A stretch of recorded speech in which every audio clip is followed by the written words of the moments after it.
So Bart, I guess my first question is methodology. How do scholars sort out this mess of what is pseudoepigrapha and what is not? Yeah, so thanks, and it's a really important question. And one of the Mm, reasons it's tricky is because people tend to mean different things by the term forgery.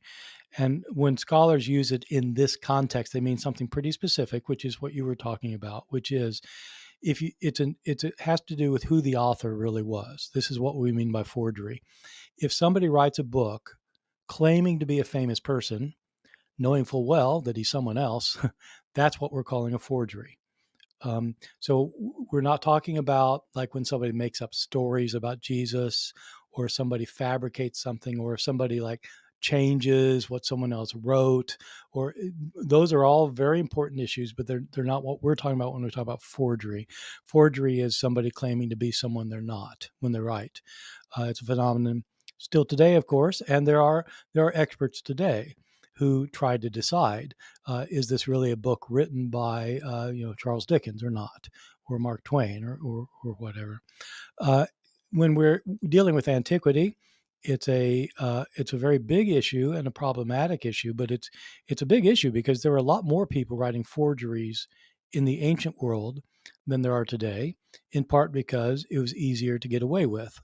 Um, they didn't have the data retrieval systems and the computer capacities we have today to check handwriting style and grammatical differences and things like that, and so it wasn't as hard to get away with it. But so scholars who study the ancient world use pretty much the criteria that scholars use today to decide if you've got, suppose you've got a handful of books written by a person, and there's another book that claims to be written by the same person. Well, you compare them.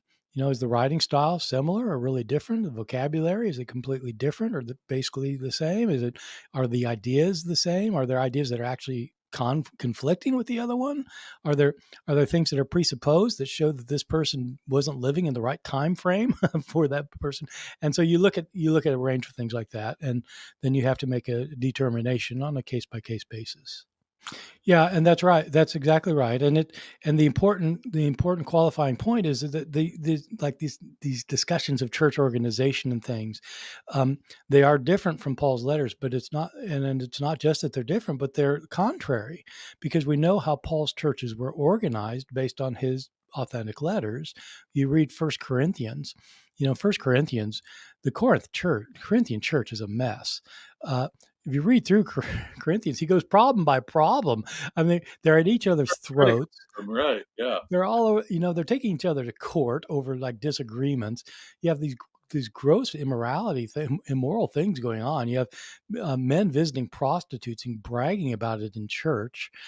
You've got people who coming to the Lord's Supper, which is a shared meal, and getting drunk, and and so you got a guy sleeping with his stepmother. You have this. These are the people that Paul begins the letter by saying he's writing to the saints who are in Corinth. Just, wow, what do the sinners look like? Wow, that's quite amazing.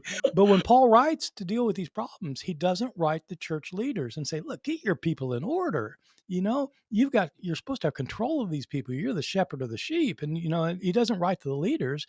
And the reason he doesn't write the leaders is because there weren't any leaders yet. In Paul's churches, it was understood that the Holy Spirit was guiding people and how they were to live and to behave and perform. And when you get to the pastoral epistles, there's none of that. The pastoral epistles says you've got bishops, and you've got deacons, and you've got these orders of people and that are running the show, and not in Paul's. So it's a difference. So it's things Paul doesn't talk about that in fact run contrary to what he does talk about. So a lot, as most scholars of the New Testament tend to be Christian, and they revere the Bible, even when they recognize that the historical scholars recognize that Paul didn't really write these letters. Of course, fundamentalists and conservative evangelicals, most evangelicals will say, "Oh, yes, he did," and so you could have that debate. But if you genuinely, on historical grounds, think, look, Paul just didn't write these letters, and you have reasons for thinking so, but you have an attachment to the Bible as a source of reverence for your Christian tradition, then you have to have some other explanation other than, well, somebody's lying about it. They're forging this. And so that's why people started coming up with these ideas that try to excuse the practice. It's a pious fraud, or the person was inspired by the Spirit to claim they were Paul. It was the Spirit, and this is the Spirit speaking what Paul would have said if he were in this context. And you come up with explanations like that. So I've got 2 books on this, as you know, Jacob. That the book Forged, Jacob, that you were referring to it's a book for a general audience, a broader audience, where I lay out a lot of this stuff. But for the really kind of hardcore stuff, where I really go for it for scholars, is my other book called Forgery and Counter-Forgery. And as you know, that's where I really go after this question. Is it true that there are such things as pious frauds in the ancient world? Is it true that people thought that they could be inspired by the Spirit in order to claim to be somebody that they're not? What kind of evidence is there? Let's look at the evidence. Let's evaluate it.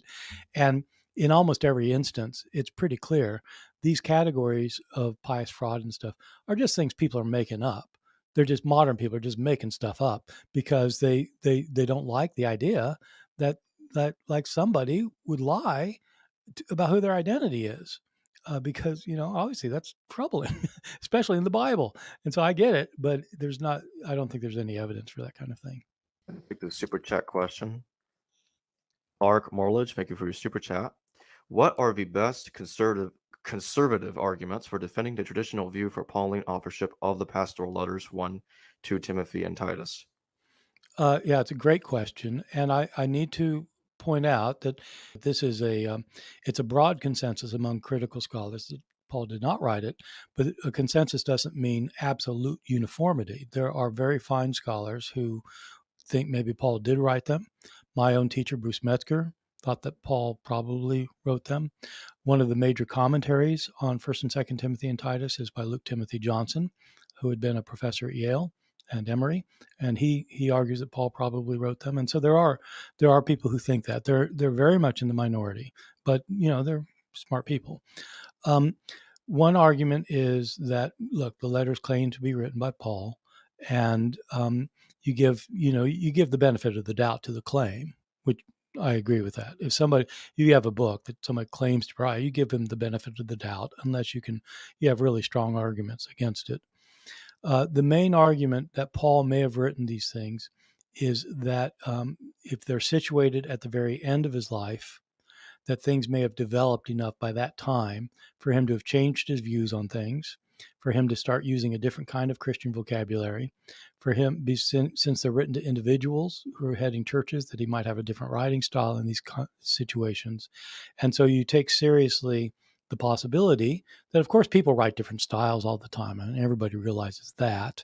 But so some people just the basic conservative argument, the best conservative argument is that they think that the counter argument is not convincing enough. It's possible. I mean, I think what you would probably want to do is date the pastorals. The thing is, sorry, I keep breaking up my sentences here, but the reality is that people who want to say Paul wrote these letters are pretty convinced Paul died in 64. But there's as you say, there's no real compelling reason for that. The first time Paul's death is actually mentioned is in the book of First Clement, and that's almost always dated to the year 95. The author of this it's kind of a community project. It claims to be written by the church in Rome, and it mentions Paul and Peter having been martyred. And the tradition emerges, of course, that it was during the reign of Nero. The book of Acts in the New Testament seems to know that Paul is going to get martyred soon after his sojourn in Rome. And so people tend to date it in the mid-60s, but there's no reason that you have to. You could argue it's not, but then you bear the burden of proof for that, I would say. So what people tend to do is to say that, okay, Paul writes 1 Corinthians in the year 55 or something. Well, 8 or 9 years later, I mean, the whole situation's different, and he's writing a different thing and so it's possible, and it absolutely is possible. It's possible that Luke wrote the pastoral epistles. It's possible that Silas wrote the pastoral epistles. Anything's possible. Anything. It's not possible I wrote them.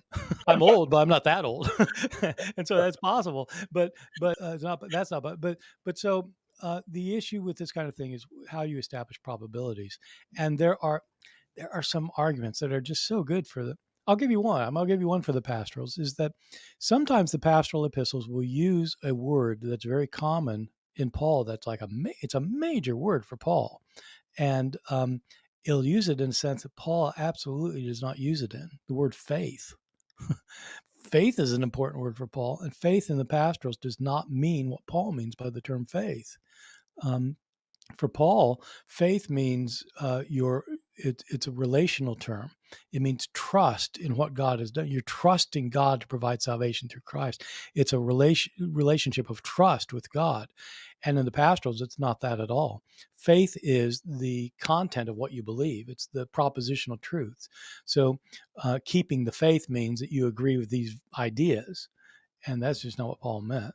So the thing is, you pile up arguments, and after a while, you start getting argument after argument after argument. In my book, Forgery and Counter Forgery, man, I have page after page after page of arguments on this one. And it's like at the end of the day, you just say, yeah, okay, probably Paul didn't write them. So this is where definitions get really even more sticky than I mentioned earlier, because Matthew, of course, circulates under the name Matthew, but the author himself doesn't call himself Matthew. So the reason people started calling Matthew sometime in the 2nd century after the book had been in circulation for a long time. The author never says, I'm Matthew. He doesn't ever talk in the first person. He gives an account of how Matthew became Jesus' disciple. The call of Matthew is in Matthew chapter 9 of the Gospel of Matthew. And there's nothing. People need to read this. Just read Matthew 9. I think it's like verses 9 to 13 or something, that where Jesus calls Matthew, the tax collector, to be his followers. And just ask yourself, if you're reading this, is there any hint that the author's talking about himself? The answer is no. And so the author doesn't claim this. The gospel that we have in our early manuscripts has a title on it, kata matayan, which means according to Matthew. Well, that's not a title that an author puts on a book. In other words, when I wrote my book Armageddon, I did not entitle the book according to Bart Ehrman. That's not the title of the book. That's when somebody's telling you who wrote the book, right? So you got this anonymous book of Matthew floating around, and people want to know who wrote that. And people came up with the idea, I think it was Matthew, the tax collector. And so then they put kata matayan, according to Matthew, to differentiate it from according to Mark and according to Luke and according to John. So in this case, it's not forgery by my definition, because the author is not claiming to be someone other than who he is. That's right, especially 2 Peter. Even my mentor, Bruce Metzger, agreed 2 Peter was not written by Peter. The evidence on that one is so overwhelming that unless somebody's a very, very conservative evangelical or a fundamentalist, most people say, yeah, 2 Peter, I don't think so. It's absolutely forged. Everybody, these letters, so they're, 13 or 14 letters back and forth between Seneca and Paul. And there's no one who knows anything about anything the early Christian church or can read Latin. They're in Latin. Thinks that they're actually kind of funny, because Seneca gives Paul a hard time for not having very good, not being very good at Latin. That's true, and it's the thing is, nobody doubts it. Everybody agrees. With Paul, you got 3 Corinthians. You got the letter to the Laodiceans. We know that there used to be a letter to the Alexandrians. We know that we've got this correspondence of Paul and Seneca. Nobody thinks any of that's authentic, which means that a number of somebodies, these are all different authors, are claiming to be Paul, knowing full well that they're not. And so it's not a question of whether would a Christian do that. Yes, Christians did that. The only question that most people have is it possible that anyone who did that had a book that made it into the New Testament? Because people are nervous when you talk about the New Testament, that happening in the New Testament, even though they agree it happened all over the place after the New Testament. And so what scholars do is they apply the same criteria to the New Testament books that they apply to the other books to make a decision. And it's not that they're out to, to prove or disprove anything. They just want to know. If Paul didn't write First Timothy, that's important. Or if he didn't write Ephesians, which a lot of people don't think he wrote Ephesians either, that'd be really important because Ephesians gets used a lot by people who want to know what Paul really thought. Well, if it's written 20 or 30 years after Paul by somebody who is just claiming to be Paul, it doesn't represent necessarily what Paul thought. Yeah. Well, there have been scholars who have argued that Ephesians is the central Pauline letter. F. Bruce, who is this British scholar who wrote a book called Apostle of the Heart Set Free, which is an account of Paul, uses Ephesians as the core of Paul's writings.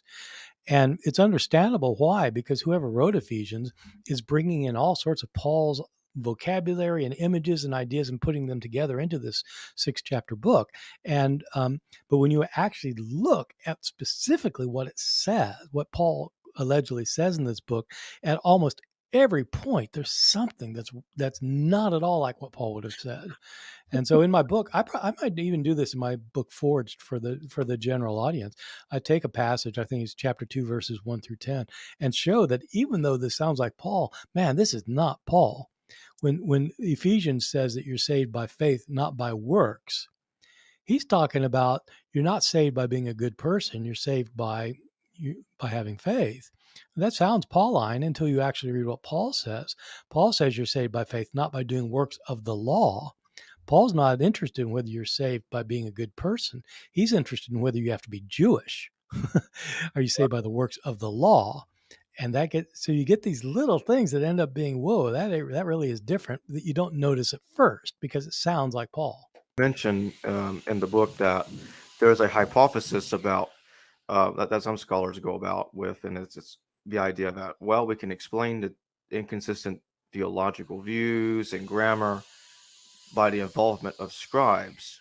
But in several of the letters of Paul, he frequently mentions that he wrote this letter with somebody else, like Paul and Timothy to the Corinthians, or Paul and Sosthenes to the Corinthians, or Paul, Silas, and Timothy in 1 Thessalonians and 2 Thessalonians. Do you think co-authorship is a possible explanation for some of these differences? No, it's a good question, and it's really hard to answer. Some scholars tout this as being kind of the obvious answer as well. Some of these books are co-written, and others aren't. And so the ones that are implementing somebody else's writing style and theology and such. I looked into this at considerable length when I was doing research on my books, and I looked around to try and find any evidence of any kind of what co-authored works look like in the ancient world. Because the assumption is that they'll be different from the single authored books. And I couldn't find any evidence at all. I mean, there's nothing to compare it to. In other words, it's not like you have writings, just take Seneca. I've been reading a lot of Seneca lately. And so take Seneca, if you got Seneca writing a letter, and suppose you had a book that's like co-authored, Seneca and someone else, and you knew that it was co-authored, and you knew that you had some of Seneca's work that was not co-authored, then you could compare them, right? And see, is it the same style, different style, same vocabulary? You could do that. You don't have a database though you don't have a database for any of these. You don't have that. You don't have that phenomenon that you can actually work it out. How different is it?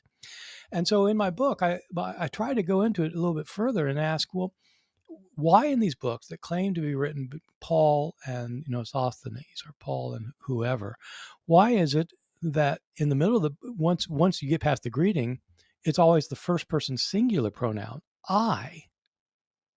In 1 Corinthians, it's Paul talking about himself. I. He starts off by saying he's co-authored, but then it's all I. It looks to me like what he's saying is that he's writing this and he's with these other people and they're kind of looking on, or they're maybe talking, but he's the one doing the writing. And these books that are allegedly co-authored, even in like 1 Corinthians and things, they're perfectly consistent in terms of their writing style and such with the ones that Paul wrote by himself. So I don't think it's a very strong argument. And if it were to be a strong argument, you'd have to find some kind of evidence that shows that this is that people's style and thinking and vocabulary changes when they have a co-authored book. I've never seen any evidence for that. What about in 1 Corinthians, I think it's in 1 Corinthians 15, compared to what Paul says in Galatians, I think it's in chapter 1 or 2, in which he states in Galatians that he'd learned his theology from no man. He received it from revelation. But in 1 Corinthians, he learns it from men. So what do you think is going on there? Yeah. The question is, what is the antecedent of this? I got this. Well, these are two different books talking about, dealing with different issues, obviously. And so you have to ask, what's he talking about? In 1 Corinthians 15, he tells you what he's talking about. He's referring to the creed that shows up in 1 Corinthians 15, verses 3 and 4, where he's learned this from others, that Christ died for our sins according to the Scriptures and was buried. Christ was raised from the dead on the third day according to the Scriptures, and he appeared to Cephas and to the 12. He's heard that from other people. When he's talking in Galatians, what is he referring to? He's not referring to that. He's referring to what he calls his gospel, which in Galatians is the good news that salvation comes not just to Jews, but also to Gentiles without keeping the law. That's his distinctive spin on the salvation story, that Gentiles don't have to convert to Judaism. It's what the entire book of Galatians is about.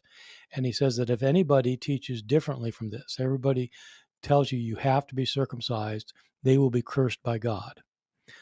So here the issue is not whether Jesus died and was raised from the dead. Here the question is the gospel message that Paul preaches, that Gentiles can be saved without converting to Judaism. Yeah, that's right. Yeah, he says that they agree with him, but they're not really being very consistent. And but he goes after them. And apparently he says he and Peter had a falling out in public. It's interesting. He doesn't report who won the argument, or he thought he won the argument. He doesn't report like everybody sided with him, and so it may be that they didn't. But it's a very different context. And so what he's saying is that when he had his vision of Jesus is when he realized that Christ told him this applies to everybody. In 1 Corinthians 15, he's not talking necessarily about when he converted. He's just saying, I heard this. I think he surely heard about Christians saying that Christ died and was raised from the dead before he became a follower of Jesus himself. I mean, that's why he's persecuting these people. I think so. I mean, I think, and I think that what Paul's doing is Paul's the one. I think Paul's the one who realizes that in fact being Jewish isn't the key. It's hard to know whether Paul objects to Jews maintaining the Jewishness. I don't think so. I think he thinks it's fine. You got these customs, keep your customs. It's fine. But to say the Gentiles have to follow them, that's wrong. And if you say that, you're cursed by God. So that part gets serious. But and he does, of course, he doesn't think that the law can provide salvation. The problem for Paul is that the law tells you how to behave. It just doesn't enable you to do it. You need the Spirit of God to do it. And for that, you got to believe in Christ. I would like to circle back to the bishops and deacons and the pastoral epistles, but just before I do that, Clark Morledge is back with another super chat. Thanks again, Clark. When evangelical egalitarians say 1 Timothy 2:12 is about Ephesian women influenced by the Artemis cult, is this failed attempt to rescue Pauline authorship? Whoa, I have to admit I don't have 1 Timothy 2:12 memorized, so I'm going to look it up here. I think it will sound familiar to all of us. Right. Is this the right verse? 1 Timothy 2:12, I permit no woman to teach or to have authority over men. She's to keep silent. Is this a failed attempt to rescue Pauline? Ephesian women. Okay. So, no, I don't think that there's necessarily, well, 1 Timothy 2 doesn't mention anything about Ephesus. It doesn't mention anything about Artemis, and it doesn't mention anything about Pauline authorship. So I think the answer is probably no. That's not what this is about. my sense is that this is this passage. This is that notorious passage that I should have known if he'd given the whole thing. 1 Timothy 2, verses 12 through 15, is this notorious passage where where the author, claiming to be Paul, tells women that they have to be silent in the churches. They're not to exercise any authority over a man because Adam was created first, not Eve. And Adam wasn't deceived. The woman was deceived, and then she misled the man. And so women can be saved if they bear children, but otherwise they have to be quiet in church. And so this author's dealing with an internal Christian situation where women are recognizing that that Paul had said that they're in Christ, there's no male or female, that women are equal with men in the church, and they're behaving like it. And this author, along with other men, didn't like that, and he points out that men cannot be instructed by women, because when women instruct men, it's always bad news. Going back to Adam and Eve, where Eve was deceived by the devil, not Adam, and she then misled the man. So what happens if you let women teach in the church? They'll be misled by the devil and they'll mislead the men. And so women can't teach in the church. So I don't think it has anything to do with the Artemis cult or necessarily Ephesus or anything like that. Yeah, and it's interesting because there may be a correction in one of Paul's own letters as well. In 1 Corinthians, back to 1 Corinthians, in chapter 14, verses 33 and 34, you have a very similar line about how women are not supposed to be talking in church. They're getting problems, they let them ask their husbands at home kind of thing. And those two verses are thought by many scholars to be inserted into 1 Corinthians. So the deal is that this would be what we call an interpolation rather than a textual change. By interpolation, scholars mean a verse that's found in all the manuscripts, but it looks like the author didn't write it. We have instances of that in a few places in the New Testament, and this looks like it's probably one of those. The arguments are a lot harder to make for an instance like this than they are for saying, like for example, lots of places. You've got like one manuscript says one thing, one says another thing, and you got to figure out which thing is the original thing. Well, there you got manuscripts saying different things, and so somebody's changed it. In this case, the burden of proof is a lot higher. If all the manuscripts have it, then you have to say, well, it got changed before any of our manuscripts got produced. Well, I mean, our first manuscripts of this passage are hundreds of years after the thing was written, but even so, it'd be pretty early. So you have to have a really high burden of proof. But this is one of, I think, maybe two places in the entire New Testament where I think probably it's right that this was interpolated, because the verses are really problematic. Doesn't that verse in 1 Corinthians 14 that you just mentioned appear in different places in the same manuscripts of 1 Corinthians 14?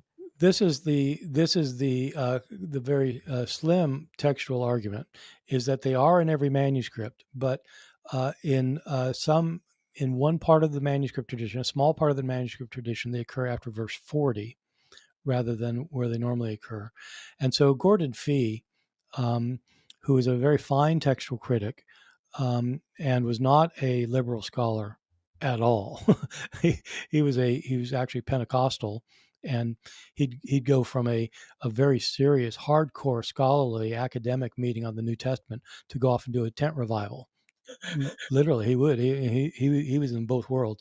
He wrote a commentary in 1 Corinthians where he argued that because these verses are relocated in a couple of the manuscripts, that shows that originally they may have been a marginal note by a scribe saying women are not supposed to teach in church, based in part on this thing in 1 Timothy, and that most scribes stuck it in one place and other scribes stuck it in a different place, and that would be used as kind of textual evidence that it might have not have been original.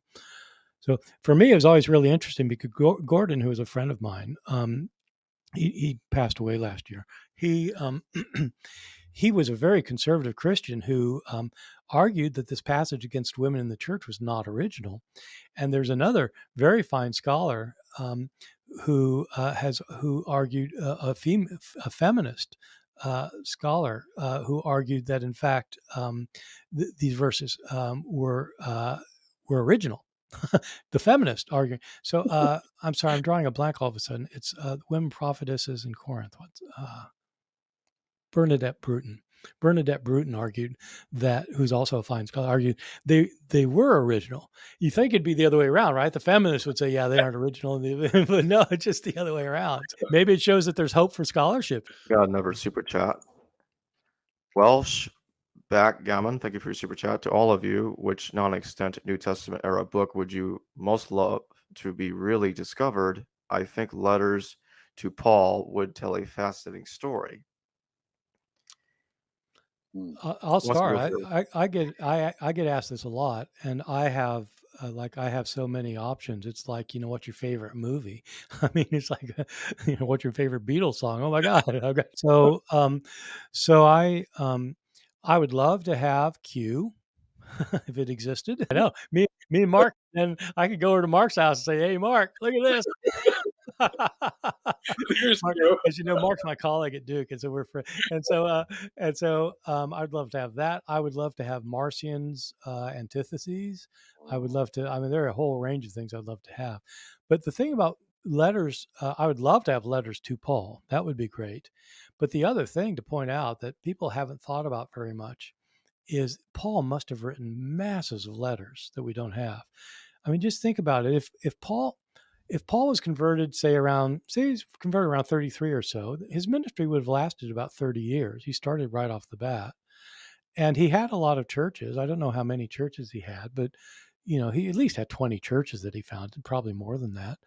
And judging from how many times he appears to have written to Corinth and Philippi, and it appears that probably.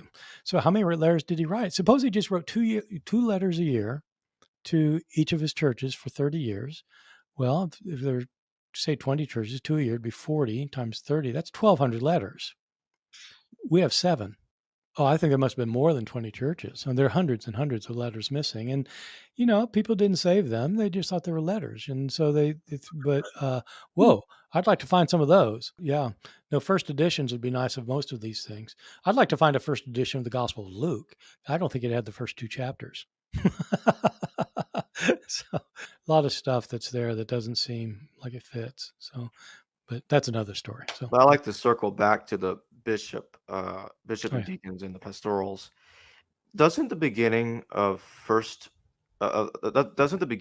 Epistle to the Philippians? I know that scholars think it's probably a composite letter. It's probably like 3 different letters that's been spliced into one. Yeah. But doesn't the beginning of it say something about deacons, and some translations even go as far as saying bishops? Like, It what do says you think both. of that? So Yeah.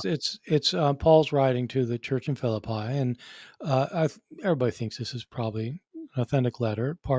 And some people think Philippians is just one letter. It looks like it's got to be at least 2 and maybe 3 for complicated reasons. But but he starts off by saying that he's addressing it to the church in Philippi, and it's overseers and deacons, as it's translated sometimes, bishops and deacons. It's episkopoi and diakonoi. Episkopoi is where we get episcopal from. Episcopacy means one who looks over. And so the leader of the church is one who's looking over the church. So it becomes the word bishop. It's clear that Philippi had people that are called bishops and deacons. That's completely right. There's nothing to indicate that they have authority to solve the church's problems, or that they're given, that they're controlling the church or in charge of the church. So it's not clear what they're doing or who they are. When you get to the pastoral epistles, it's very different, because there the bishops are making the decisions in the church. There are regulations about who can be the bishop, who can't be bishops. Same with deacons. You got regulations. These are the people calling the shots. And so there's nothing like that in Philippians. So, but it's clear that there's something like, developed, kind of maybe a nucleus, something starting already by the time Paul writes Philippians. Yeah, might think so. Yeah. The thing with Philippians is that one reason for thinking that it's 2 letters is that it's part of the letter, the tone changes rather radically in the middle of it, from being a letter of kind of joyful happiness with these people to being really kind of ticked off at them. And And he talks about this companion of his named Epaphroditus that they were worried about, and that now that who got very sick and almost died. Word got back to them, and then Paul found out they had gotten word, so he writes them to get back. And in part of this letter, it looks like there's been a lot of back and forths, and it doesn't really tie in well with the first part of the letter. So it looks like you got two letters, one earlier and one later. Yeah. So, but it's hard to know. It's hard to know how to date these things, really. Yeah. I have friends. I have friends who, like Mark Goodacre's friend over his colleague over at Duke. Richard. Sorry, it's been a long day already. Has written a book on Pauline chronology. So you have these people who write these Pauline chronologies where they basically tell you where Paul was on April, 53, year 53, where he was in April. I mean, not quite that detailed, but Douglas Campbell is my longtime friend and colleague, but Douglas Campbell. And so I'm not a chronology guy, but I can tell you that the chronology stuff is really complicated when it comes to figuring out when Paul wrote what when. Super chat. Evangelicals never lie. Thank you for your super chat. I don't have a question at the moment without going Old Testament. Just buying you guys a pizza. Three great scholars unafraid to dissect all the biblical claims and contradictions. Well, thank you for your super chat. Okay, well, for another 20 quid, throw in the Old Testament for us. We can do that. Thanks again for that super chat. Yeah, I want to circle back to Philippians again because I know that there's a minority group of scholars, very few scholars that are questioning the authenticity of Philippians. And I think it's because the beginning of it is one of the reasons, but I think there are other reasons that they are. I don't remember what they are precisely, but there are other reasons that they claim that they're having a little bit of issue with Philippians. Could you talk about that? I'm not familiar with that. I mean, there are scholars who question everything. I have a former PhD student of mine named Ben White, who teaches at Clemson, has for a long time been working on a book that challenges the kind of criteria that are used to establish what's authentic and inauthentic in Paul. And he thinks that you can direct some of these arguments that are used, say, to show why First Timothy wasn't written by Paul, to show why some accepted letter wasn't written by Paul, and so it's never a done deal with scholarship. If there was a done deal with scholarship, nobody'd have anything to write about. And so one problem with that is that it means that any kind of thing that basically everybody agrees on, the way you make a name for yourself is to disagree with it. And then, get people on your side. And that's okay. I mean, it does mean though, like if you hang around the industry long enough, you just see the pendulum swinging back and forth, first they think this, then they think this. So when I was in graduate school, I mean, not so much with the Pauline letters, but when I was in graduate school, for example, just the common orthodoxy was that Matthew, Mark, and Luke were not used by John. Just that's the common view. Everybody had that. And now, like, everybody's changing that view. And the orthodoxy was always that the book of Acts was written in 80 or 85. And now there are a lot of scholars arguing, no, it was written in the year 120. And so, things change within scholarship, even when you're dealing with things 2,000 years old. That can be a healthy thing. It can also mean that you can just, now on the internet, you can just make up some crazy thing and write it out there, and you'll have 1,000 people who agree with you, just on principle. Yeah. So we call the seven the undisputed Pauline letters, but it's a misnomer because what is undisputed in our world, and nothing's undisputed about Paul. So, I mean, I had a debate. Actually, Jacob, you may have heard this debate, but I did this debate with Robert Price. Yeah, I remember that. Yes. Yeah, and we had this debate about whether Jesus existed, and I was using one of the standard arguments that Paul knew his brother, and it's kind of hard to imagine Jesus not existing and his brother not knowing about it. You would think that's something his brother would know, and it's found in the book of Galatians. And Robert, on stage said, "Well, I don't think Paul wrote Galatians," And I just started laughing. I couldn't stop. I mean, it was very I shouldn't have done that. And I had to apologize to him later. I just thought, wow, okay, that's one way to deal with an argument. It's not that you reinterpret it to explain how Paul could mean brother, but not really mean like physical brother, but to say, well, Paul didn't write Galatians. That, boy, that would take a lot of arguing. If you don't think Paul wrote Galatians, people think, people have ideas. I didn't even start hearing the word historicism until recently. It's like, historicism. There's a name for this? It's like, say, what? There's a name for what everybody thinks? Wait. It's like people who believe that there's an atmosphere. Is there a name for people who believe in an atmosphere? Oh, you're an atmospherist. Who read books I'm like a yours? what? You have To say that Jesus himself is a myth. I mean, we have a lot of made up stories about Abraham Lincoln. Doesn't mean he didn't exist. I mean, man, we have made up stories about a Barack Obama. They were made up while he was still in the White House. And it's like, so the fact that you have made up stories doesn't mean he didn't exist. I mean, to their discomfort, he did exist. So I think you have to differentiate between the questions of whether you have lots of legendary material versus did the guy exist or not. I want to get into Simon Magus because in Forged, you mentioned that in the Clementine homilies, the Clementine romances, it seemed to you that Simon Magus is basically a repurposing of Paul, because Simon Magus is mirroring Paul's argument with Peter, and the name Simon Magus is a double of Simon Peter. So do you think that the Clementine tradition is taking the Simon Magus from Acts and then rewriting the character to mirror Paul? Yeah, it's a good question. And there are a lot of debates about, there are not a lot of debates about the Pseudo-Clementines because there's not a lot of people study them, but there are debates about the Simon Magus figure in the Pseudo-Clementines. For people who don't know, you've mentioned the recognitions and the homilies. These are two long books, narratives, that are focused on Clement of Rome.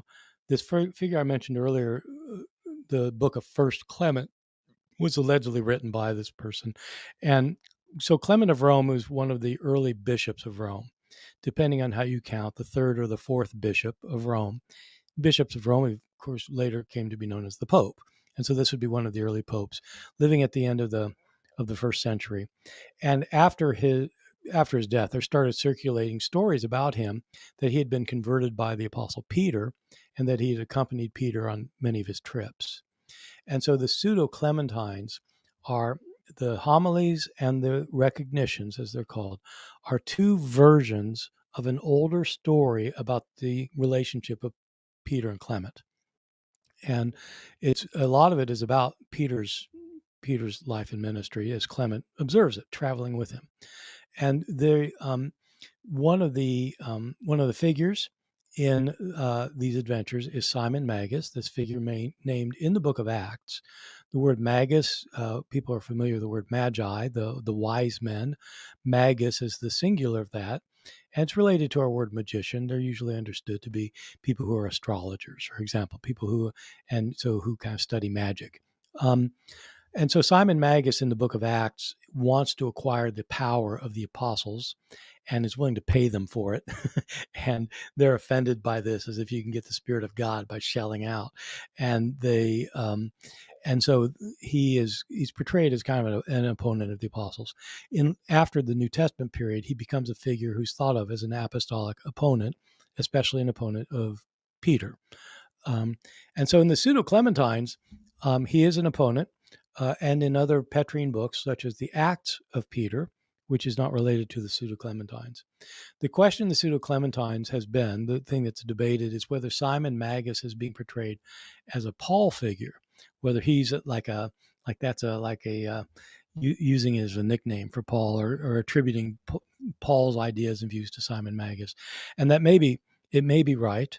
I occasionally think so. Apparently, when I wrote my book, I thought so. don't remember just now. But the thing is that that Peter's enemy in the Pseudo-Clementines, in another place, clearly is Paul.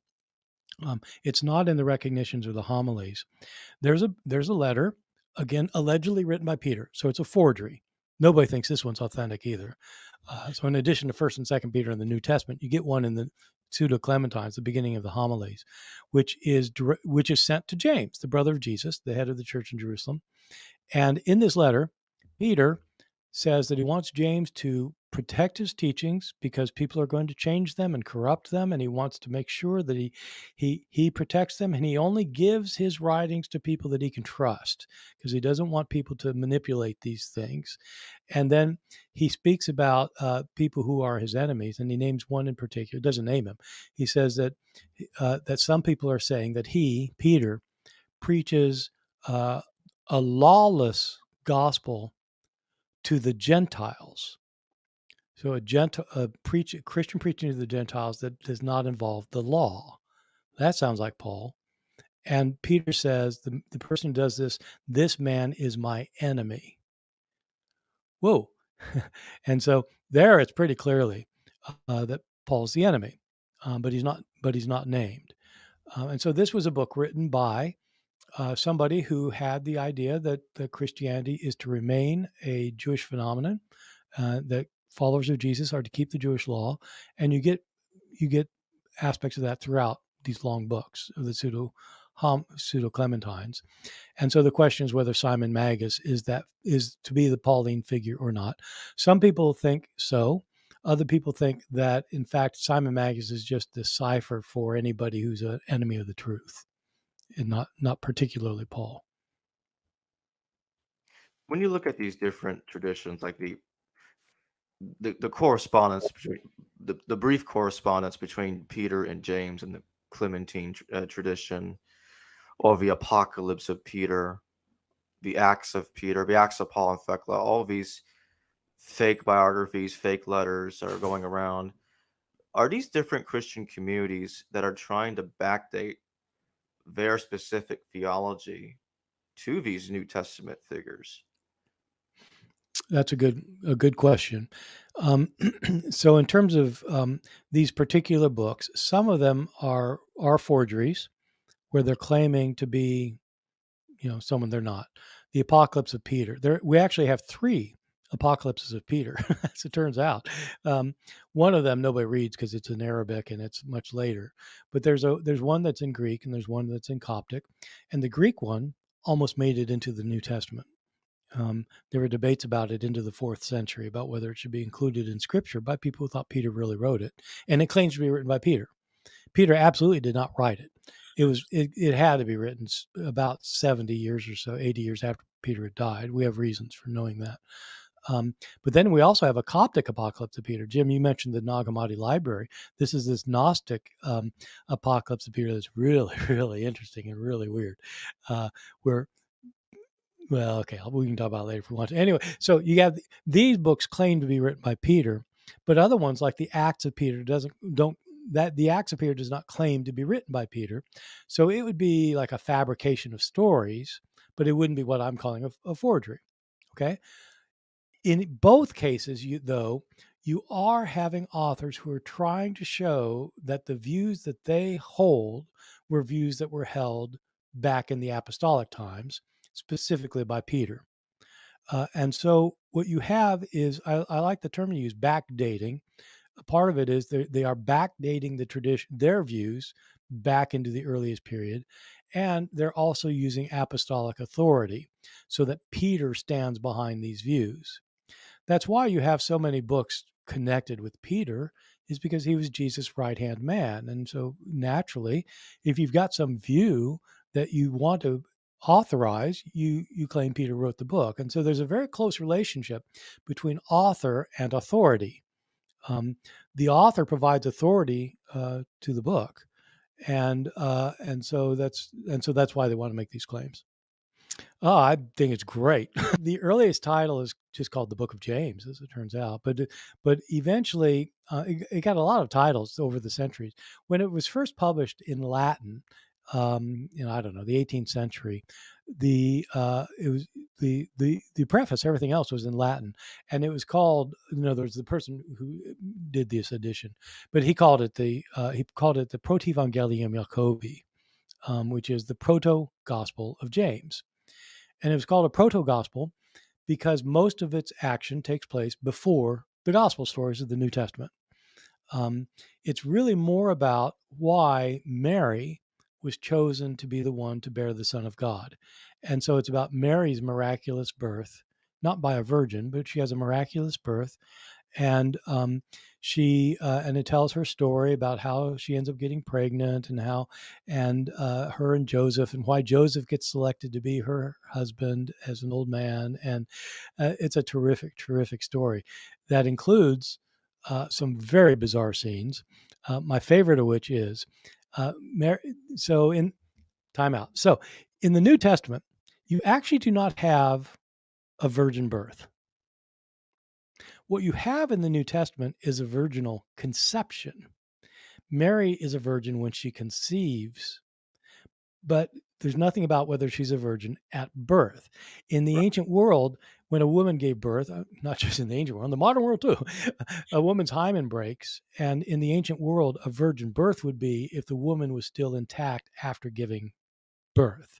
So she'd be virginally conceived, but also the child would be virginally born.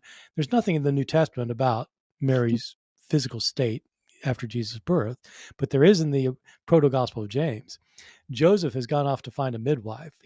They're getting near Bethlehem on their trip, and Mary goes into labor, and he has to find someplace to, so she could do it in private. And he finds his cave. He takes her into this cave, and he leaves her with one of his adult sons to watch over. And he runs off to find a midwife because he doesn't want to deliver this thing.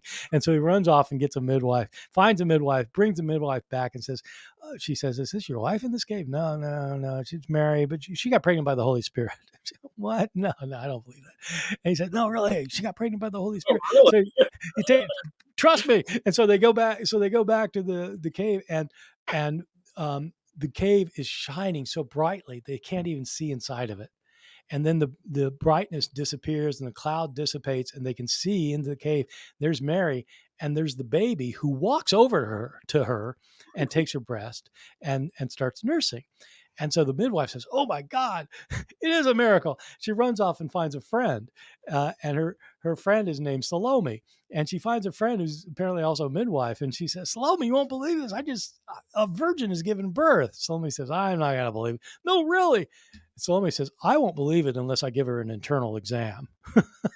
And so, okay. And so they go back to the cave, and the midwife says to Mary, "Okay, brace yourself. There's some controversy here." And Salome gives her an internal exam and realizes, oh my God, she is a virgin. And then, because she's disbelieved the miracle, her hand starts burning, and she prays to God to heal her hand. And God tells her to pick up the child. And she picks up the infant Jesus, and so it's his first miracle. He heals her hand. Man, you wish this one made it into the New Testament. But it is definitely so. The text as we have it claims to be written by James, which would be James, the brother of Jesus, and it absolutely was not written by James, the brother of Jesus. So yeah. So if that claim goes back to the original version of this, then it would be another forgery. Does it seem to you that this proto-evangelion of James is trying to build on the virginal conception of Jesus that we see in the New Testament, as basically elaborating on it further? Yeah, what happens is that it gets elaborated in a lot of ways. The idea that Jesus was conceived of a virgin. In the account of the virginal conception is found only in Matthew and Luke in the New Testament. So it's not mentioned in the other two Gospels, and it's not mentioned in Paul or anywhere else. And so it obviously wasn't a huge doctrine for the earliest Christians, even though it became a huge doctrine later. But and Matthew and Luke have Jesus conceived of a virgin for two different reasons. In Matthew, it's to fulfill the prophecy of Isaiah 7:14. That's why he has to be conceived of a virgin, because Isaiah predicted it. In Luke, he has to be conceived of a virgin because he really is the Son of God. And so God got her pregnant. And so it's more of a literal, he really is the Son of God because of this. And that's all you hear about anything about virginal conception or birth or anything like that in the New Testament. Eventually, people started expanding this idea. One expansion was what we just saw, is that not only did Mary conceive as a virgin, she gave birth as a virgin. They eventually developed the idea that she was perpetually a virgin. In the New Testament, Jesus is said to have brothers and sisters, but in several passages. But the idea developed that, in fact, Mary never had sex.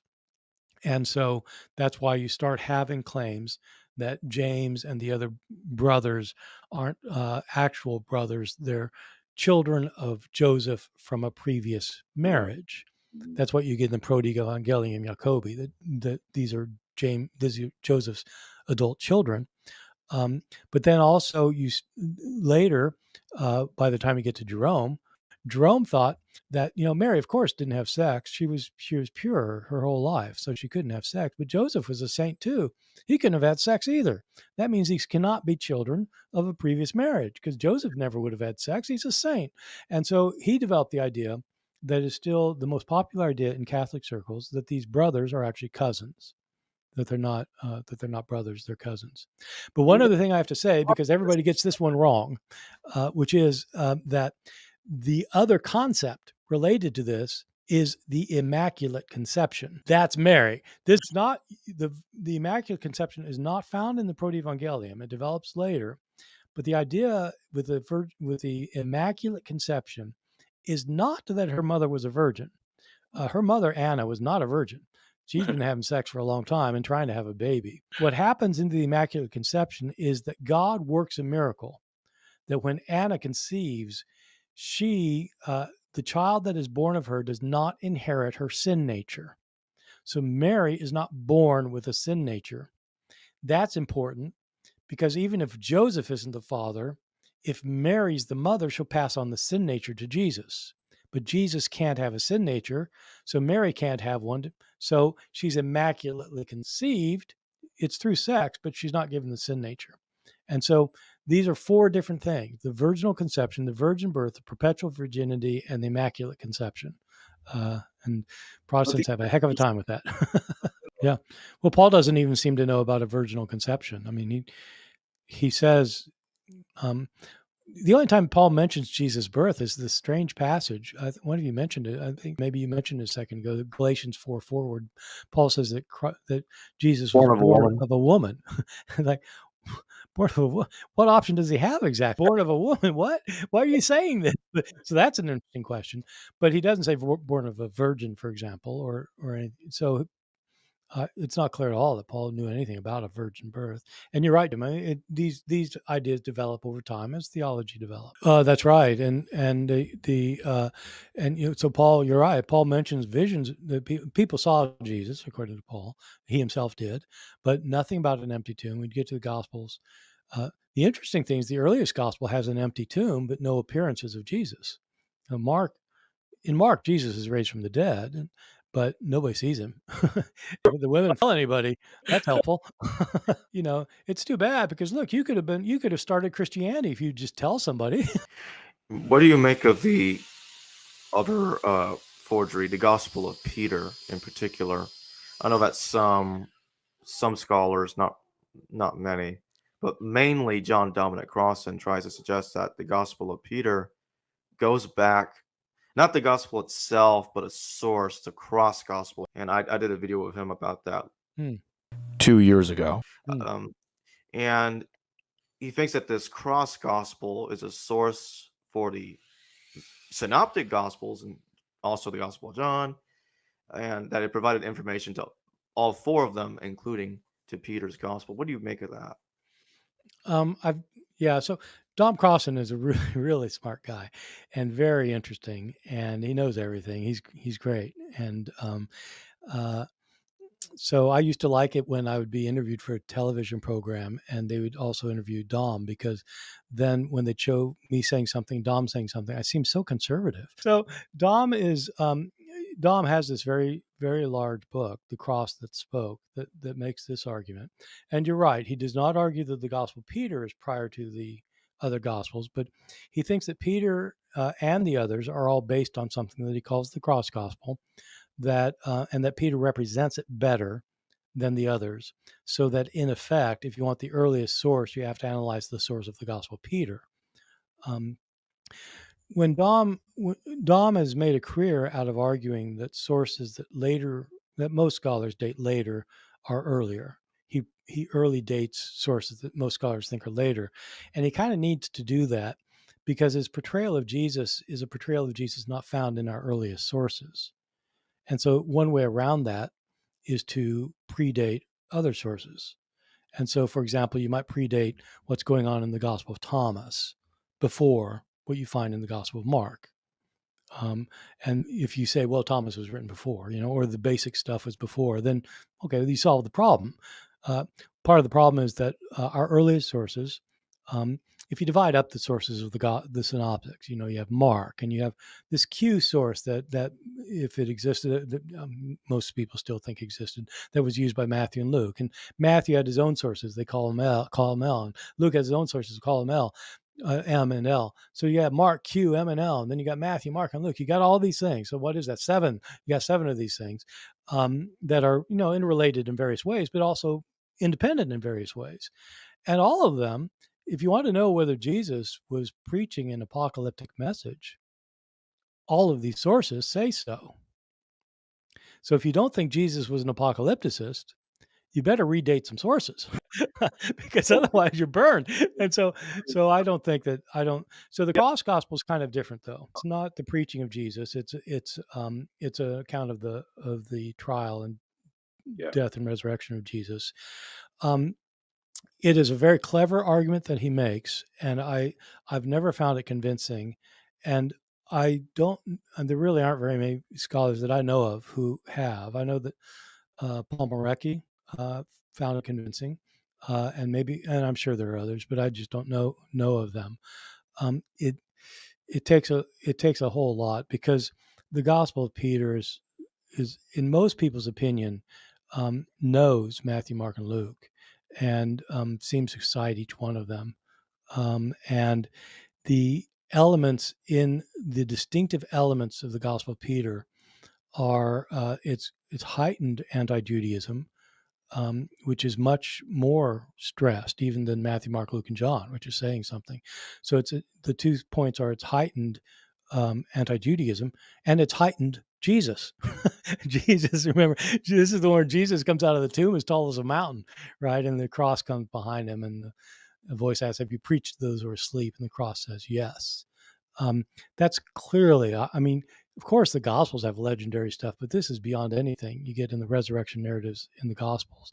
That's usually thought to be an indication that it's later, as is the heightened Judaism, as the apparent use of Matthew, Mark, and Luke. So I don't find that part convincing.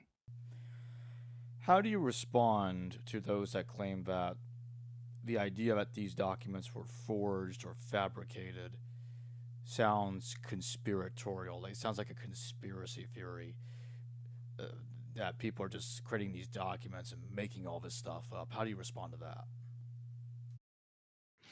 Well, that's interesting.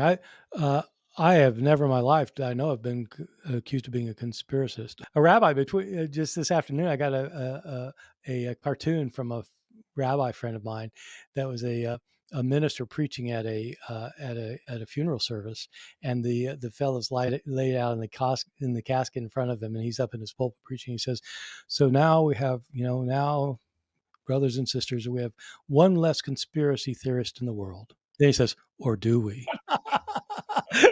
So, So I tell you, I am not a conspiracy theory guy. Conspiracy theories drive me. So you would separate out intentional fraud, forgery, and or fabrication from conspiracy theories. Well, what I'd say is that I try to be a historian, and I don't try to go with whatever view seems like sexy and weird and able to get big following, and that requires belief without evidence. So I'm very much into evidence, and I think that wherever the evidence goes, I'm willing to go. With the New Testament, in particular, I'm not a Christian. I don't have any personal vested interest in whether Paul wrote Second Timothy or not. If he did, that'd be great. It would mean we'd have to reconsider like what Paul really thought. But it's not, so I don't have like I don't have any really ulterior motives in terms of trying to disprove or prove anything. And the kind of things that I talk about in my book Forged, virtually all of that is stuff that I could have heard at Princeton Theological Seminary, training to be a Presbyterian minister. People certainly thought that there were only 7 letters that Paul wrote. When I took my introduction to the New Testament class, taught by a New Testament theologian, when he gave, I was an evangelical Christian at the time. When he gave his lecture on Ephesians, he spent the entire time talking about how Ephesians had completely corrupted Paul's theology. And so it wasn't just that it wasn't written by Paul. It was like it was a travesty of the Christian tradition. This was a New Testament theologian. So this is just, and he wasn't a conspiracy theorist. So I think it's pretty easy just to label that chart. I think what you do is you just ask people, look at the evidence. And if you don't think so, that's fine. But you don't have to be a conspiracy theorist when you realize that there are lots of forgeries in early Christianity that nobody doubts. And so to say that, First Peter is one of them isn't particularly crazy. I mean, you have to look to see if it is. And the evidence, if we are scientific historians, it is the evidence that should lead us there. You look at evidence. You don't just, make wild claims that have no basis so that somebody will believe you. I want to shift to the Epistle of James. And there are different scholars that take different positions on how to look at that. The letter of James does not outright claim it was written by Jesus' brother, but it just says it was written by somebody called James. Now, some interpret it as saying, well, it's kind of hinting that it was written by Jesus' brother without outright saying it. Others will say, well, it's just a different James. And others will say, it's a forgery because it's claiming to be written by James. And then others will say, it is partly authentic.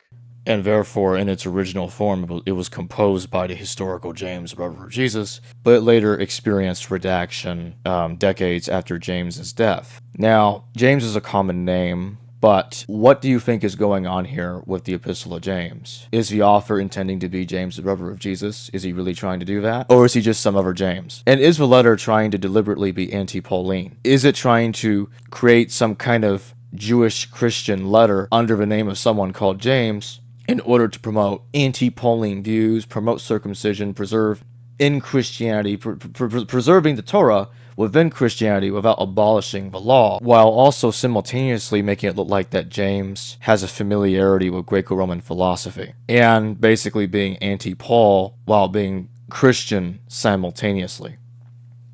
What is your thoughts on that? These are all really good and I think very, very serious and important points. The issue with so both of the points you just raised about the name and the clear kind of Pauline, anti-Pauline allusions are important, I think. The first thing to say is that James, you're right, James was a very common name. And this is what makes it suspicious in this case. Because normally, if you have a common name, you identify which one you are. So which James are you? You give some kind of indication, unless the audience knows perfectly well who you are, but he's not writing to a local church. He's writing to the 12 tribes of Israel, he says, and which means that he's writing to people dispersed throughout the world. And so he's not writing a specific letter to a specific group, but he doesn't indicate why. He just calls himself James. And that's normally taken to mean that he means he's that James, that he wants you to think he's that James. And that sounds plausible to me. Nobody would think he's James, the disciple of Jesus, for example, because that person, in the tradition at least, was martyred early. So there aren't any other Jameses who were kind of. So I think he's probably claiming to be that James. But then the question is, well, but it does sound like maybe it's kind of related to this controversy in Galatia, and I would say that it absolutely is related to it, because I think this is an author who wants to take on the views of the Pauline tradition, and that in fact he appears to be familiar with Galatians. There are passages where it's quite clear if he's not familiar with Galatians, he's familiar with the argument of Galatians, whether it comes from Galatians or not. But they both use. So Paul wants to say that a person is justified by faith without doing any works of the law. James wants to argue that a person is justified by faith, by works, not by faith alone. That sounds like the opposite. Martin Luther thought it was the opposite. Martin Luther said that, if somebody can reconcile these two, he'll eat his hat. He'll take off his hat and eat it. So there seem to be, and so they argue the opposite, but they both use Abraham as the example to prove their view, and they both quote Genesis chapter 15, verse 6, to prove whether it's faith or works. And so this author knows Galatians are about how Paul was arguing, but this is the curveball that I threw in when I wrote my books, which is that as I had studied this, I wasn't sure going in when I started doing serious research on this stuff back in the mid 2007 or something. I wasn't sure about the book of James. I thought maybe, I didn't think it was written by the brother of Jesus, but I thought that maybe it's just some guy named James. I had a fairly open mind about it, but then looked into it. And one thing that really struck me as interesting is that I hadn't realized before. When James and Paul talk about whether a person's saved by faith or works, James means something very different by both faith and works from what Paul means. And this, for me, was a key. When Paul uses the word faith, he's referring to a relationship of trust. I've said this earlier, that you trust Christ's death for your salvation. You trust that God will fulfill his promises. It's a trust. In James, faith isn't trust. Faith is what you know. And you can see this in the passage in chapter 2 where James says that, faith isn't enough. Even the demons believe. It's the same word. It's the faith. It's the pistis word, the pistuo. Even the demons believe and shudder. And so they believe. It doesn't mean they trust God. It means they have the knowledge. They know there's only one God, but it doesn't do them any good. And so that's what faith means for him. It means an intellectual assent to a proposition, which is what many people say today. Yeah, I don't believe that. It means you don't agree with the proposition. Let me clarify for people who don't understand this. The word faith in English and the word believe and belief in English are both translating the same Greek word. In Greek, pistis is faith and pistuo is believe. It just comes into English as different words because we have a noun for faith, but we don't have a verb for faith. You can't faith something. And so they have to use believe and faith, but it's the same word. So faith is different in James and Paul, but also the more interesting thing, this is the one I really didn't realize before, is that when James is talking about works, he's talking about being a good person, doing good things. So not the law of Moses. Not the works of the law. Paul attacks the works of the law, thinking the works of the law matter for salvation. James attacks doing good things, not doing good things for salvation. Well, if he's really talking about Paul, he's talking about a straw man. A third, in each of his letters, somewhere between a half and a third are all about how you have to behave ethically. So this is not contrary to Paul. But it is contrary to the letter to the Ephesians, because in the letter to the Ephesians, I said there are things that are different in Ephesians from Paul.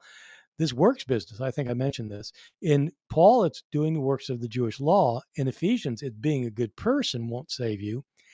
James is arguing against the view of Ephesians. And so that's why in my book, I call James a counter forgery. And I mean something technical by that. It's a forgery that's directed against a forgery. So Ephesians is a forgery, which I try to show, and James is countering this forgery of Ephesians. I like the shift to the 3 epistles of John. And I know that some scholars will put them in a different order because some think that 2nd John or even 3rd John is earlier than 1st John. What do you make about these 3 letters of John? Were any of them written by the same person that wrote the Gospel of John, or different author? Or were the 3 letters of John written by the same person or different persons? Let me tell you what I've thought for the last 20 years and then tell you what my colleague is trying to convince me of, because it's relevant to the forgery issue. 1st, 2nd, and 3rd John are arranged in the New Testament according to length. They are usually thought to have been written in that sequence, but there's no reason they had to be. They're just lined up by length. It is. It has. My view for a long time was that whoever wrote First, Second, and Third John was part of the community of the author who wrote the Gospel of John, but a different person who was influenced by that theology, a very similar theology, but confronting a different situation that accrued later in the history of the church, the Johannine community. So that my view was that First, Second, and Third John, written by the same person, but somebody who has similarities to the author of John, but not the same person. And I had reason for thinking that's been a standard view for a long time. There are lots of views, as you pointed out. You could say they're all three written by different. You could say two of them are written by the same. One's different. All views are possible. So I have a colleague at UNC Chapel Hill named Hugo Mendez, who is a New Testament scholar. He's a very erudite and wide-ranging scholar. He's early in his career. He's just published his first book with Oxford, which is not on the New Testament. It's on the development of the cult of Stephen in Jerusalem in the 4th and 5th centuries. So Stephen cult, and Stephen became the kind of the local, the patron saint, the patron martyr of Jerusalem. And he traces that, and so he wasn't even dealing. And his PhD, by the way, is in linguistics, having nothing to do with the New Testament. And so his PhD in linguistics, he writes this book on Stephen in the 5th century, and now he's writing this book on the Johannine literature, and he has a startling argument. He argues. I just interviewed him on my podcast, by the way. I have a podcast called the Misquoting Jesus podcast. I just interviewed Hugo because this is so interesting. My interview with him was on whether the Gospel of John is a forgery. I've always said no. Gospel of John doesn't claim to be written by John. It's not a forgery. You can't forge something if you don't say what your name is. Hugo argues it's a forgery. He means by that whoever wrote John is claiming, in his judgment, by his interpretation, is claiming to be Jesus' close disciple, the beloved disciple.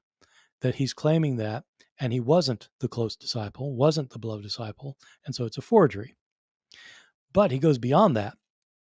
He thinks that 1st, 2nd, and 3rd John were written by 2 or 3 authors, and that 1st John is a forgery by somebody who wants you to think that he's the author of the Gospel of John, and that 2nd John is forgery wanting you to think that he's the author of 1st John, and 3rd John is a forgery claiming he wants you to be the author of 1st and 2nd John, and it's a string of forgeries, and that it's a forging tradition. And man, he's got evidence for this. It's like, whoa, I like for the first 3 or 4 years we're talking about this. Yeah, no, that ain't it just ain't right. Come on, you get over it. And boy, the more I think about it, I think he might be onto something here. And so that's his next book. I like to shift to Luke Acts because you mentioned that.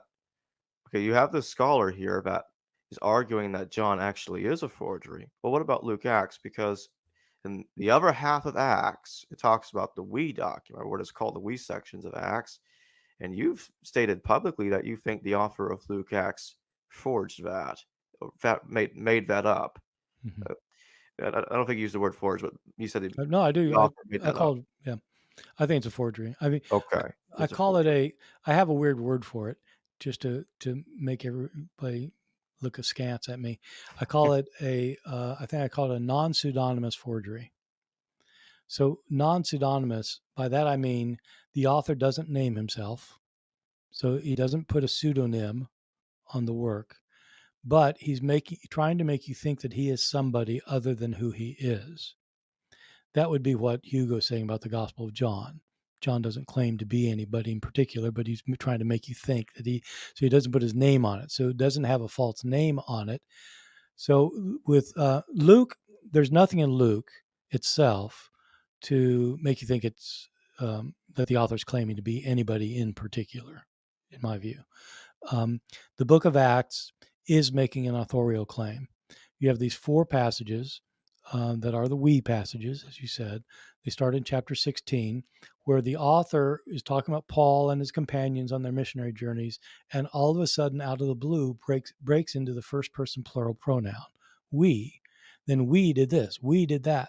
So it's Paul and his companions, Paul is doing this, Paul is doing that, and Paul and his companions doing that. Then we went to, then all of a sudden to we for a while. And then no transition, nothing like, yeah, then I joined up with them and we, and it ends that way and then begins again. It does it 4 times. And so what I used to think, and that I taught for many years, is that the author of Acts, who also wrote the Gospel of Luke, had a number of sources at his disposal. When he wrote the Gospel of Luke, he had Mark, he had Q, he had L. And Luke said to Theophilus he had used many earlier sources. He says that many people have written these accounts and that he wants to write a reliable one, he says. And so, okay. And then it begins Acts a similar way. Theophilus, in my earlier book, I talked about what Jesus said and did. And so he links the two together. But in Acts, then all of a sudden, halfway through it, he starts using this we stuff. And it's clear. So what I used to argue was that just as he used sources for Luke, he used sources for Acts, and that one of his sources was a travel itinerary, that he had a diary that somebody had kept, on a partial fragmentary diary that he inserted into his account at the appropriate places. And that's still, I think, a possibility, but I don't think so anymore. Again, as I started digging deep into the research, I came to realize that this is a common ploy among forgers to not to make a big deal of it, not to claim that you are Peter, that like in 2 Peter, where Peter says, his name is Peter, and that he was on the Mount of Transfiguration, he heard the voice, and so he's not making stuff up, he's going on, the voice on the Mount of Transfiguration, so he's like really going after it to make you think, oh man, it must be Peter. And Acts isn't like that. It's very subtle. He says we a few times, but it's with Paul, and so he's claiming to be a travel companion of Paul. Well, who better to know about Paul's life and teachings than a travel companion? And so it's a very subtle way to do a forgery. The response that I get all the time from people who don't believe it say, look, if he wanted to be a forger, he wouldn't be that subtle. He'd come out and say it. I mean, you can't be subtle and get away. I mean, how would you? And my response is, are you kidding me? He would be more effective if he did it differently. How effective can you be? For 2,000 years, people have said this was Luke Paul's traveling companion. That's how successful he was. I mean, what more could he do to make somebody think he's a traveling companion? And so it's brilliant. So some people are more subtle than others.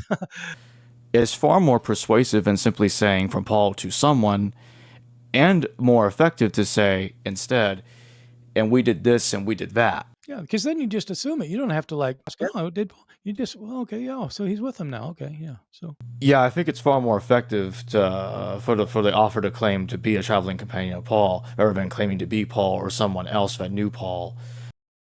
And yeah. So anyway, so yeah, that I don't know if Jacob that answers your question, but I do think that I think it acts as. But I'm gonna go back to what you were saying earlier about you think that the first 2 chapters of Luke are absent from the original version. Probably were absent from the original version of the gospel. Do we have manuscripts of it where those 2 are missing, or is there more of a language reason why you think those 2 chapters were not there? No, we absolutely have no manuscripts. No, this is a argument that's on other grounds. I'm not the first to make this argument. Of course, it's been around for a long time. There are lots of reasons for thinking that these 2 chapters did not originally belong to Luke. I didn't really dig into this much until I started writing many, many years ago. I wrote a book called The Orthodox Corruption of Scripture. And I was trying to deal with how scribes had changed their texts when they copied them in places to make their texts more orthodox so that they couldn't be used by heretics. And I wasn't arguing that Luke 1 and 2 were added onto the book, but I was dealing with this passage in chapter 3 where Jesus is baptized and the voice comes from heaven. And I was arguing that there's a manuscript divide there. And I was arguing that the oldest reading, probably the original reading, was the word that's the reading that said, the voice comes from heaven and says, "You are my son. Today I have begotten you." Okay, so Jesus becomes God's son at his baptism. But then I thought, well, how's that work in a book that has the virgin birth? 2 chapters earlier. And so I started thinking, and I started reading around. I realized there's a dispute about this. And I realized, there's some really interesting things about these first two chapters. So I'll list some of the interesting things. One thing is, if you just start with chapter 3, verse 1, you start there, like ignore the first two, just start with 3:1. It sure sounds like the beginning of a book. The author begins by saying, this took place in the days of Herod during the reign of Caesar Augustus, and he gives a dating, which normally that's how you begin a book. You date, when the events are going to happen, but it happens in 3:1. Not only that, but when in chapter 3, when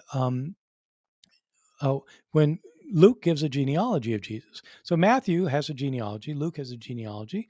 Matthew has it where you'd expect a genealogy when Jesus is born, right? The book begins with, these are the generations, and it gives Jesus genealogy. Luke gives Jesus genealogy after the baptism. What? Why would you give a genealogy after the baptism? And it's right after the verse said, you're my son, today I have begotten you. The genealogy in Luke doesn't go back to Abraham like in Matthew, and it goes all the way back to Adam, who's the son of God. And so Jesus is the son of God by genealogy and by baptism. And so, but why would you put a genealogy after the baptism? Well, because that's where the gospel started. It starts. So you have those two things, but then you have the fact that the first two chapters are written in a very different writing style that people have long noticed. That the writing style, if you just look at the writing style of chapters 1 and 2, is very much like the Septuagint. It's like the Greek Old Testament, and the rest of Luke is not. Not only that, you don't have a reference to the major events in chapters 1 and 2 anywhere else in either Luke or Acts. The virgin birth, the birth of John the Baptist, the Annunciation, just kind of go down the list of what's in chapters 1 and 2. It's never mentioned anywhere else. Even in Acts, written by the same person who's summarizing what happened earlier in the book of Luke. You start adding all this stuff up, and there are other arguments. You start adding it up, you think, man, I don't think this thing originally had 1 and 2. And then you have to figure out, well, why would somebody add 1 and 2? And that's where it gets interesting. I've already gone too long about this. I don't think it originally had chapters 1 and 2. Yeah, that is another fascinating answer because the first two chapters are filled with so much interesting material. Boy, are they. Yeah. Yeah. In light of that, what do you think of the idea that the gospel, the Lord, something that's supposed to be Marcion's gospel, is the earlier version of Luke, which is missing? An infancy narrative and a genealogy. Yeah. And the beginning of it kind of sounds like a little bit, but Jesus ascending from heaven down to Capernaum. It's not completely the same, but it sounds a little like what you were saying might be the beginning of Luke. Yeah, this is all part of the issue. So for those who don't know, Marcion is a 2nd century Christian thinker, kind of a philosopher, author, influential theological figure who maintained that the God of Jesus is a different God from the God of the Old Testament. That the God of the Old Testament is a God of wrath and justice, and the God of Jesus is God of love and mercy and forgiveness, and that they're literally different gods, and that Paul recognized that, and that Paul was the one who got it, that the law has nothing to do with Jesus. This is Marcion's view that he developed, and he was in Rome probably around 140 or so, and he has a couple of books that he relies upon for his views. We unfortunately don't have any of his writings that survive intact. We have some quotations, and we don't have his canon of scripture, which the church fathers indicated, starting with Tertullian especially, that it contained one gospel that was very much like our Luke and 10 of Paul's letters, interestingly, without the pastorals. And so this would be very early in the 140s or so. But Tertullian also says that Marcion shortened these books. He changed these books that he had, the Gospel and Letters of Paul, because later scribes had inserted references to the Jewish God that Marcion had to get rid of because, Paul and the Gospel didn't talk about the Jewish God in connection with Jesus. So he got rid of those parts. And so so the assumption is then that Marcion took out chapters 1 and 2, where you have Jesus being born of a virgin. And in Marcion's view, Jesus couldn't be born in this world because then he'd belong to the God of this world, which is the God that Jesus is opposed to. So Jesus didn't get born of a virgin or any other way. He descended from heaven as a full-grown adult in the appearance of a human. And so he didn't have chapters 1 and 2. But then all of a sudden, wait a second, this is one of our earliest references to what appears to be the Gospel of Luke, and it doesn't have chapters 1 and 2. Some scholars think that Marcion didn't change the text that he just had a different text, which is completely plausible. Our site, thank you for your super chat. What's your view on the Gospel of Mary Magdalene? Could it indicate that women held a higher role in the early church? It's a great gospel. It's one of the Gnostic Gospels. It was not found at Nag Hammadi. It was discovered in the 19th century. It turned up in the 1890s, and because of a series of really unfortunate calamities and circumstances, including world wars and such, it was in Germany. It was in Germany. It wasn't published till 1955. It's a Gnostic account that is fragmentary. We don't have the whole thing. It begins sort of in the middle of the episode where Jesus is telling his disciples, giving them an instruction that's this kind of mystical instruction about whether matter exists and whether sin exists, and then Jesus leaves them, and then Peter asks Mary, says, we know that Jesus loved you more than all other women. What did he reveal to you? And Mary starts giving a revelation to reveal what Jesus has revealed to her, and right when she starts, we're missing several pages. It's like, right.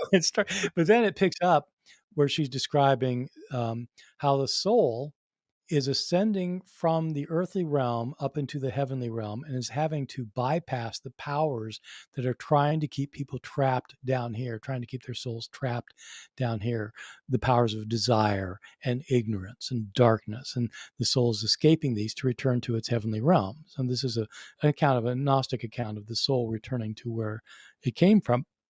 When she finishes this revelation, the men disciples start looking at each other and saying, I don't think Jesus told her this. Andrew says, I don't believe that Jesus told a woman that. And Peter said, why would he tell a woman and not tell us? No. And then Levi stands up and says, look, Peter, you're always a hothead. Just, she said he probably revealed it. He loved her more than us. And then Mary kind of blesses them, sends them out. They all go out to preach, and that's the end of it. So it's very interesting because you have a conflict between Mary and Peter, as you do in other books, including in the Gospel of John, Mary is the first to discover the tomb. This is Mary Magdalene, right? According to Paul, Peter's the first to see the resurrected Jesus. In John, it's Mary. So it's like this kind of conflict that exists throughout Christianity and kind of goes on in various other sources. So I think that the Gospel of Mary probably does show that you have people who are insisting, look, women are at least as reliable as men, as revealers of the truth. They probably have some kinds of roles in teaching, and it's showing the conflict that was happening in the early centuries. This is probably second century, about conflicts between whether women are legitimately spiritual leaders or not. The Gospel of Mary, absolutely yes. It sounds like that it was a real controversial issue in early Christianity regarding the role of women. Well, First Timothy's opposing it, and you get passages like you get this thing in Mary, and you get the Acts of Thecla with Paul, which are supporting the roles of women, and it appears to have been a much bigger controversy than we see in the regular proto-Orthodox sources. Elias Almadi, thank you for your super chat. I'm trying to find Fee's book on the text of the Gospels in the early Fathers, but can't find it. Is there another which deals with the New Testament as found in the early patristics and manuscripts for the Fathers? Fee's book on the text of the Gospels is one that he co-authored with me. As it turns out, it's called Origen's Text of the Fourth Gospel. The text of the Fourth Gospel in the writings of Origen. It's found in a series called the Society of Biblical Literature, New Testament, and the Greek Fathers. This area of the Church Fathers quoting the New Testament and using these patristic quotations to help reconstruct what the original New Testament said. That was what my PhD dissertation was on, and it was my field of early scholarship. When I wrote my PhD dissertation, it was on the title was Didymus the Blind and the Text of the Gospels. Didymus was a 4th century church father whose writings had been discovered in the Second World War in Egypt. They were commentaries on the Old Testament, but he frequently quoted the New Testament. And for my dissertation, directed by Bruce Metzger, I isolated all of the quotations of the Gospels in this many volumes of Greek, which had never been translated into English. there were a couple of commentaries that were in French and a couple in German, but so you have to work with that. So I collected every quotation of the Gospels, and then I compared them to about 24 surviving Greek and Latin manuscripts to see where Didymus's text agreed and disagreed with these manuscripts in order to reconstruct what Didymus's text of the Gospels looked like in the 4th century. He lived in 4th century Alexandria. So one of my inspirations for this kind of work was Gordon Fee, whom I mentioned earlier as this scholar who wrote this First Corinthians commentary, but also was a textual critic and a Pentecostal preacher. And I almost went to Boston University to do a dissertation with him, but I stayed at Princeton to do it with Metzger. But when I was finishing the dissertation, Gordon Fee had said, what we really need, he had written this someplace, what we really need is a series where different scholars would take a different church father and show what their text of the New Testament looked like. That way, you know where the church fathers lived, you know when they lived, and so then you could isolate what the text looked like in that time and place. And so I wrote Gordon Fee. I was still a graduate student, and he was kind of a big shot in the field. I said, Dr. Fee, I think this is a great idea, and I think you could use my dissertation as the first volume. He wrote back, he said, let me see it. Sent it to him and said, oh my God, yeah, this is the first volume. So it started the series. Then Gordon, he and Mike Holmes and I wrote the one on origin. And after that, I took over the series. I was the editor for the series for a number of years. And so if you look up that series, the New Testament and the Greek Fathers, New Testament. Yeah, I think it's just called the New Testament and the Greek Fathers is what the series is called. And you'll see a number of volumes that deal with the issue. And in my book, the Didymus volume, I actually explain what the complications are of doing this use of these patristic sources, because it's not easy. And look, textual criticism generally, working with the manuscripts, is something most New Testament scholars don't want to go anywhere near. It is a really complicated, technical, and most people think completely boring enterprise.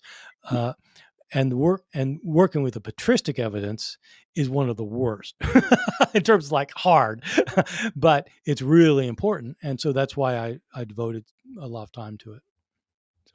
Yeah. And so what you do is you figure out. So what I did, I picked a couple dozen that represent different kinds of textual traditions, and to see which ones, and you do a kind of a statistical analysis to figure out which ones it most aligns with. And it ended up meaning that I could show that the way the text developed in Alexandria, Egypt, was different from what people had earlier said. And so, but you've got to do the technical work to get to that kind of conclusion. God, it wasn't fun. Now we have computers that can do a lot of this stuff. I was calculating all these things by hand. It was really gruesome. Back in the old days before the internet and everything. I think I'll write a book for popular audiences without any footnotes. That's what I'm going to do. Oh, man, this is too hard.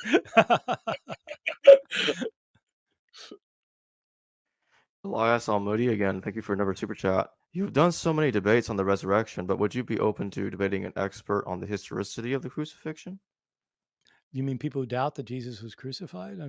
Apart from mythicists, I've never met somebody who would doubt that. But yeah.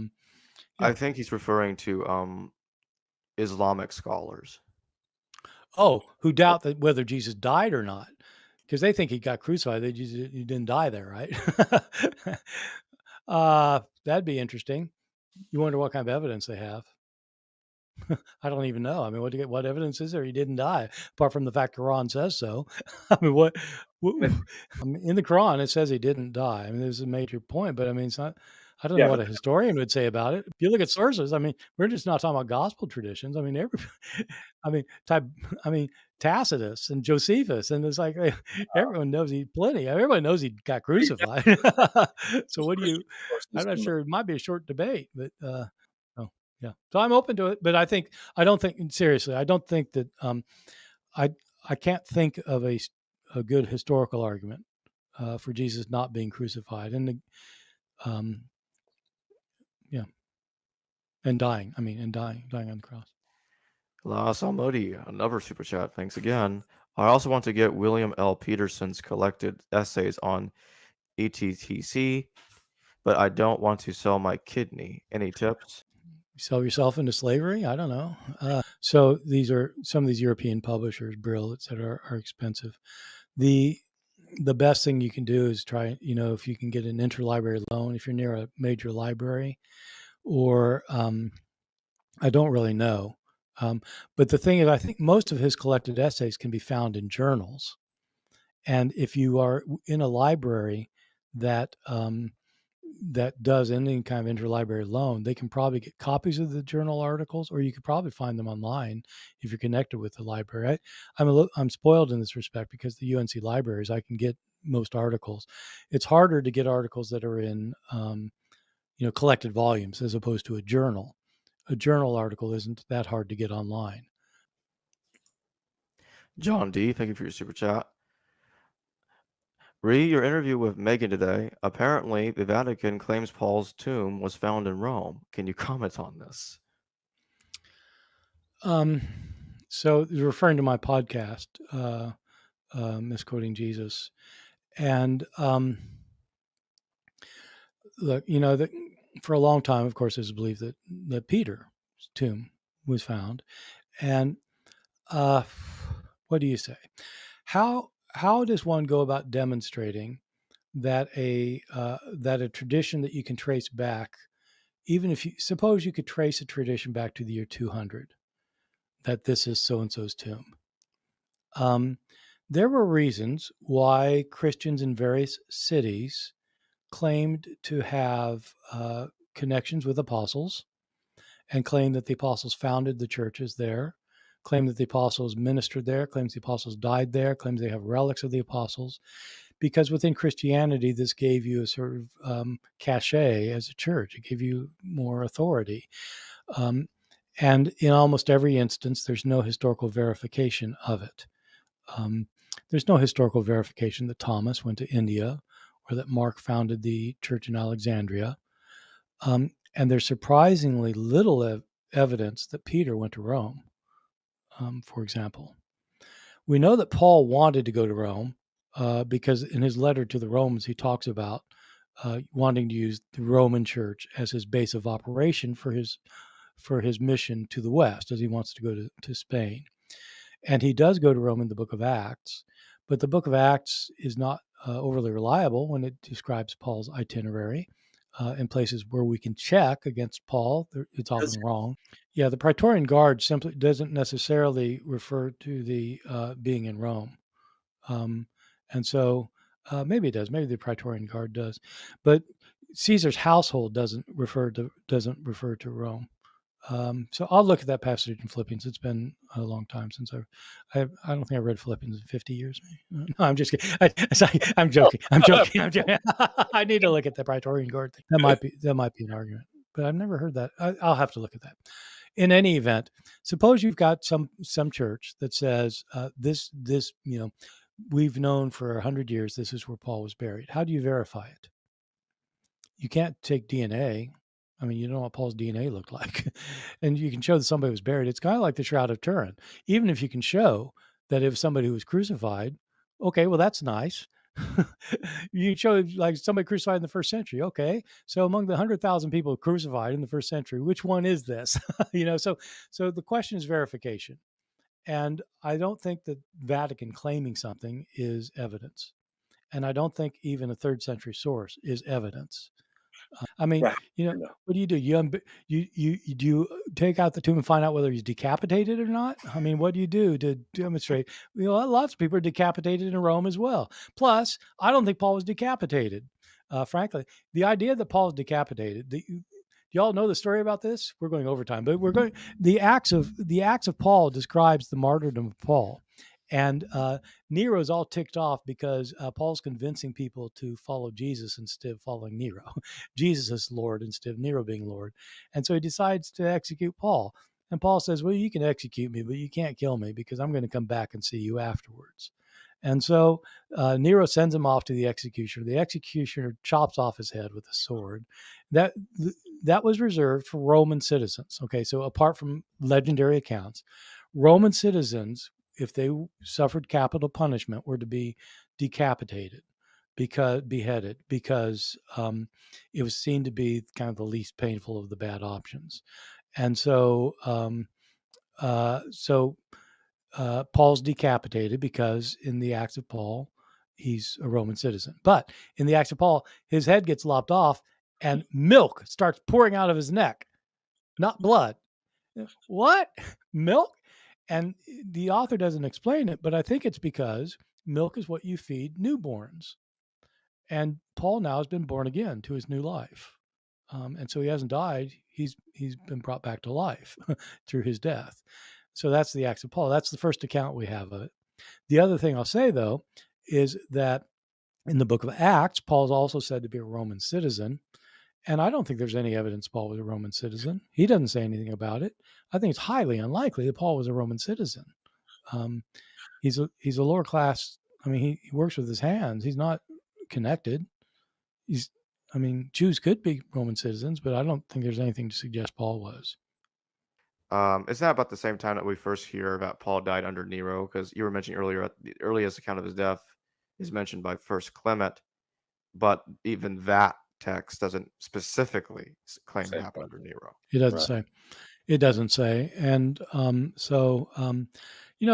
are pretty good reasons for thinking Paul probably died in the 60s. I mean, he must have been in his 60s at that point. I mean, I think he was an adult when he converted. I don't think he was a teenager. If he converted around the year 33, then in the mid 60s, he'd be fairly well along. I mean, Seneca, who's living at the same time, when he's around, in his about mid 60s, he's talked about what an old man he is now, and that he expects to die soon. And that's kind of typical that you don't have long expectancies. I don't think Paul could have lived much beyond the 60s. I don't think there's good evidence that he was martyred by Nero, but this is the martyrdom of Paul which is probably part of the legendary Acts of Paul. It's circulated separately, but it probably is the first time that Nero is mentioned. Seneca was certainly forced into suicide by Nero. I mean, Seneca was a victim of Nero, even though he had been a close associate of Nero's. And he had been his tutor and his advisor, and for many years, Seneca actually ran the empire apparently. But he, Nero didn't like his stoic ways. He didn't like his strict ethics, and so finally, when he got older, he just got rid of him. We don't know a lot. He himself indicates that he works with his hands. It's not just Acts, which says that he works with leather, but he talks about working with his hands day and night. And so it looks like he goes into places and sets up shop of some kind and is some kind of manual labor. And so he may be that he's what sociologists might call mixed status. So some people like Seneca have a very high status. He's an equestrian. He's not a senator, but I guess he does end up joining the Senate. But he's not from the senatorial class originally, and he's one of the wealthiest human beings on the planet. Seneca is, and he's extremely high educated. Everything is a high level class status symbol. With Paul, it looks like it's a mixed bag because he's highly literate, which would make him at a higher status, and so he's educated. That's a high status thing, but he's also poor, which is low status, and works with his hands, which is low status. And so you have people like that are kind of mixed status. I mean, some people became highly educated because they were slaves. I've sometimes kind of casually wondered if one could make the argument that Paul started out as a slave. He certainly loves calling himself the slave of Christ. And it would explain his high literacy. I don't know. I just played with the idea. I'm not going to. Let's take a couple more super chats before we close. Patrick Henry, thank you for your super chat. Is the idea of a Zealot Jesus similar to saying that there was a historical Robin Hood, but he stole from the poor and gave to the rich? Can such an individual really be called the historical Jesus? There. Y'all blanked out on me there for about 30 Okay, seconds. I'll repeat what the super chat says. Patrick Henry says, is the idea of a Zealot Jesus similar to saying that there was a historical Robin Hood, but he stole from the poor and gave to the rich? Can such an individual really be called the historical Jesus? I'm not sure I'm getting the Robin Hood connection. How would he rob from the poor and give to? I don't quite get that. If Jesus were okay, several things. One is you got me back. I'm sorry. It looks like our internet's going crazy here. So That's okay. Zealot is a term used by Josephus to refer to rebels during the Jewish uprising in 66 to 73. And so it wouldn't be applicable. The technical term wouldn't apply to Jesus. The question is he like one of those who wants to overthrow the Romans through military force? That, of course, is the argument of Reza Aslan in his book Zealot. Reza didn't come up with that idea. It is the oldest idea of the historical Jesus in critical scholarship.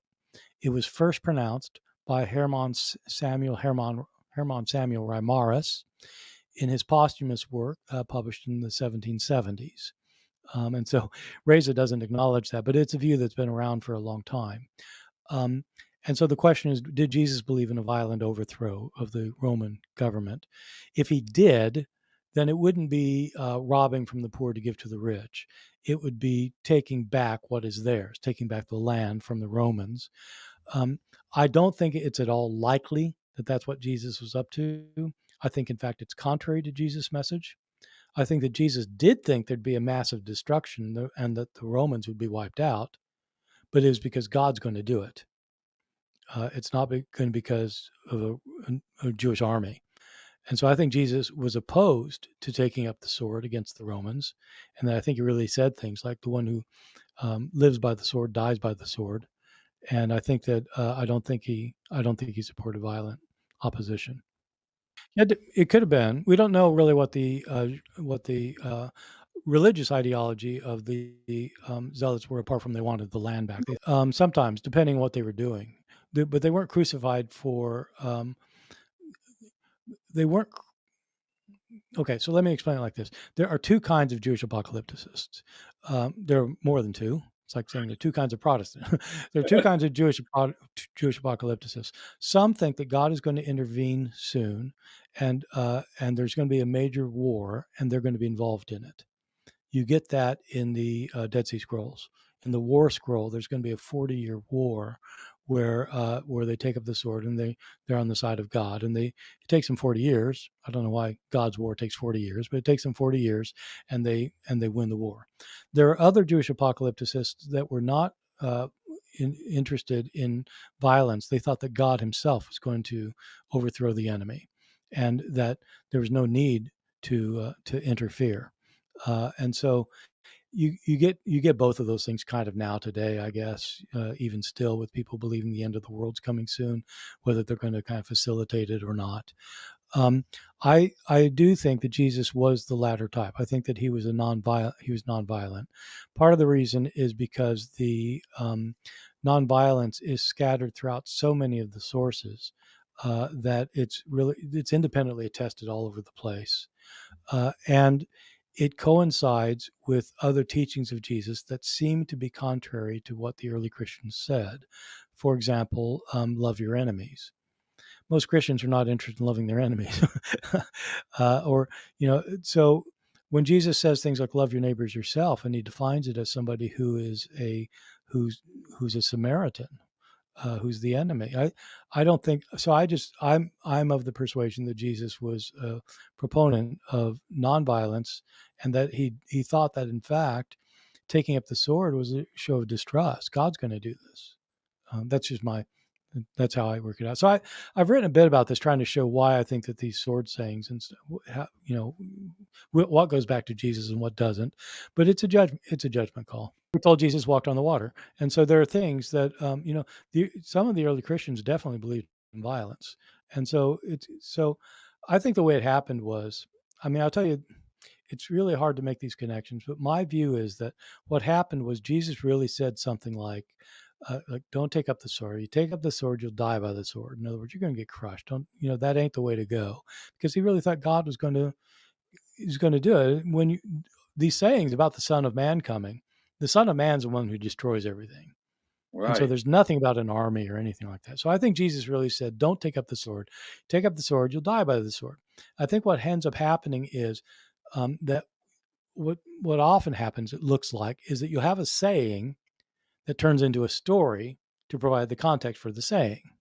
I've seen this happen all the time in my own life, where there'll be some like, we had stories about Bruce Metzger, my teacher, and you have these one-liners, and then all of a sudden some stories would crop up that would kind of show the context for these one-liners. And I saw it happen. So I think stuff like that did happen, and scholars since the 1920s have said that happened with Jesus. I think Jesus said, "Take up the sword, die by the sword," and the narrative that got invented around that is that Jesus came to be arrested, and his disciples pulled out a sword to defend him, and then he says, "Well, you take out the sword, you die by the sword." And so, I don't think his followers are armed, probably, and I don't think that he was encouraging violence or anything like that. Let's take a look at the next super chat. Sean A. Torres, thank you for your super chat. What the heck is the Holy Spirit in the New Testament? Gospels, Paul. My fundy background says part of the Trinity. What is the academic view? So the Spirit of God is a figure that goes back to the Old Testament. You find it in Genesis 1.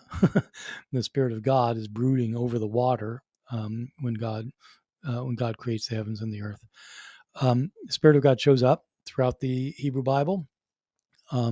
It seems to be a kind of a divine presence of God on earth in spiritual form, in non-bodily form at times.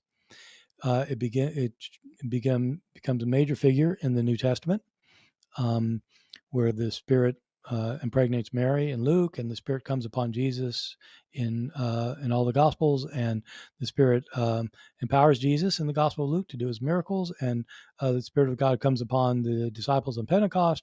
And so the God's Spirit is just part of the Jewish tradition that Christians take up.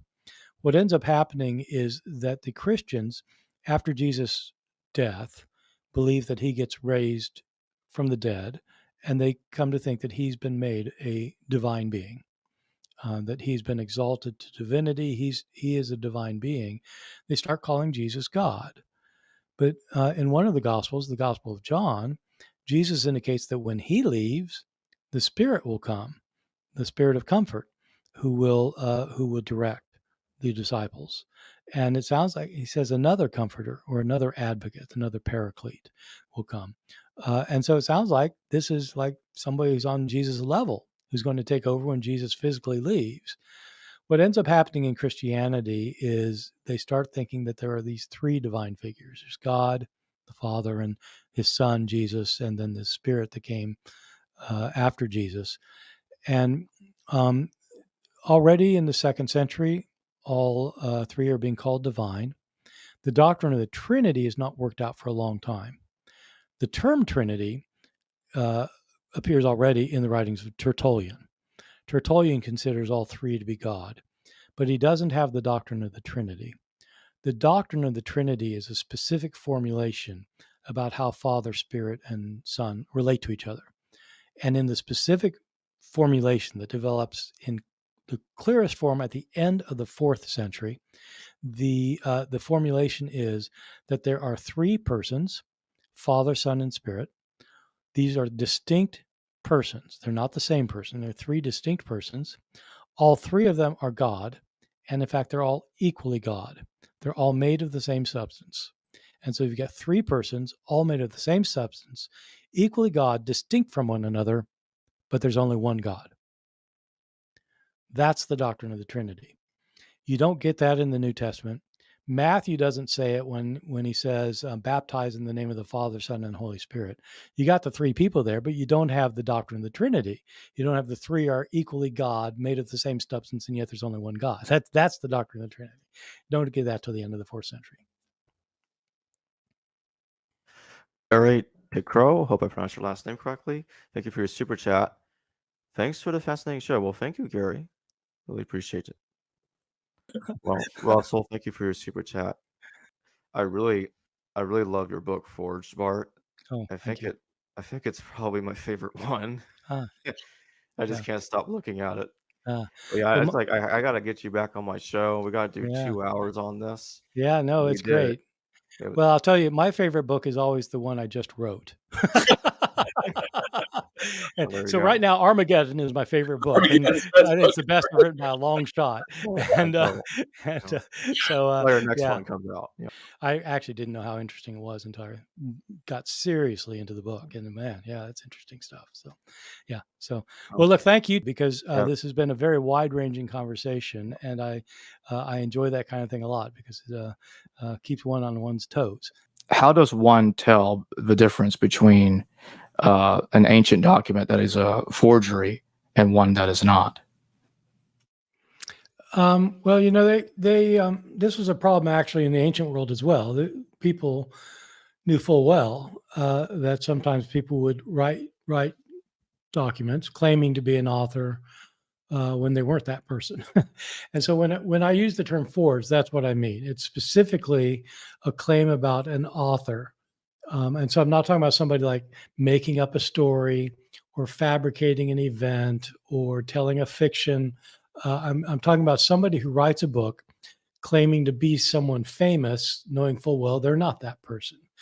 And in the ancient world, that happened a good bit. And ancient authors talk about it.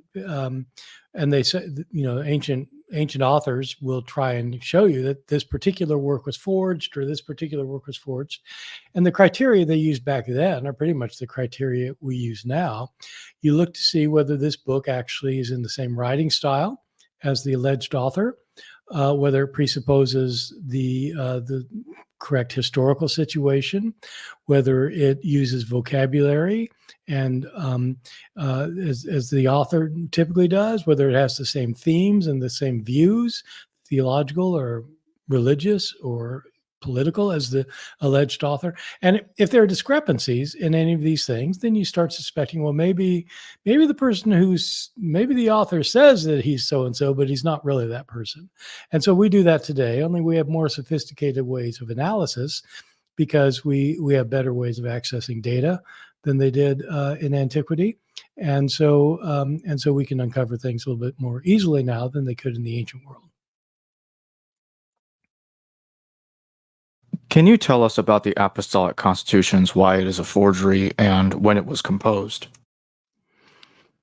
Well, it's a 4th century document. It's a book that claims to be written by the apostles, and in places in the Apostolic Constitutions, it will the author who's claiming to be, you know, the apostles of Jesus will sometimes break into the first person. I, James, say to you this.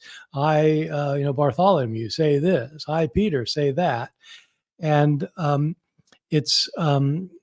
it's clearly somebody who's actually claiming to be the 12 apostles.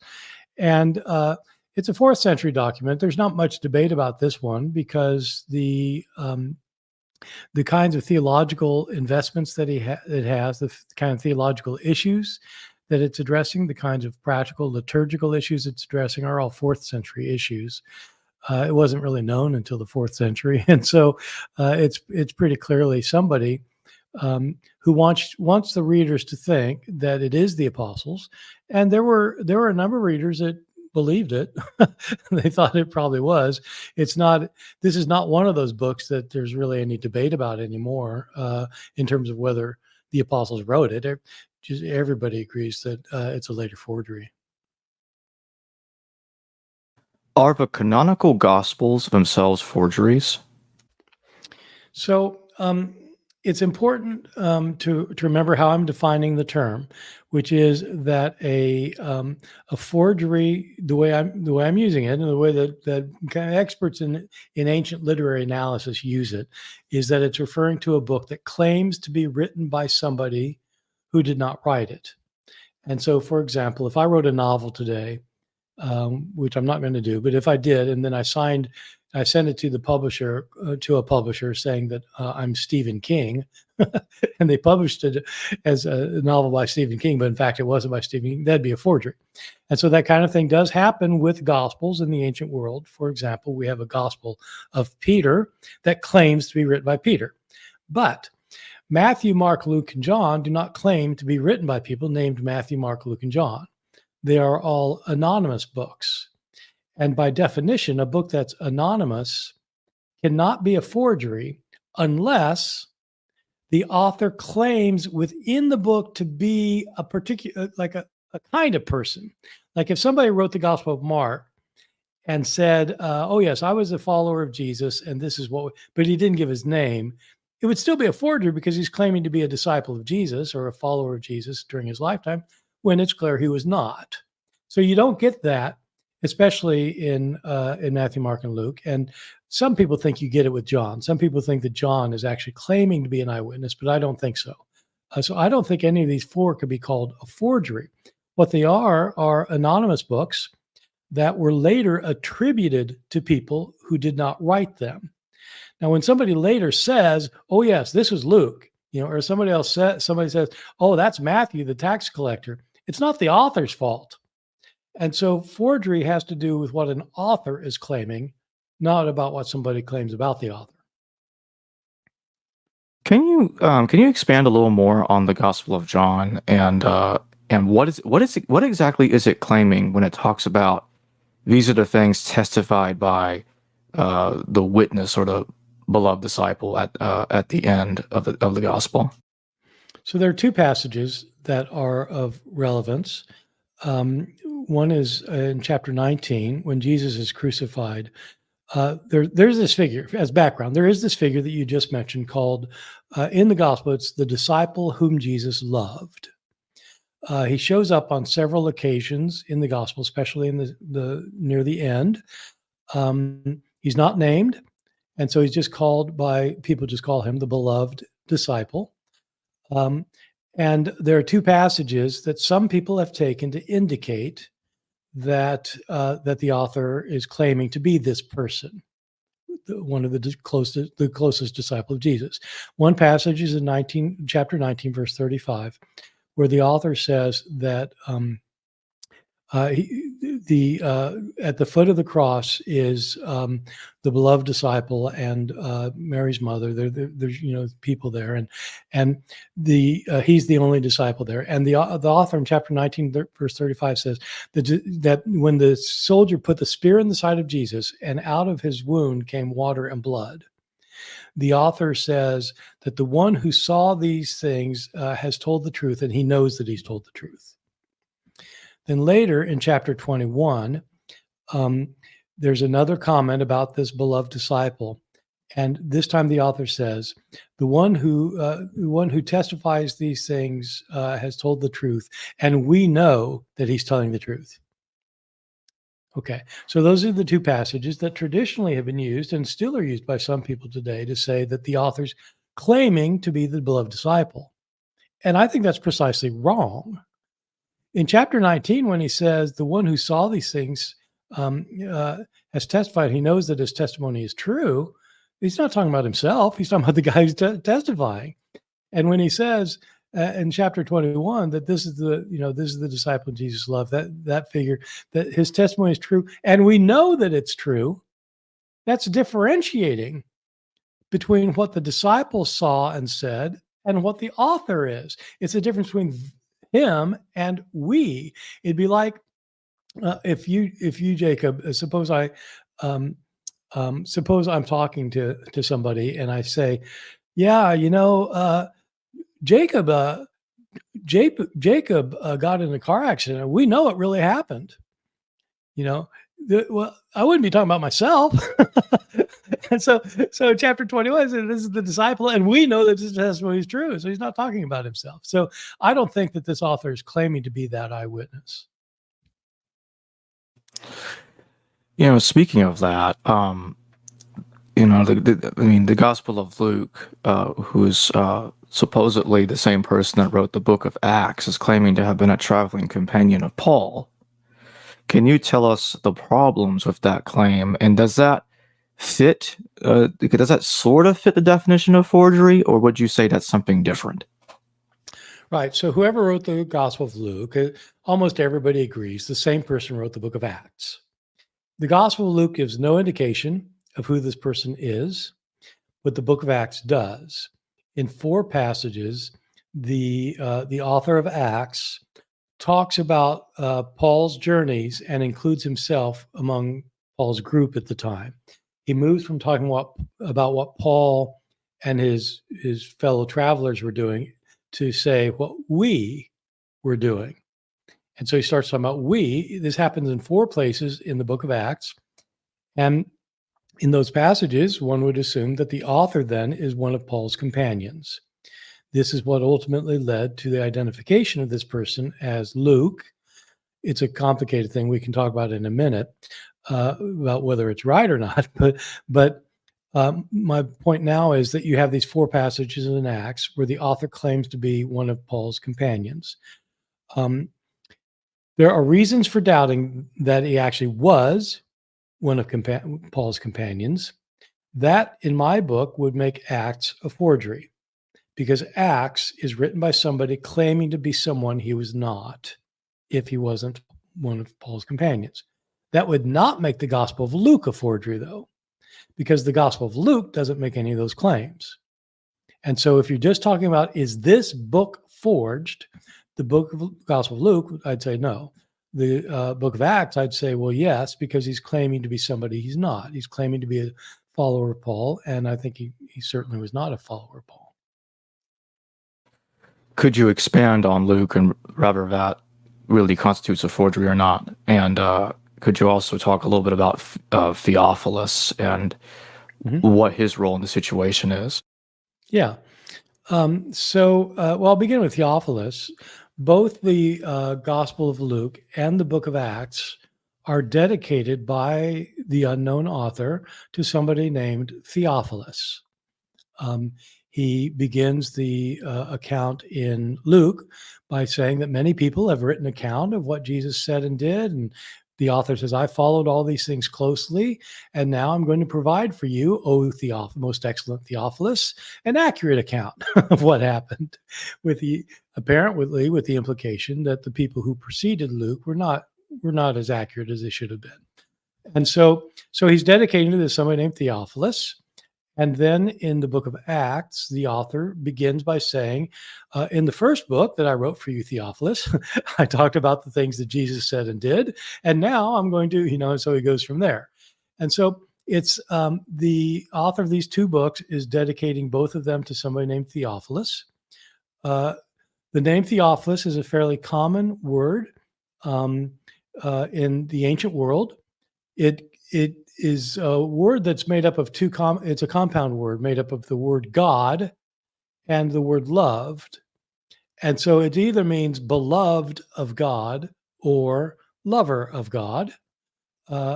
And so, but we don't know, we don't know which Theophilus this might have been of the many, many people named Theophilus. The big debate among scholars is whether it's an actual person or not. Many people have thought over the years, have assumed that this in fact is an actual person, that he is a non-Christian, and that he's some kind of Roman administrator, because he's called most excellent Theophilus, which is a term in the book of Acts, most excellent, that it gets applied to a Roman administrative authority in the book of Acts. And so it's assumed that if this person Theophilus has the same title, it must mean that he's also a Roman administrative officer. And then the implication then is that this author, Luke, whatever you call him, was writing these two books in order to explain the life of Jesus and the history of early Christianity to this Roman administrator, presumably because he wanted the Roman administrator to understand the truth behind Christianity rather than the rumors that he may have heard. So that's one theory, that it's an actual person. The other theory, which I prefer, and it's a common theory, is that the name Theophilus actually is meant to be a symbolic name for lover of God or beloved of God, and that Luke, whoever's writing this, is writing this for his fellow Christians. He's writing this for people who are in the Christian community who are beloved of God and who love God. One reason for thinking that is that it is completely implausible, I think, for somebody to write these extremely large books. These are two of the largest books in the New Testament altogether. These two books take up about a fourth of the New Testament. They take a long time to read. One of them is 24 chapters. One of them is 28 chapters. And it's like, these are long books. What's the deal with that? Well, what the deal is that this author probably is not handing these over to some Roman official. Some pagan Roman official isn't going to read these books. And so I think, surely the author knew that. I think he's writing this for his internal community. So that's who Theophilus was. So I don't think he gives us much of an indication of who the author might have been.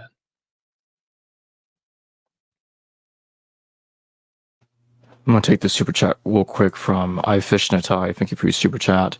A new theory is James, brother of Jesus, is a beloved disciple and contributed to John. Thoughts? Well, I'd say there's absolutely no evidence of it. And in fact, there's good evidence against it. Because in the book of John, the Gospel of John, the brothers of Jesus in chapter 7 don't believe in him. And so James, the brother of Jesus, is not the beloved disciple, and in no tradition is the brother of Jesus one of the disciples. This person, the beloved disciple, is at the Last Supper. He's one of the 12.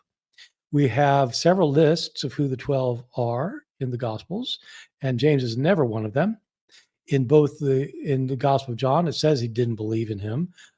And in Gospel of Mark, it implies that James, the brother of Jesus, didn't believe in him. It appears that James, the brother of Jesus, became a believer in Jesus after Jesus died, that he claimed that he saw Jesus alive afterwards. So I don't think there's any reason at all to think that, in my opinion, that James would be the beloved disciple.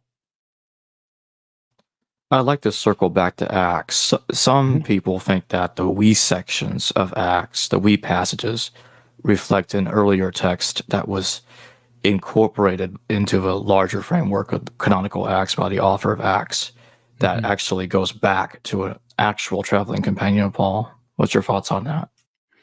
Let me say two things about that, and this might take a minute because I never did get around to answering your question. What about it? Was he a traveling companion of Paul? There are good reasons for thinking that the author of Acts, whatever you think about these four passages, that the author of Acts was not one of Paul's traveling companions. The strongest argument against that is that whenever the book of Acts talks about something that happened in the life of Paul, or talk about what Paul preached as his gospel message, whenever that happens, and it's something that Paul himself also talks about, both in the minor details and often in big issues, they differ from each other. Sometimes in tiny ways, but sometimes in major ways, such as like, what was Paul's gospel message? It depends. If you read the book of Acts, where he preaches one thing, and in his own accounts, he has a completely different message, not just a different message, but like a contrary message. But there are all sorts of details. When the author of Acts says that Paul went here and did this, you compare that with what Paul himself says. Paul says something contrary, like contradictory. I'll give you one example. When in the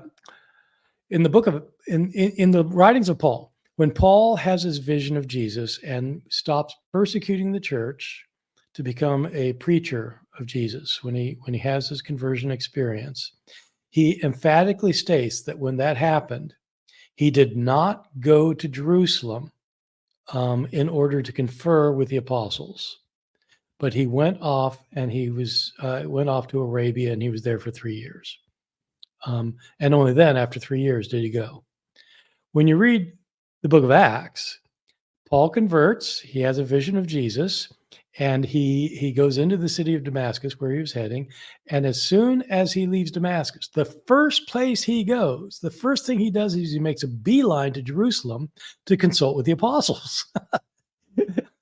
Paul insists, and Paul actually includes an oath. He says, I swear by God, I'm telling you the truth, that he did not go to Jerusalem to consult with the apostles. And that's exactly what it is in Acts. Well, so that kind of thing happens a lot. And so it looks like this person was not a traveling companion of Paul, but you do have these 4 passages where the author starts speaking in the first person. And so one venerable solution to this among scholars is the one that I used to teach for years before I looked into it even more carefully and thought about it a bit more, which says that what these we passages are they represent, as you said, Jacob, they represent like an itinerary that one of Paul's companions kept during his journeys, that this author somehow had access to fragments of this itinerary and inserted it in 4 places in his thing, so that in 4 places you have this kind of travelogue by this person who was with Paul at the time. Can you tell us about forgeries in the name of Peter? Yeah, I can. There are lots of them. And so in the New Testament, we have 2 books that explicitly claim to be written by Peter, Jesus' closest disciple, 1 Peter and 2 Peter. I will say that almost every critical scholar, even a lot of evangelical scholars will agree that whoever wrote 2 Peter could not have been the author of 1 Peter. Their writing styles are so drastically different that it looks like it can't be the same author. And I can explain how that works further if you'd like. But there are other books outside of the New Testament that also claim to be written by Jesus' disciple, Peter. We have a Gospel of Peter that I mentioned earlier, one of our earliest Gospels. We don't have the entire thing. We have a portion of it, but in that portion of it, the author, who has been speaking in the first person throughout, identifies himself by saying, I, Simon Peter. So he's claiming to be the author of this fragmentary account, was claiming to be Peter. We have several letters allegedly by Peter that claim to be by Peter outside the New Testament. A letter that he allegedly wrote to James, the brother of Jesus, the leader of the Church of Jerusalem, where Peter blasts another person who is teaching a lawless gospel to the Gentiles. So it's a gospel where you can be saved without the law to the Gentiles. Well, that's Paul. And in this letter, allegedly Peter, calls this person the man who is my enemy. Whoa, that's good. Paul is Peter's enemy. We have 3 books that are apocalypses that claim to be by Peter. They're very different from each other. The 2 that are available in English translation are one that's in Greek, which is the first account we have of somebody being given a guided tour of heaven and hell. And Peter, the author, writes about it in the first person as Peter. And we have another account, which is in the Coptic language, the Egyptian language, which is a Gnostic account of Peter allegedly watching the crucifixion and being confused because Jesus appears in multiple forms, and the person the person being crucified is not the real Christ. It's the humanoid version of Christ, but not really Christ. And so it's a very, really interesting but rather confusing account. So my point is, we have lots of books that claim to be written by Peter, and I think it's pretty clear. Everybody agrees he didn't write these ones outside the New Testament. I don't think he wrote the ones inside the New Testament either. Can you go into why the author of 1 Peter is not the author of 2 Peter? Yeah. So One way that you evaluate whether somebody wrote something is by looking at the writing style. This is what, as I said, was common in the ancient world. We have a very kind of a humorous story told by one of the most prolific authors of antiquity, Galen, who was a physician in the 2nd century and was a medical writer. But he wrote a lot of different things. He was a major figure in Rome. He was actually the personal doctor to Marcus Aurelius, the emperor. And so he was very famous in his day, wrote lots of books. And he tells an account in which he was walking down a street in Rome and was passing by a bookseller shop. And there were two people having an argument. One of them had just bought a book by Galen. And the other one, Galen's overhearing this. He's having this argument. The one guy has bought this book, and the other guy's looking and said, Galen didn't write this. He started reading. He said, this is not at all his writing style. This is not by Galen. And so they're having this dispute. Did Galen write it or not? It turned out Galen had not written it, but he overheard this conversation. And so he went home and he wrote an account that's called On My Books, which is sometimes could be entitled How to Recognize Books Written by Galen, because he explains which books are his and which ones are not. And in this case, it's just the writing style. You have something very similar with 1 Peter and 2 Peter. 1 Peter is written in rather elevated Greek with using a lot of rhetorical devices in Greek. It is well written and well structured, and is it's not like reading one of the top elite Greek authors in the classical world, but it's very good Greek. 2 Peter is written in a very different writing style that is unmistakably different in the way he uses language, the way he constructs his sentences and his paragraphs, the vocabulary he uses, the concerns that he has. And so it is widely recognized as not being from Peter. And that was recognized actually in the early church. Into the 4th century, there was a famous teacher of Jerome. This guy's name was Didymus. They call him he's known by as Didymus the Blind.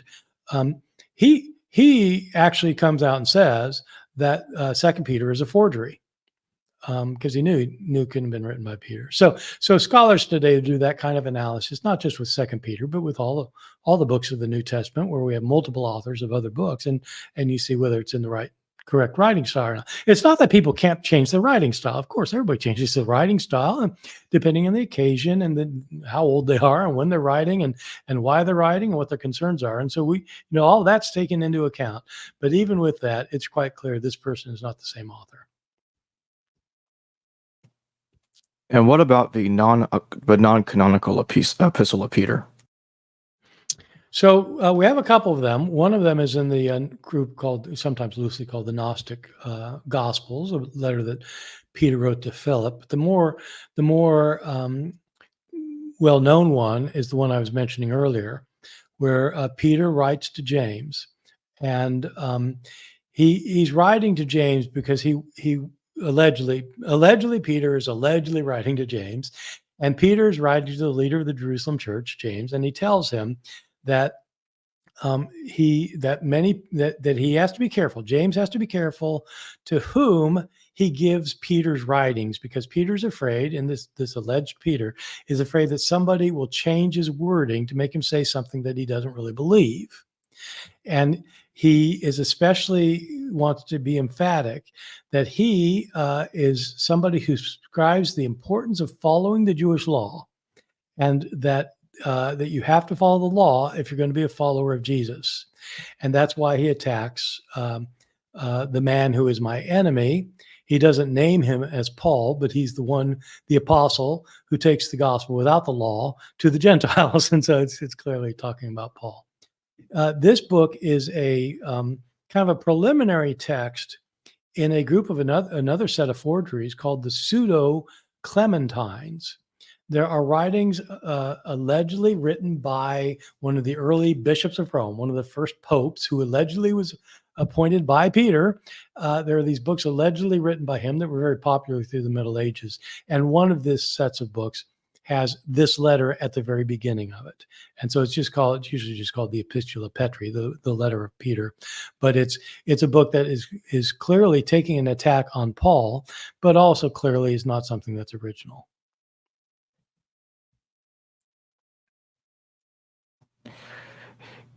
And what about the forgeries perpetrated by Marcion? So Marcion is a 2nd century church father who founded a form of Christianity that was very, very popular in the 2nd and 3rd centuries and continued on for centuries after that. They're usually called the Marcionites because they followed the teachings of Marcion. Marcion was living about the middle of the 2nd century. The tradition is that he went to the city of Rome and that he stayed in Rome for a number of years, right at the end of the first half of the 2nd century. And he wanted to convince people that Paul, the Apostle Paul, was the one who truly understood what Christianity was all about. The other apostles did not understand because the other apostles, who were Jews, even though Jesus preached something contrary to Judaism, according to Marcion, his Jewish disciples never got it. And so that's why Jesus had to appear to Paul a couple years later, because the original disciples didn't understand Jesus' message, but Jesus converted Paul, and Paul did understand his message, that the God of the Old Testament, the God of the Jews, is not the true God, that Jesus comes from a different God and has come into the world to save people from the God of the Jews. And so Marcion's gospel is that the Old Testament is not a Christian book. The Old Testament God is not a Christian God. Christ is not the son of the Old Testament God. Jesus comes from a stranger God, a God who's a stranger, a foreigner. He's not been known to the world until Jesus came into the world, and Jesus came to save people from the clutches of the wrathful God of the Old Testament, who gave people a harsh law that nobody can follow. And since people can't follow it, he sends them all to hell. Jesus came to save people from that God. So that's Marcion's his basic view of things. He had some books that he used in order to prove his point that he claimed were scripture. One thing he did is he collected books that were in circulation among Christians and said this is the canon of scripture. It was it consisted of 10 of Paul's letters and some form of the book of Luke, the Gospel of Luke. And he said these are the only scriptures. He allegedly doctored those books by cutting out parts that affirmed the God of the Old Testament and saying, and quotations of the Old Testament, because he didn't think that Jesus or Paul would quote the Old Testament because they were against the God of the Old Testament. The other book that Marcion created was a book called the Antitheses.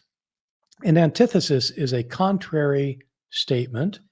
And what Marcion's book, apparently, we don't have this book anymore. We only have references to it by later church fathers who were against it. This book, Marcion would take passages from the Jewish Bible, what Christians came to call the Old Testament, and passages from the life of Jesus or from Paul to show that they stood at odds with each other in ways that could not be reconciled, as a demonstration that Jesus did not represent the Jewish God.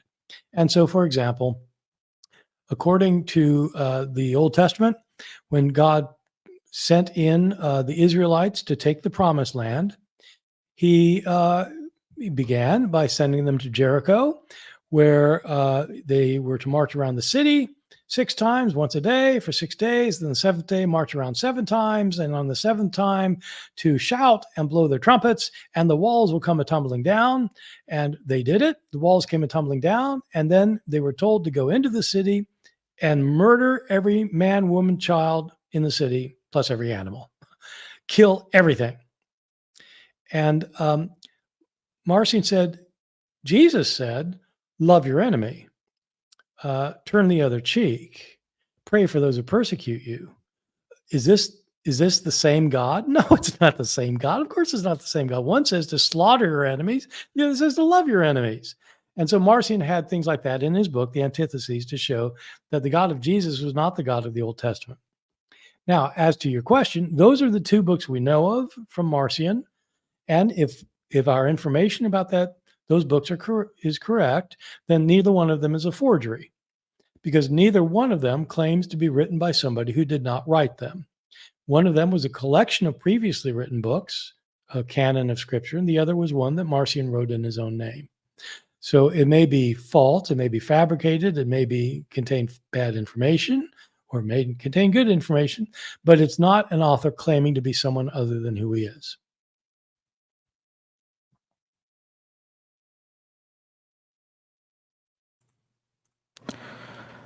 What are your thoughts on the third epistle of Corinthians? Well, one thought is that most people have never heard of it. And so in the New Testament, we have two books that Paul wrote to the Corinthians, 1st and 2nd Corinthians. Outside the New Testament, there's a book called 3rd Corinthians. It is again a letter, allegedly written to the Corinthians by Paul. The first two, the ones in the New Testament, 1st and 2nd Corinthians, are books that just about everyone I've ever met, including the most radical skeptic, believes that Paul actually wrote the letters. Whether they agree what's in the letters is another thing, but everybody agrees Paul wrote them. 3rd Corinthians, no. So 3rd Corinthians comes down to us as part of a larger collection that is put together called the Acts of Paul. In the New Testament, we have the Acts of the Apostles, which is about the spread of Christianity after the death of Jesus throughout the world. Peter is the main character in the first 12 chapters, and Paul's the main character in the final 2/3 of the book, up to chapter 28. And so there you have accounts of Paul's missionary activities and his preaching and miracles and such. The Acts of Paul is a late 2nd century production based on legends about Paul that also deal with his missionary journeys, and by and large tell stories not found in the Acts of the Apostles in the New Testament. Included in this narrative account of Paul's activities are some of his writings. You have other of these apocryphal acts, by the way. We have 5 of them altogether. We've got apocryphal accounts of the legendary accounts in books of John, of Peter, of Andrew, of Thomas, and of Paul. So those are 5 apocryphal acts. And we get many of our legendary accounts that people know today about the apostles from there. They're legendary, but including, for example, that Thomas went to India, or that Peter got crucified upside down. These are things that you find in the apocryphal acts, and they're just legendary materials. Paul has these legendary materials in his, including a very interesting story of Paul baptizing a talking lion in the wilderness. A lion who talks with Paul and gets baptized. And then later, when Paul is being put to death in the arena, they let the wild animals on him. And the lion who comes out happens to be the lion that he baptized. They have a nice chat, and and they both escape. So it's that kind of legendary account. Within it is an account of the Corinthians being upset because some heretics have come among them and convinced a number of them, or tried to convince a number of them, and having some success, that Jesus was not really a human being. Claiming that this is the truth of the gospel, that the apostles would agree with this, that Jesus was a divine being, but he wasn't a human being. If he was a human being, then he couldn't be God. And, he's got to be God, so he's not a human being. And so that's what these false apostles are teaching. And the Corinthians, some of the Corinthian leaders, write Paul and say, you got to help us here, because, they're convincing people, and it's really leading to chaos because they don't think Jesus was a real flesh and blood human being. And so Paul writes his letter in return to them to explain that Jesus was fully human. He was born of the flesh. He was born of the Virgin Mary, but he was fully flesh, and they died in the flesh. and you have to believe in the flesh of Christ, or you can't really be a Christian. And so 3 Corinthians, I guess technically it'd be this response of Paul, but they usually group it together with the account of the letter from the Corinthians to Paul. There's a little paragraph in between the two explaining that Paul got it and read it, and then this reply that he made. There's no way this was something that Paul actually wrote. Again, the writing style is not like Paul's, but even more importantly, this idea of a heresy sprouting up saying that Jesus was not a flesh and blood human being are well after the day of Paul. There's nothing like that in Paul's time. And so there's really no dispute about this one as well, although it did get included in some Bibles. In the Armenian Bibles, it was included as part of Scripture. All right, I'm going to take a few super chat questions before we get to more questions on Paul. Jonathan Munch, thank you for your super chat. Lena Einhorn thinks that the Mount of Olive arrestation is modeled on the Egyptian character from Josephus. What do you think of this theory? Thanks. I don't think it works temporally very well. I think, for one thing, Josephus's account is many years later. The account of Jesus' arrest in Gethsemane occurs already in the Gospel of Mark, and the account of the Egyptian that Josephus talks about, Josephus, so the first century Jewish historian Josephus, our principal source of information about Judaism in Israel during the first century, does talk about apocalyptic preachers other than Jesus of Nazareth. He mentioned John the Baptist, but he has these 2 others in particular one is named Theudas and the other is named the Egyptian. And they both are making apocalyptic proclamations at different times about how God is going to enter into judgment with Jerusalem. And that these apocalyptic preachers are gathering large followers. And in both cases, they are the Romans don't want anything to do with them, and so they attack their followers. There's nothing in the account that Josephus has of the Egyptians that is particularly close at all to Mark's account of Jesus being arrested in Gethsemane, or John's account of Jesus being arrested, or any of the other. So there aren't literary links to make you think that these are connected accounts. The only thing that's comparable is that they raise the ire of the Romans who come out and get them, and leads to bloodshed. So you get that in those 3 accounts, but you get those in a lot of accounts. And so I don't think that there's any, including in Josephus. So I don't think that there's anything in particular about the Egyptian account to make you think that somehow the gospel story was modeled on it.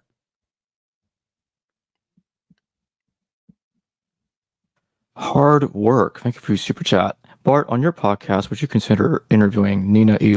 Livesey for her new book, The Letters of Paul in Their Roman Literary Context? Well, I do interview people on my podcast who have written books recently, and I haven't read Nina's book, so I'm not familiar with it. And I don't know really, usually what I do is I interview people who have like a kind of a bold new thesis, or they're advancing the field in some way. I don't know her book, so I don't know what her thesis is, or, and I don't know, I actually haven't read her other works. So I don't know what she's like as a scholar. So I'm open to interviewing people, absolutely, especially if they've got work that I think is newsworthy for people in the podcast audience. For people who don't know, my podcast is just called Misquoting Jesus. It's a weekly podcast, and it's mainly me being interviewed by Megan Lewis, but I do on occasion interview people who've written recent and compelling books. By the way, Nina's book is actually it's releasing in a few days. It's about reassessing apostolic authorship, questioning if anything attributed to Paul at all in the New Testament can be considered Pauline. Yeah, good. No, I mean it's an important issue, and I've got I have a former student named Benjamin White who teaches at Clemson, and he's a very, very fine Pauline scholar. He's going to be speaking on this issue at the conference I'm doing in September. I'm doing this conference in September called the New new insights into the New Testament that will focus on the life and letters of Paul. And Ben White called in a book that he's writing, calls into question a lot of the criteria people use for assessing which books Paul wrote. I don't think that he takes a completely skeptical point of view. There have been that he didn't write anything. I'll be happy to look at Nina's book because I think it's very difficult to demonstrate that somebody didn't write didn't write any of the books, that Paul didn't write any of the books. I could see, you can certainly show that he didn't write some of the books attributed to him, but to show he didn't write anything would take a lot of argumentation and evidence that at least I wouldn't be aware of having, but I'm happy to see what she says. There have been people who've argued this, and I'm sure, she probably refers to this, but there were some very skeptical scholars, especially in the early 19th century, who maintained that Paul didn't write anything. So I'll be interested in seeing her book. That does raise a question for me, though.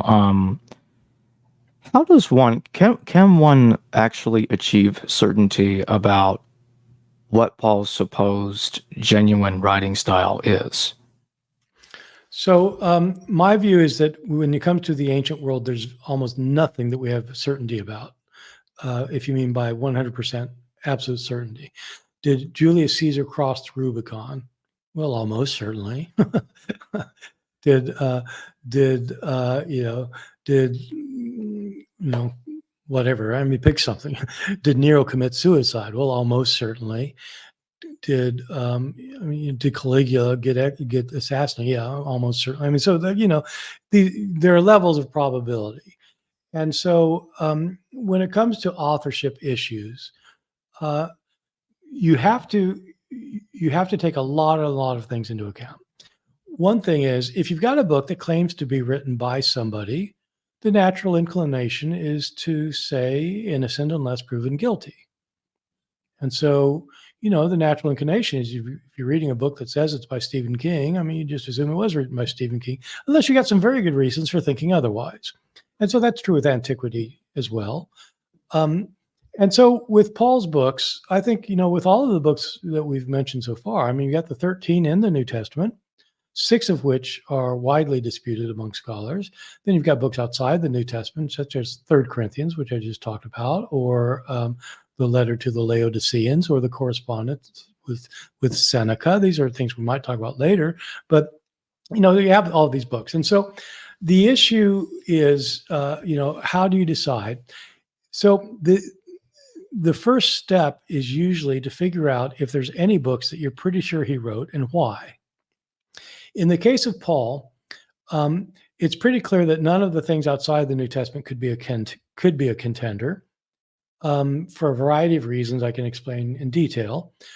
Within the New Testament, you've got the 13, and the question is, did he write any of those? Several points to be made. First of all, if people are writing books in the first century claiming to be Paul, a very good reason for thinking they would be doing that is because they're aware that Paul wrote letters. In other words, writing books in his name, writing letters as if by Paul makes best sense if Paul was writing letters. If they're ancient, I mean, if you've got some from the 6th century, it doesn't mean much. But I mean, within decades later. So that's one thing. Another thing, if you take Paul's letters and you just read them, you try to figure out, is there something that is kind of distinctive about any set of these letters? Like, are there characteristic phrases that you find scattered throughout them? Characteristic theological claims, characteristic comments, characteristic points of view, characteristic attitudes. Are there things that tie these together, like the theology, the writing style, the vocabulary, the thinking, the assumptions, the opposition? Those things, are there things that bind any of these together or not? And the general consensus has been for a very long time, including among people who are very critical generally and who even people who wouldn't give a toss whether Paul wrote any of these or not, but there's a general consensus among people who just kind of look at this stuff and want to know that there are 7 letters that do seem to cohere well together. And so those are Romans, 1st and 2nd Corinthians, 1st, 2nd Corinthians, Galatians, Philippians, 1st Thessalonians, and Philemon. Those all hold together in these various ways. There are differences among them, but nothing hugely different the way there are between, say, the book of Ephesians and these other letters, or the book of 1 Timothy and these letters. So the other thing about these 7 letters is they seem to be clearly situated in a context that would have been in place around the early decades of Christianity. The kinds of issues that are addressed are not issues that were arising much later. They were not issues that were arising much earlier. They seem to be kinds of issues in the 50s and the 60s. And so, it's not certain that Paul wrote them, but the preponderance of evidence points that way. He's famous as a writer. Maybe he was a writer. He's famous early on as a writer, not later. And you have these coherencies that fit into the time that we're pretty sure he was alive. And so we have later authors, not long afterwards, who talk about Paul as a writer. From the early 2nd century, we have, for example, Ignatius, who talks about Paul. He writes a letter to the Ephesians and talks about Paul writing a letter to them. And so you have other indications of this. And so it's, you start having people quote Paul early on, the letters of Paul early on. So on the whole, I would say that when it comes to these 7 letters, if somebody wants to say Paul didn't write anything, I think, it's perfectly welcome. We certainly have to look at that and look very carefully. I have real difficulty imagining that there's evidence that we haven't noticed before, frankly. As you probably know, Jacob, there are people, I'm 68. I've spent 50 years studying Paul, but about 40 of those seriously, and reading scholarship on Paul. And there are people who's like, they've done that full time for 50 years. And it's hard for me to imagine what evidence somebody else is finding, but we're always open to whatever evidence is out there. And I have no personal stake in this at all, because I don't believe in the New Testament or anything. So I'm happy to see the evidence, but it'd be hard for me to imagine what it could be. Do you know, Jacob? Do you know what her argument is? Nina's argument? Yeah. Well, her book's not out yet, so I haven't read it yet. But what I did read, what I read about it, like in the Amazon description, for instance, it's about redating the Pauline epistles to Marcion's era or shortly after, somewhere around there. That none of the Pauline epistles in the New Testament go back to the historical Paul. It doesn't seem to be there's no specific claim that I know of so far that the historical Paul didn't write anything, but that the epistles that we have attributed to him are not his writings per se. Okay.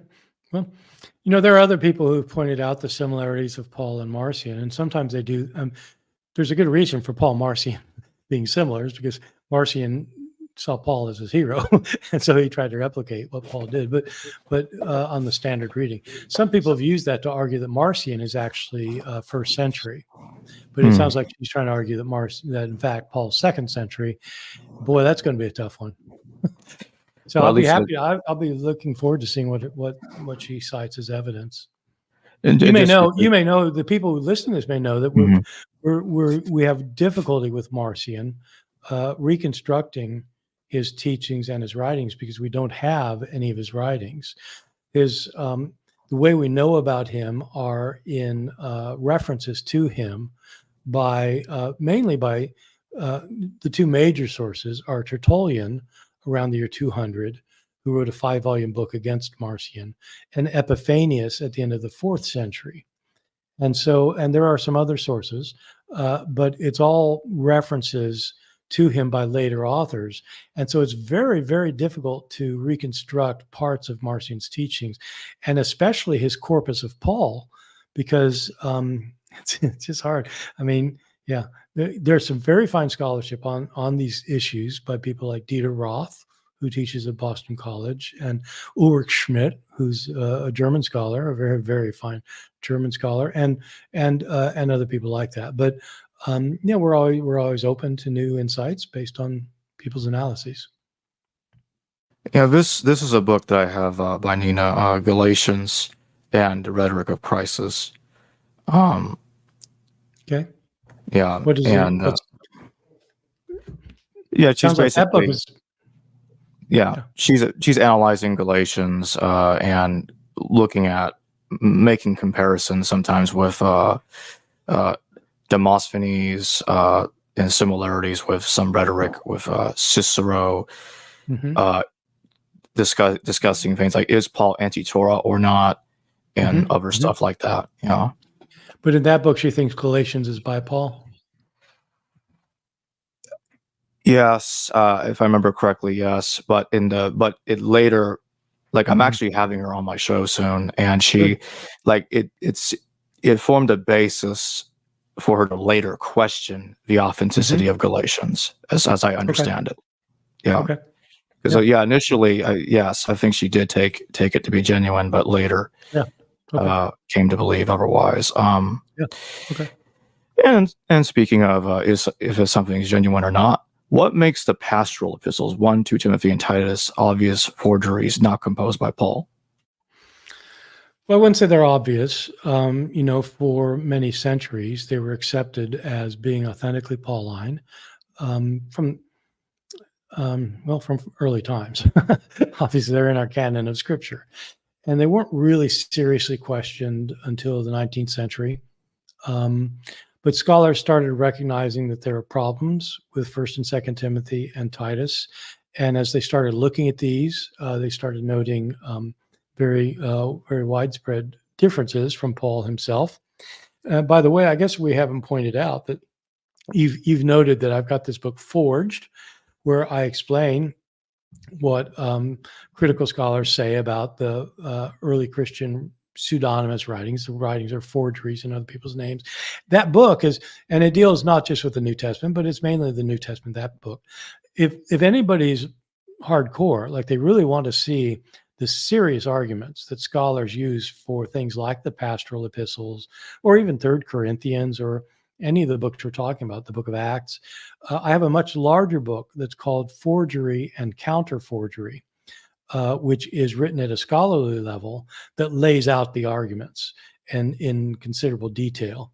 And so if you don't want the kind of summary statement that, that gives some of the evidence but doesn't really dig deep, you really want to dig deep, that would be the place to go for these, with full bibliography of the major works going back to the earliest scholarship on this stuff. So in any event, with the pastorals, there are a number of concerns that have been raised. One is writing style. There have been sophisticated analyses of the writing style of especially 1 Timothy and Titus that are very different from Paul's writing style. Timothy's a bit different because Timothy is different among the three. One of the things I argue in my book is that there are really good reasons for thinking that whoever wrote 1 Timothy also wrote 2 Timothy, even though it's kind of done differently, but it's got so much in common, and that whoever wrote both of those also wrote Titus. Titus almost reads like a kind of an abbreviated version of 1 Timothy. And so I think you can take the three as a group. And when you take the three as a group, the writing style is very different. The themes are very different. Sometimes the author of 1st, 2nd Timothy, and Titus will use a technical word that Paul uses that is used differently from the way Paul uses it, means something different. So just as an example, when Paul talks about faith in his writings, by faith, Paul does not mean something like an intellectual acceptance of a doctrine. I have faith that Jesus died for my sins. That's not like a statement a factual statement you agree with. For Paul, it's something. It's a trust. You trust Christ's death for your salvation.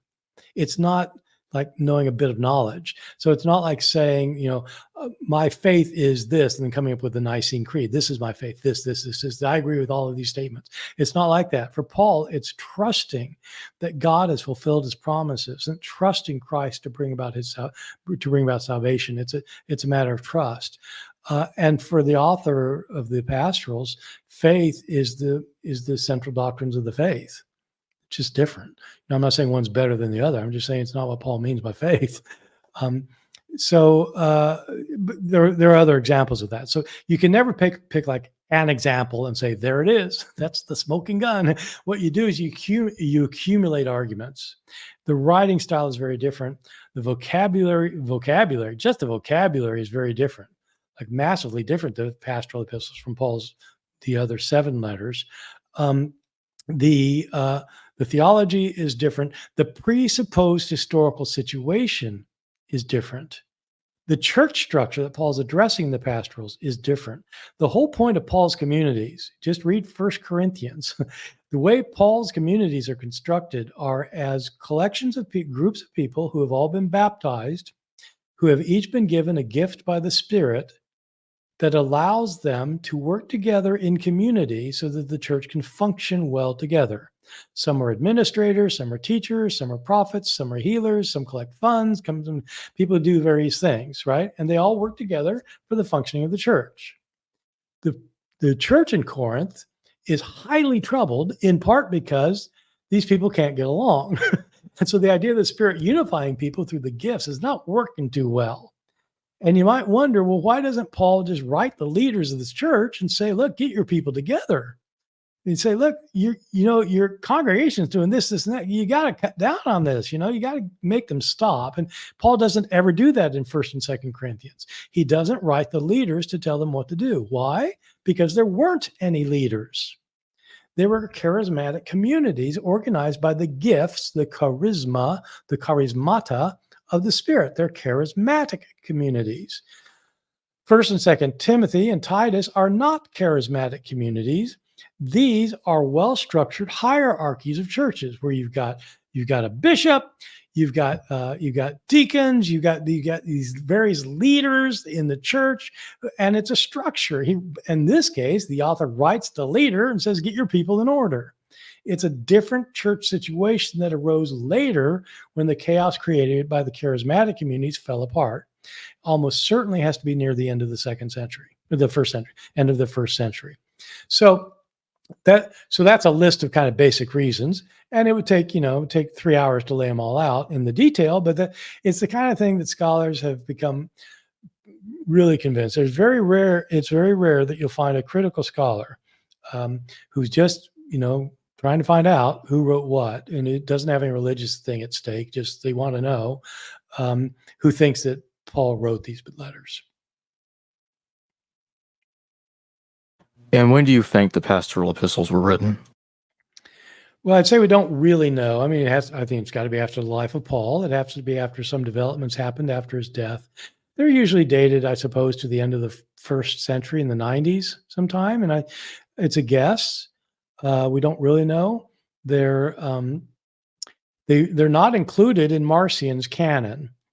It appears from the witness of these church fathers I mentioned that Marcion had 10 of Paul's letters in his canon, and that it did not include 1 and 2 Timothy and Titus. There are several theories about that. One is that Marcion didn't like these books, that he found them to be incommensurate with his own views about things. A second theory is that Marcion simply had never heard of these books, that they weren't in wide circulation yet. I tend to agree with the second, but I don't think there's any way to know for sure.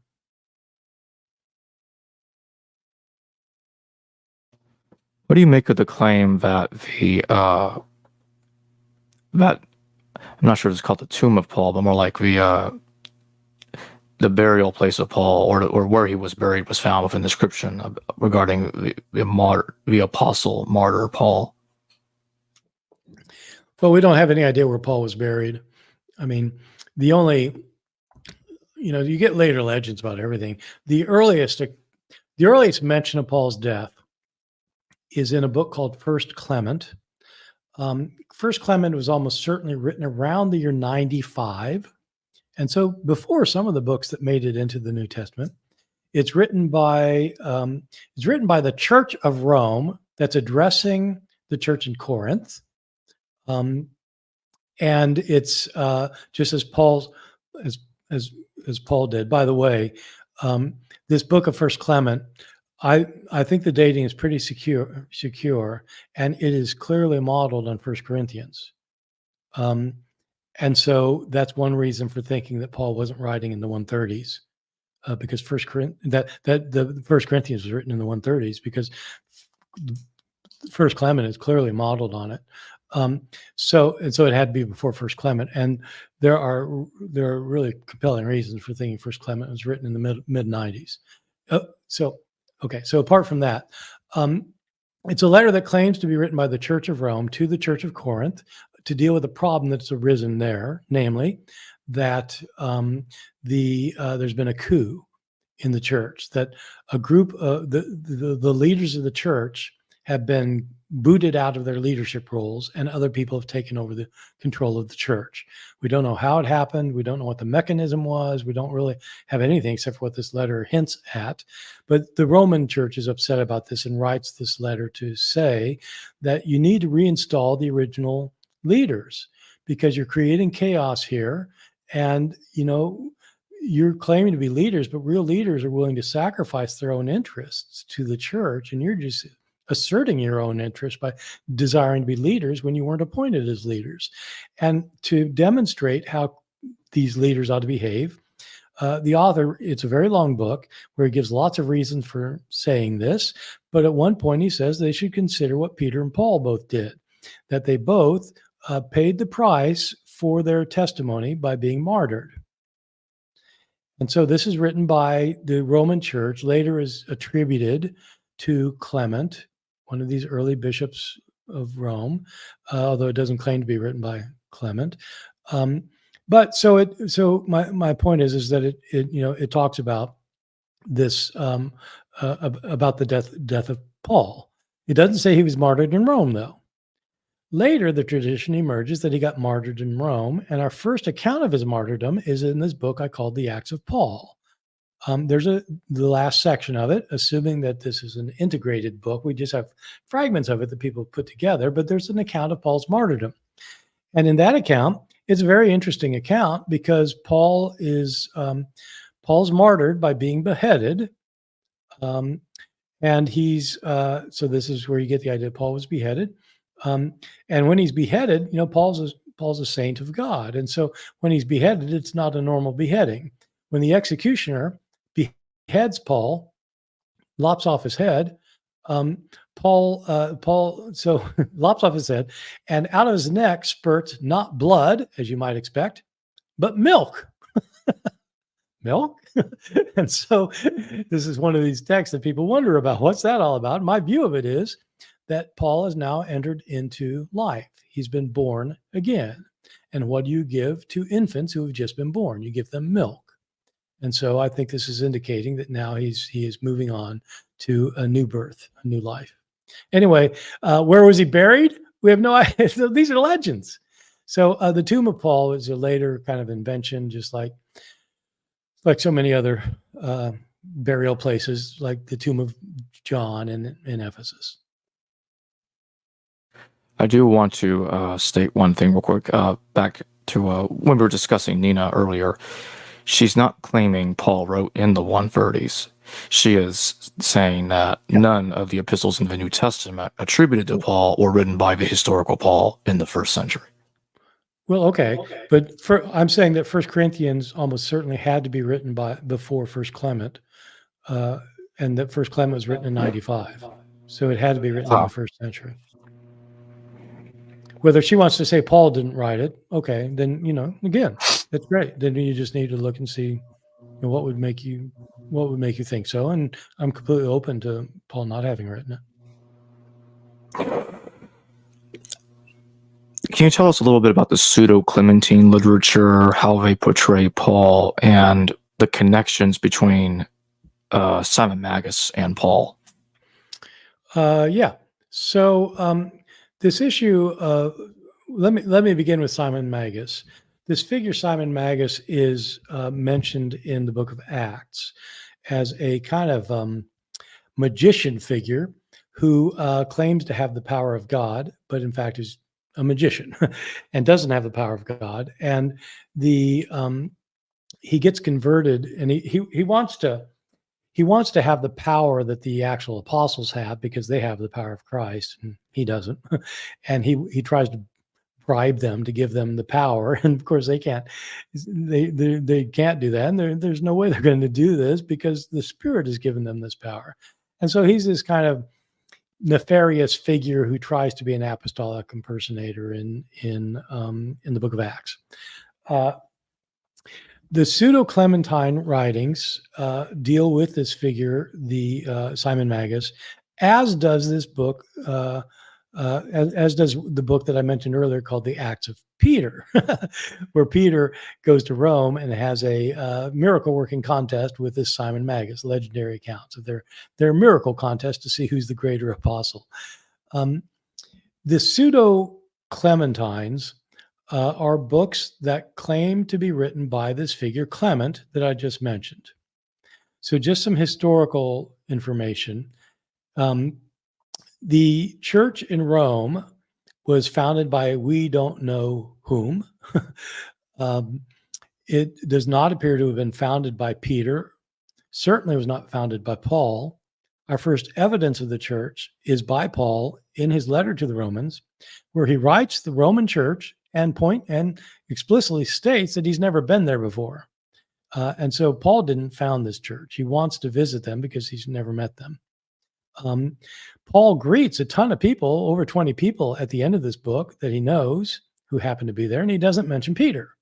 So Peter doesn't seem to be there either. So we don't know who founded the church there. Somebody founded it. By the end of the first century, they, like other churches, had leaders. It may be there was a separate leader over separate house churches. Probably the Roman church was a large church meeting in different places. They didn't have church buildings yet. They have to meet in homes or in outdoor places. And each group within Rome, a big place at the time, about 1 million people, each church community probably had a leader, and they may have been called bishop. The word bishop comes from our word bishop translates the Greek word episkopos, which means bishop, but it really literally means overseer, someone who looks out for the congregation. And so there were probably a number of overseers or bishops. But the tradition develops later in the 2nd century that Rome had always had one leader, and it started with Peter. And then there's a guy named Linus, and you kind of go down the line. And Clement, depending on how you count, is the 3rd or the 4th of these bishops. So an early pope of Rome. He then, later on, there were lots of stories told about him because it was believed that Peter, or Peter and Paul, both, were the ones who made him the bishop, who anointed him as the bishop of the church. And so, laid hands on him and did a ceremony to make him the bishop. So he became a famous figure. But the accounts of him are legendary. We don't have historical accounts about him. What we do have, this book, First Clement I mentioned, the later claim was that he wrote it, even though he doesn't mention, his name does not occur in that long book. There's another book called Second Clement that also doesn't mention him, but people said, oh yeah, Clement wrote that one too. And then there are these two long narrative accounts that deal with Clement in relationship, this Bishop Clement, in relationship principally with Peter. Peter can, so the way these accounts work, there are two of them. One is called the homilies. The other is called the recognitions. These books were written in the 4th or 5th century. The 4th or 5th century, but they're based on earlier accounts that may go back to the 2nd century or something. They appear to be two distinct versions of some kind of original story or set of stories, possibly. So there are overlaps between the two, but they're also very different from one another. They give accounts of this Clement figure being originally a pagan who is converted by Peter and then travels with Peter around and joins him on his missionary endeavors and ends up, and so he's Peter's companion, so that's why he's famous. These accounts tend to be lining up with those Christians in the 2nd century and then later as well, who believed that in order to be a true follower of Jesus, it's important for people to keep the Jewish law. And so this is an idea that runs contrary to what the Apostle Paul historically preached. Paul was opposed to Gentiles having to keep the law. He was opposed to Gentiles having to convert to Judaism to be followers of Jesus.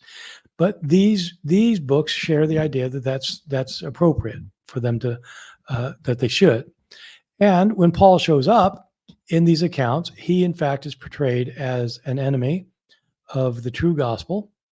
And in the letter that I mentioned from Peter to James, that is an introduction to the homilies that I mentioned, the Pseudo-Clementine homilies. They're called Pseudo-Clementines because everybody agrees Clement did not write them. They're forgeries, so they call them Pseudo-Clementines.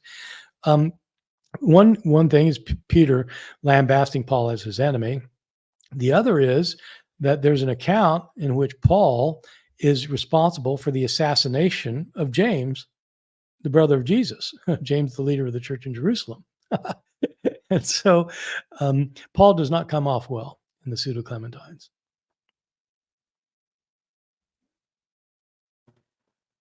And now I'd like to ask about the report of Pontius Pilate, and what does Tertullian have to say about that as well? Right. So Pontius Pilate is a key figure, obviously, in the New Testament Gospels. He doesn't show up much, mainly at the end. At the end, he's the one who's responsible for the crucifixion of Jesus. So massively important to the history of Christianity. The historical Pontius Pilate was a Roman official. He was one of the elite figures in Rome. He wasn't on the senatorial level. He wasn't on the very upper echelon of Roman aristocracy, but he was an equestrian. He was on the next level down, which is still extremely high up. And so he's in the 1%. And so he was a political figure who was appointed to be the governor of Judea in the year 29. So after the death of Herod the Great, there was lots of turmoil in what we think of as Israel.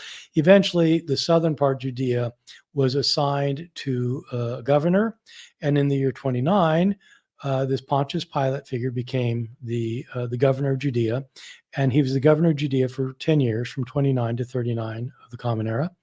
And so it was during his reign that Jesus came to Jerusalem one Passover and was arrested by Jewish authorities, according to the Gospels, and who found him to be a troublemaker and turned him over to Pontius Pilate, who had him crucified for claiming to be the king of the Jews. The historical Pilate would not have been interested in inner Jewish theological disputes or about people having one point of view or another point of view, or somebody violating like some taboo or something, or violating the law. He wouldn't care about that. He was concerned about people violating the peace and causing trouble. And if somebody's claiming to be the king of the Jews, that means the person's claiming to be the ruler of the Jews. Well, the Romans are the rulers of the Jews. And so the only way this person can become the ruler of the Jews is to start an insurrection. And so Jesus was crucified on grounds of insurrection against the state by the Romans. After that, people started wondering about Pontius Pilate. Not pagans. Pontius Pilate almost certainly had Jesus crucified, and he was crucified. Just according to the New Testament, there are two other people that day who were crucified. Probably a week later, Pilate didn't remember either of them. I suppose the next day they crucified a few more people, and few more after that, and probably a few more the day before. And it's like, it's just like that's what's happening. And so Pilate didn't distinguish Jesus as being anybody. He's just a nobody that, was making a crazy claim. So he crucified him. But later Christians started thinking there had to be more to it. I mean, after all, Jesus was the Son of God, and Pilate must have known what he was doing. And so you end up with a string of legends about Pontius Pilate and a number of apocryphal works about Pontius Pilate. These are among the least known of the early apocrypha by general readers, but they're fascinating and they're short, so they're easy to read. If anybody wants accounts of these other gospels, including all of these accounts connected with Pilate, I have a book where I collected all of the other gospels from outside the New Testament. It's just called The Other Gospels. And it's in paperback. You can buy this thing and you can read these accounts. This book that I did was with my colleague Zlatko Plesha, who is a very good linguist. And what we did is we translated all the Greek, Latin, and Coptic gospels of the first 400 years, a little bit beyond that in some cases, so that people could have access to them. And they include these Pilate gospels. We call them the Pilate gospels. And these Pilate gospels are very interesting because they involve a Christian view of what Pontius Pilate was up to. One of them is called the Acts of Pilate. That one gives an account of Jesus, an alternative account of Jesus' trial. So it's a narrative account of Jesus' trial. The one you're asking me about is not a narrative account from Pilate's perspective. It's correspondence. Pilate has some correspondence about Jesus that goes back and forth to the emperor. The emperor at the time is Tiberius. Tiberius was the successor of Caesar Augustus and was his son-in-law, and his stepson was his stepson. And he became the emperor after. And Tiberius was the emperor then when Jesus was crucified. And Pilate's the governor, so he's got to report back to the emperor.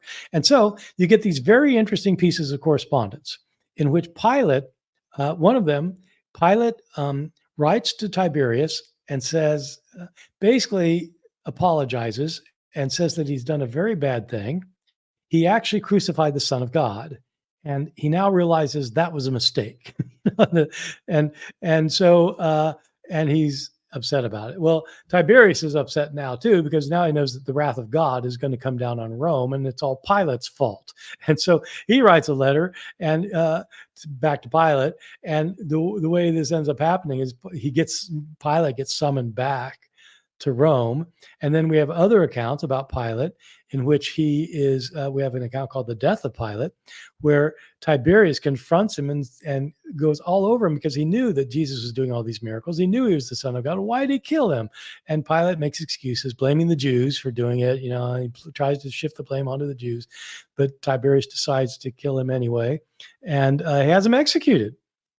But the thing in this account, this is one of the great ones, Pontius Pilate, in this account, converts to be a follower of Jesus. And right before he gets executed, he prays to Christ and asks for forgiveness. And when his head gets lopped off, an angel comes down from heaven and takes his head up into heaven. So Pilate's residing in heaven now. So anyway, sorry, that's kind of a long answer because you're asking about one of these books, but the whole sequence is worth knowing about because they're all forgeries. The Acts of Pilate is not so much a forgery, it's a narrative account based on Pilate's point of view, but the correspondence between Pilate and Tiberius and these books are forgeries because they obviously were not written by these authors. And are there also Pilate Gospels? Oh, those are the Pilate Gospels. So there are no Gospels. We don't have any Gospels that tell Jesus' story from beginning and end in Pilate's name. What we have are these accounts that allegedly are these letters written by Pilate. And you had asked about Tertullian, but there's also, even before Tertullian, there's Justin Martyr. Both of them mention these legends about Pilate and Tiberius and how Tiberius actually came to believe Jesus was the Son of God, and about how you have a different account about what really happened according to Justin based on Pilate's account. And so you have references to this as soon as the year 150, but the accounts we have that we currently have were written later. principally in the 4th and 5th centuries, although they may be based on earlier ones. And what about the Sibylline Oracles? Right. The Sibylline Oracles are among the more famous of the non-canonical books, and they're kind of a complicated story. I'll say that to begin with. The Sibyl was a legendary mythical figure who was believed to be an ancient Roman prophetess. And according to Roman legend, before Christianity came along, in ancient Roman legend, the Sibyl had made mysterious proclamations about the future of Rome. And these proclamations were kept in Rome in the Temple of Jupiter as kind of prophecy books, that whenever something of moment, something scary, some kind of scary omen or some kind of scary event happened, there were a group of priests in Rome whose special duty was to interpret the Sibylline Oracles, to explain how they predicted what was going to happen so that they would know what was going to be happening next. These were real books, and there were real priests who were interpreting these things, but we don't have them anymore. They were destroyed in a fire. And then they were tried to be recollected, and there's kind of a long history to this. Sometime after these Sibylline Oracles had been like serious items in Roman political and religious policy, there were Jewish authors who wrote books that they claimed to be the Sibylline Oracles, to be written by the Sibyl. And later, there were Christians who took those books and modified them in Christian ways, putting in sections that were the Sibyl predicting the coming of Jesus. And so these were in circulation and were widely believed by Jews, and then especially by Christians, to have been authentic books written by this Roman prophetess who was predicting things that would happen at the end of time, and especially making detailed predictions about the coming of Jesus. And so we still have these Sibylline Oracles today. They were not written by a prophetess of Rome, and they are not the original Jewish version, although you can extract good portions of them, or the Jewish writings, but you can also detect which parts of the Christian writings, which would be Christians claiming to be the Sibyl. These were seen to be very useful because they involved a pagan prophetess predicting the coming of Jesus. And so these forgeries are serving a kind of evangelistic purpose and a kind of apologetic purpose, where Christians can defend themselves saying, look, it's not just the prophets of the Old Testament. We're not just talking about Isaiah and Amos and Micah predicting Jesus. We're talking about a pagan prophetess who was inspired by a divine being to predict the coming of the Savior. So if people want to read these Sibylline Oracles, they are very interesting. They're not in this book I talked about that I did, because they're largely Jewish and they're not Gospels. But there's a translation by John Collins, professor of early Judaism and Hebrew Bible at Yale. The full translation of his is in the 2-volume book called Old Testament Pseudepigrapha and Apocrypha, or Old Testament Apocrypha and Pseudepigrapha. Maybe it's called Old Testament Pseudepigrapha. I think it's called Old Testament Pseudepigrapha, 2 volumes, which is worth having because it contains all the pseudepigrapha of ancient Judaism. But you can probably find a separate copy just of John Collins' The Sibylline Oracles someplace, and you can read them there.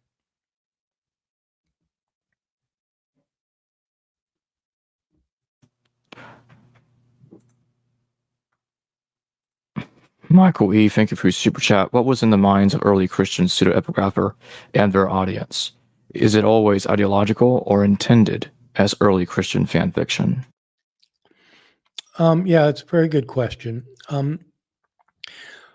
What I deal with in my book, both in my forged book that you mentioned and at a greater length in my forgery and counter-forgery book, is this entire phenomenon of pseudepigraphy.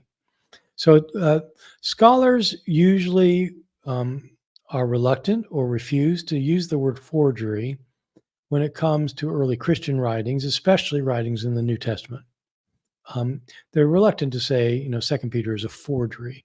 And the reluctance is based on, the understandable fact that these are parts of Scripture, and they think it's an offensive word, and they don't want to be offensive. And they also don't want to denigrate these writings, and so they call them pseudepigraphy. So a single pseudepigraphy is the phenomenon of writing something under a false name. That's what it literally means, written under a false name. A book like that is called a pseudepigraphon. A pseudepigraphon is a book with a false authorial inscription. The word pseudos actually means lie, means false, but a pseudos is a lie. And so it's an author who's lying about his name. And so that also could be an offensive term. The reason it's not offensive is because when a scholar says pseudepigraphon, nobody knows what he's talking about. So they're not offended. Whereas if they say forgery, what? Ah! So I get that and I understand it. The ancient writers used equally bad language about it. Not bad in the sense of swearing, but language that was offensive. So that pseudepigrapha, for what I'm calling forgeries, in Greek, for example, there were a number of names for them and none of them good. The most common names, one was just to call them pseudoi, lies. The other name was the word in Greek that means illegitimate child. It's a nothos, an illegitimate child, but it had the negative connotations that our word bastard has. So bastard's it's an ugly word. It's a very, very ugly word. And so is nothos. But that's the most common word for these. And so when I said earlier that Didymus the blind said that 2 Peter is a forgery, he says it's a nothos with all the negative connotation. It's an illegitimate child because the person claimed as its father is not really its father. The author's not who he's claimed to be. That's why they called it that. That's one key to what people thought about pseudepigraphers in the ancient world. In my books, I go to great length to counter what everybody says who's never studied the issue. I counter what everybody told me when I was in graduate school, what my teacher said, what the book said. And, when I started looking into this, I realized that these teachers and the authors of the books they're reading actually had not looked at the ancient evidence. Because what I learned in graduate school is that people who wrote these kinds of books, these pseudepigrapha, were not meaning to deceive anybody. Nobody was really deceived. It was just this kind of game everybody played along with. Or they would say it was a common practice in the ancient world and nobody condemned it. Or they would say this was commonly found among the philosophical schools of the ancient world. So there are like 5 or 6 or 7 or 8 or things like this that people would say to justify the practice. So then I decided to look into it, first by reading the massive scholarship on this. Unfortunately, most of the scholarship is in German. A lot of I hardly know anybody who's actually read these German books, among New Testament scholars. They know about their existence. They could read them. They can read German, but they haven't bothered. So there's that. So I read all those, but then I started reading every reference I could find to forgery in the ancient world. I tried to find every reference I could to books like in Greek writings, in Greek and Latin literature, involving Greek writings, Roman writings, Jewish writings, and Christian writings. And I studied every one of these things, read them, took notes on them, and I came away with the conclusion that these other scholars, starting especially if you're a German reader, Wolfgang Speyer, wrote a book called Literary Pseudepigraphy in the Ancient World or something like that. I forget. So you just read that stuff and you'll see, boom, boom, boom, boom, boom. What ancient people said about this was that it was an illicit practice. Nobody appreciated it. The only people who said anything about it that wasn't negative were people who got caught doing it. And when they did get caught, they were punished, either verbally, sometimes physically, sometimes murdered. And when they say nasty things about it, and about the process of doing this, and they talk about how they detected it, and so forth. We do have a couple of instances in which people were discovered to have done it, and they were not treated well. And so, what were the people doing it thinking? Well, we don't know. We don't know what's in their head. I've had a lot of people tell me, well, if it's so widely condemned, why was it practiced so much? And it makes me think, you mean like, cheating on your taxes? Or like committing adultery? Or like, you mean people wouldn't do it if it was widely condemned socially? Really? Is that your view? So why did people do it? Well, they wanted to for one reason or another. Did they think they were doing something wrong? Well, probably. Because in our culture, if you probably know it's wrong. You might think it's okay for you to cheat on your taxes or to cheat on your spouse. You might think it's okay because you have reasons. So everybody has reasons. When it comes to pseudepigraphy, it looks to me like, so there are lots of reasons for doing it. And I provide an entire list of reasons and give examples of this from the Greek and Roman worlds and the Christian and Jewish worlds of why people did it. Sometimes in the Greek and Roman world is because you could sell these books and make some money. Sometimes it's in order to forge something in somebody else's name to make an idiot out of it. You publish your thing, and then the person makes an idiot out of himself, even though he didn't write it. So they're like this list of reasons for people doing this. But the most common reason, especially in Christian circles, the most common reason in Christian circles is because if you write in the name of somebody famous, you claim to be Peter, you claim to be Paul, somebody will read your book. You've got an important message to convey. And your name is, Anthony Schwartz from wherever. And like nobody's even heard of you. You write your book and publish in your name. Who's going to read it? Okay. So then claim to be the Apostle John. And then people will read it. And so that's what happens. People claim to be John or James or Bartholomew or Philip or, pick your name. Matthew or Thomas or Peter or Paul. Just pick your name. You claim to be that person, and then somebody will read your book so that your points of view get across. So I think that that's what's going on. I think people knew that they probably thought, well, okay, technically this is wrong. It's a lie, but there's a bigger purpose here. I want to tell the world the truth, and I know the truth, and I'm going to tell them, and to get them to read it. So for their own good, I'm going to lie about who I am. And so even in books, like in the New Testament, the book of Ephesians stresses that you need to tell the truth. You need to be a truth teller. And the author who's saying that claimed to be Paul, even though he wasn't. He was lying about it. He knew he was lying about it. And so that's the irony that you get. So I think mainly in Christian circles, they're not playing a game, and they're not like pretending something, knowing that nobody's going to catch them. Or they really want people to read their books, and they think it's important enough to lie about.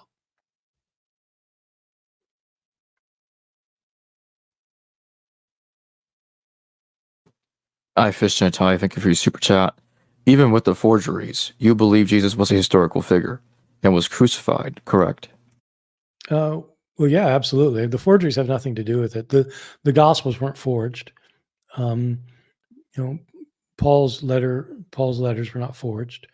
And so we have abundant evidence. Josephus wasn't forged. It's like some people will often say, "Oh yeah, that bit in Josephus was added later," and I don't think so. I think people would like it to have been added later.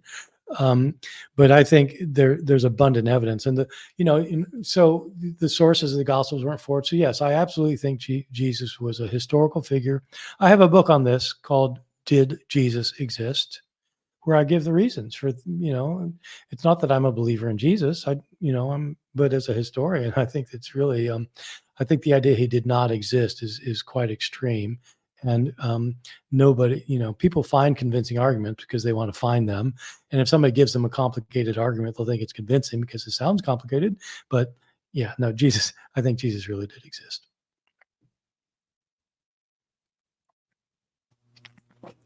Independent thought. Thank you for your super chat. How can the canonical gospels be independent sources for historical Jesus if they used each other as sources? Excellent question. This is an excellent question.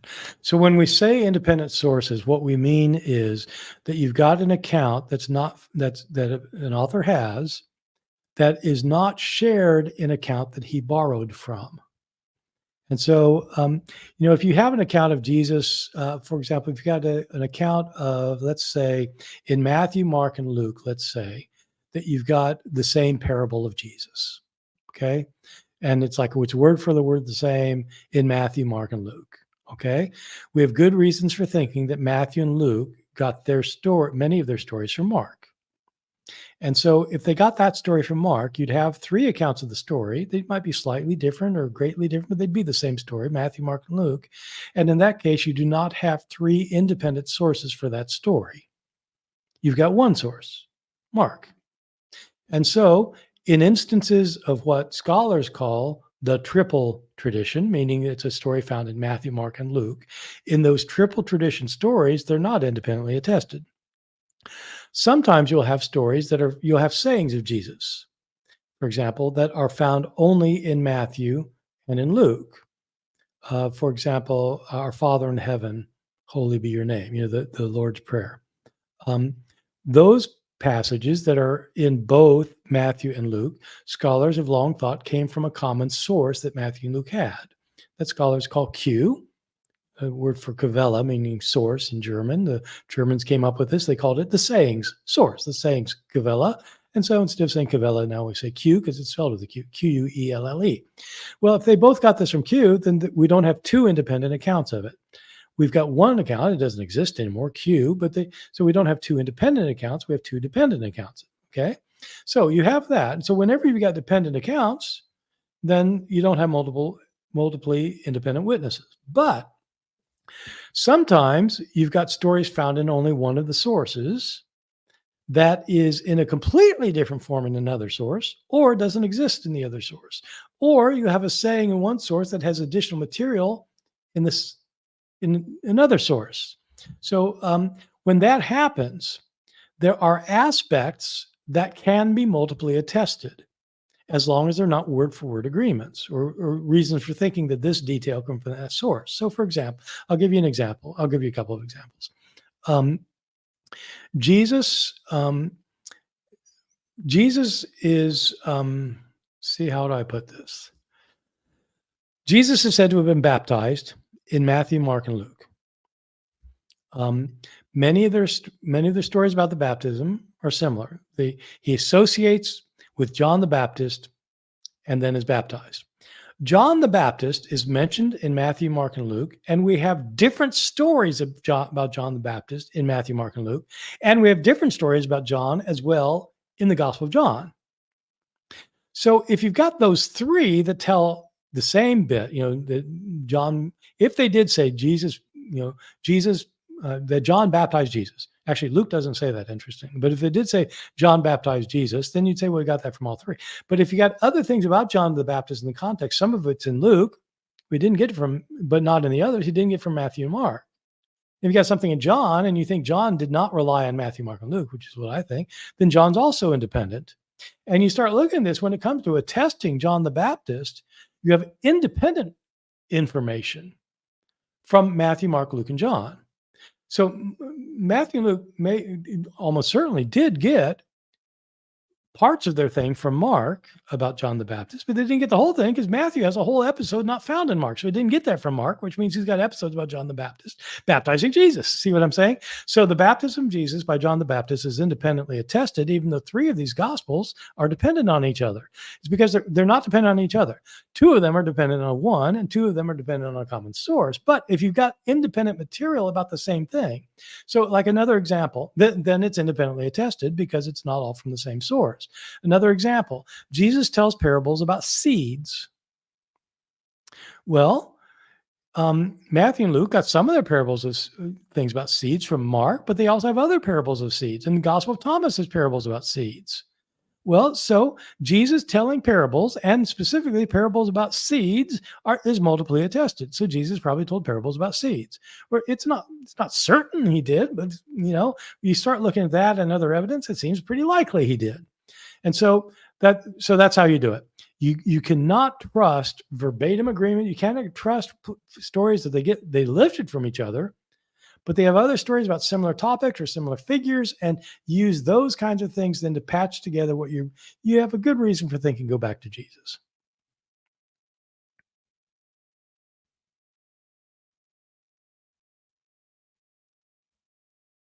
You're muted, Jacob. Thank you. Off says, I like baby Jesus best.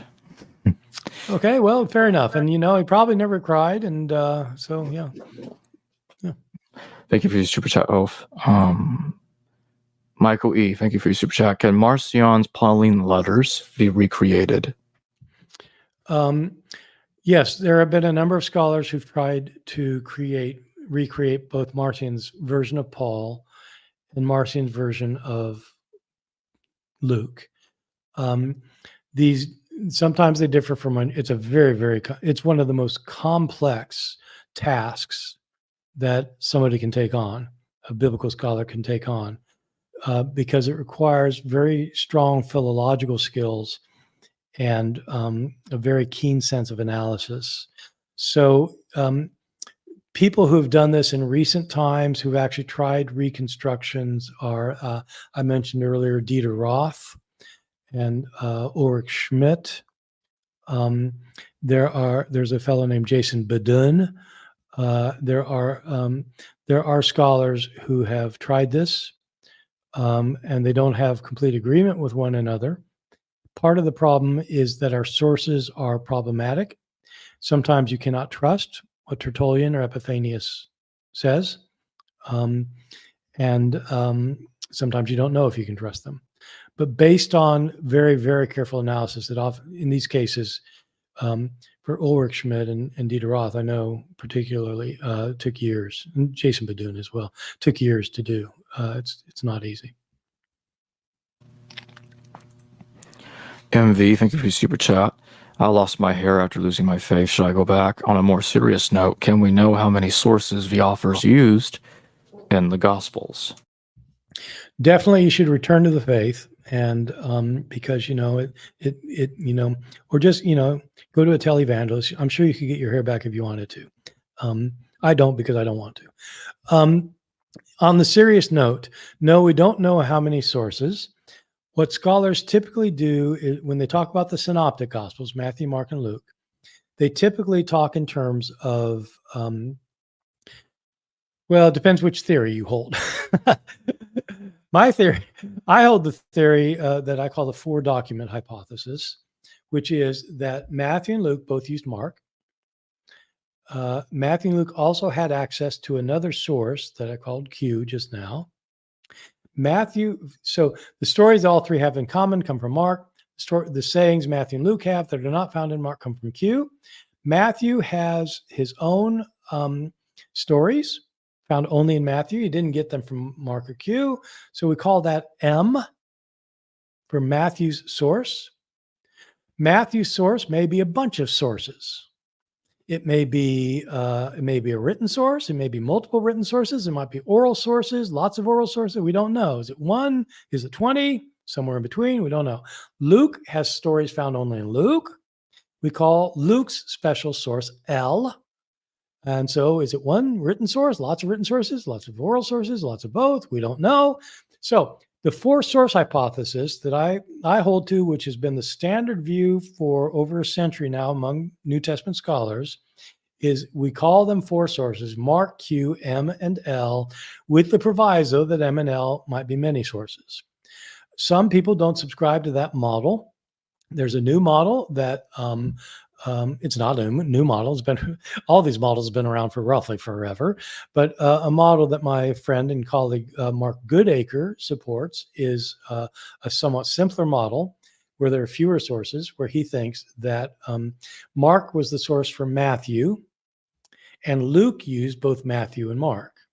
So the Luke has some of Mark with Matthew and some of Matthew without Mark, and so that's how you get Luke with his own stuff.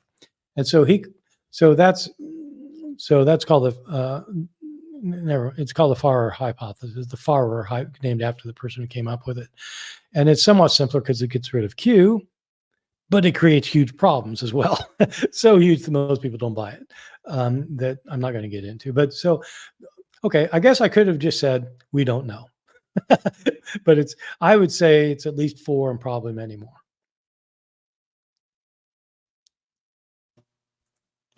Ephesians, hi, thank you for your super chat. Ariston of Smyrna, an eyewitness of Jesus, noted in manuscript Eshmaidzin 229, has been credited with authorship of the long ending of Mark. Thoughts? Yeah, this is not an authentic eyewitness of Jesus. This is a later forged idea, fabricated idea, and there's nothing that would tie anyone named Ariston to the longer ending.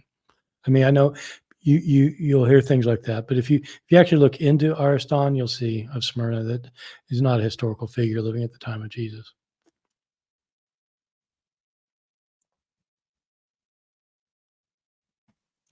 King Doe, thank you for your super chat. If Paul was rewritten or produced in later times, then they would not be so certain about the apocalypse. I'm not sure what he means about not so certain about the apocalypse. Do you know what he means? Is he talking about the apocalypse of Paul, the apocalypse of John? Some people think that the apocalypse of I bet I know what he means, or she means, what this person means. Some people have argued, including Elaine Pagels, that the apocalypse of John is directed against the teachings of Paul, and especially with respect to the idea of eating food offered to idols, and that there's some anti-Pauline material in the book of Revelation, which is, I think, again, almost certainly to be dated to the 90s of the Common Era. And that would presuppose, if it's true that it's opposing Paul, it would presuppose that Paul wrote before it. And so that would be right. I am not at all convinced that the book of Revelation is attacking Paul or Pauline thought. I wrote a book. My most recent book is called Armageddon, and it's about the revelation of John.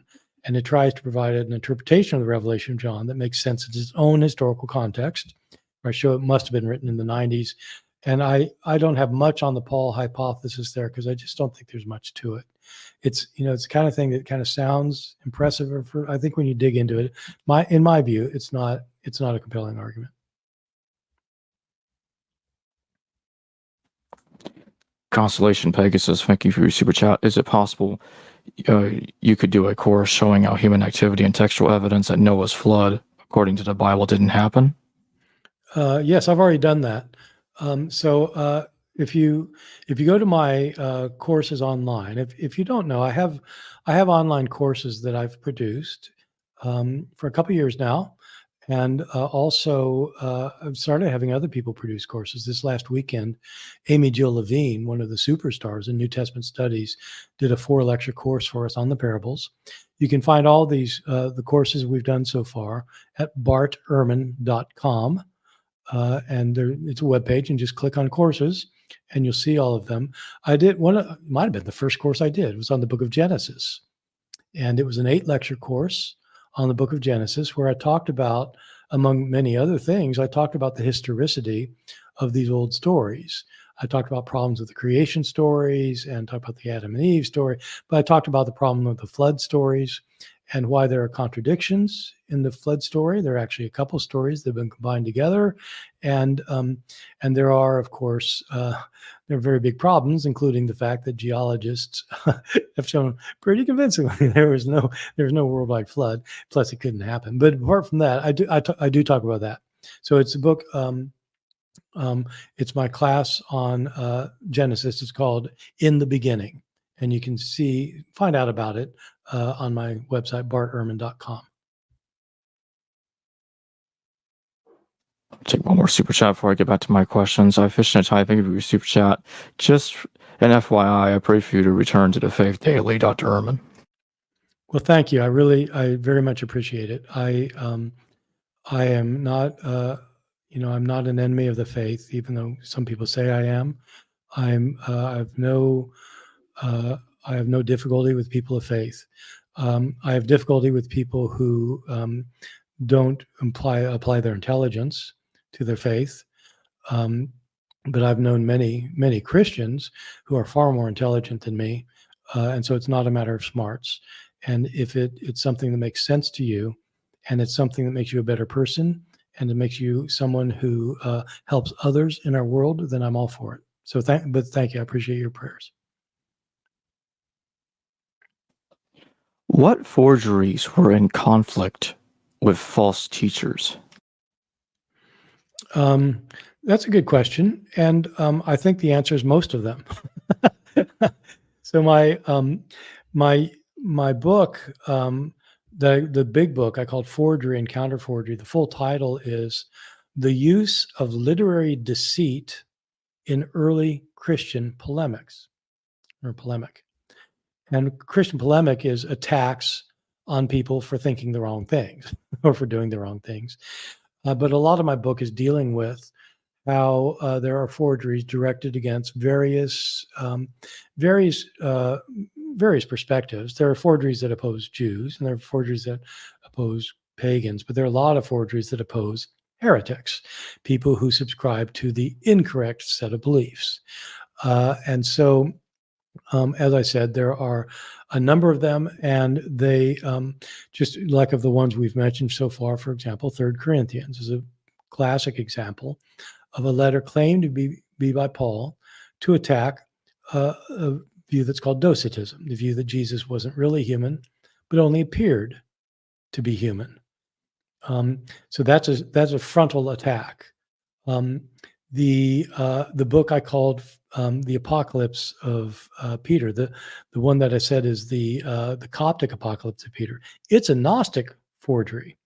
It's written by a Gnostic who has Peter allegedly watching the crucifixion of Jesus and not understanding why the person being crucified, the human Jesus, isn't the same as the divine Jesus, the Christ. Peter has the realization that Jesus and Christ are 2 separate beings. And this book is attacking the people who think that Jesus Christ is one being and that Christ died on the cross for your sins. He's attacking that view, and he says that the people who hold it, the bishops, are dry canals. In other words, they're supposed to be filled with living water, but there's nothing there. They got nothing there to argue with. Jesus was not the Christ. Jesus was the man that the divine element, the Christ, temporarily inhabited. Christ can't be crucified. He's God. God can't suffer. God can't die. What's wrong with those Orthodox people?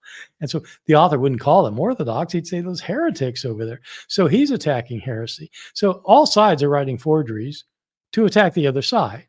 The letter of Peter to James that I mentioned and talked about is written by somebody who's a Jewish Christian who thinks that to be a follower of Jesus, you cannot follow the teachings of Paul. You've got to keep the law. And so there are all these, like, I'd say the preponderance of forgeries in the Christian tradition are written against people who believe the wrong things. Did the early church fathers also have issues with some of the letters attributed to Paul, both in the New Testament and outside the New Testament? Did they dispute some of them at all? Are you saying the letters of Paul specifically? Yes. Yeah. No, there were disputes about a number of the letters. There were disputes about some that made it into the New Testament. For example, the letter of 1st and 2nd Timothy, Titus, they were disputed by some church leaders and suspected by some church leaders. The ones outside the New Testament, there were some that church leaders talked about them, and they would sometimes say, this is a forgery. They sometimes, there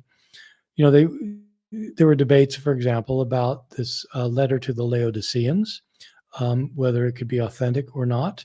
The letter of 3 Corinthians that I've talked about, debated whether it was authentic or not. And so church fathers were aware of the phenomenon of forgery. One interesting phenomenon we have is that in our earliest, probably our earliest list of which books belong in the New Testament, it's called the Muratorian fragment. It's called the Muratorian fragment because it's a fragment. It's just a little piece of writing. It's written in Latin. It's a later writing, but it's copying an earlier list that looks like came from the second Christian century, a list of what this anonymous author thought were the books of the New Testament. And the author includes, it begins, it's a fragment, it begins kind of in the middle of a sentence. It begins by saying, it says a couple words and it says, and our third gospel is Luke. And the fourth gospel is John. And then it gives, and so it apparently had all four of our gospels, apparently. And it lists letters of Paul, lists Acts, it lists some things. And there are differences from the canon that ended up being the 27 book canon. There are differences between this and that. But one interesting thing is it mentions some letters of Paul that we don't have, including a letter to the Alexandrians. So this apparently was a letter known to this author, presumably in the late 2nd century, that was allegedly written by Paul to the Christian church in the city of Alexandria. Boy, we'd love to have that, love our hands on that one. But so church fathers do comment on Pauline forgeries, and they comment on ones we don't even have.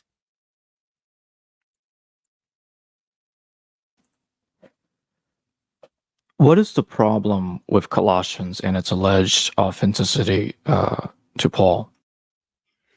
So I've been mentioning there's 7 letters that most scholars agree are authentically Pauline. There are 6 that are debated.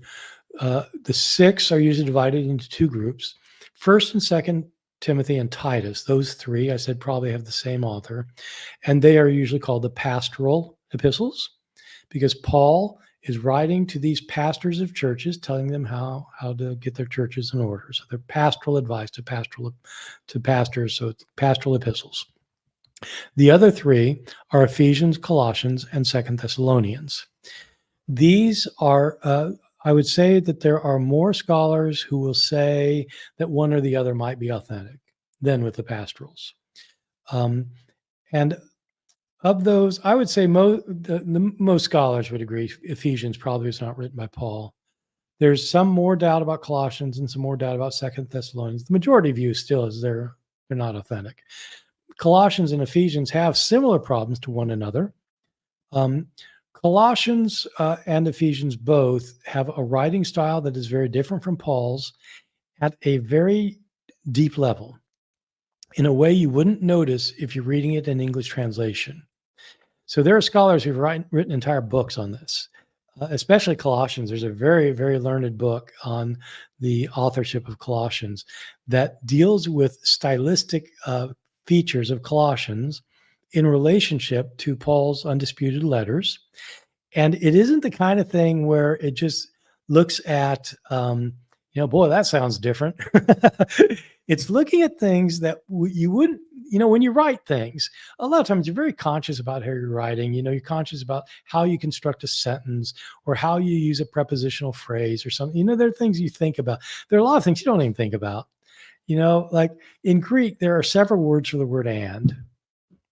So you can say and or but or therefore, and they're different conjunctions that basically mean the same thing. And some people use one more often than the other, and most people use both, but they tend to use one more than the other, and that kind of thing. Or there are lots of ways you can use participles in Greek. It's a complicated thing studying participles, or how infinitives are used in Greek. And these are just like how people use these things. And often this is the kind of thing you don't think about too much. So there are these studies that will go into great detail that which conjunction does Paul use in his letters? And these letters, how much does he use in Colossians?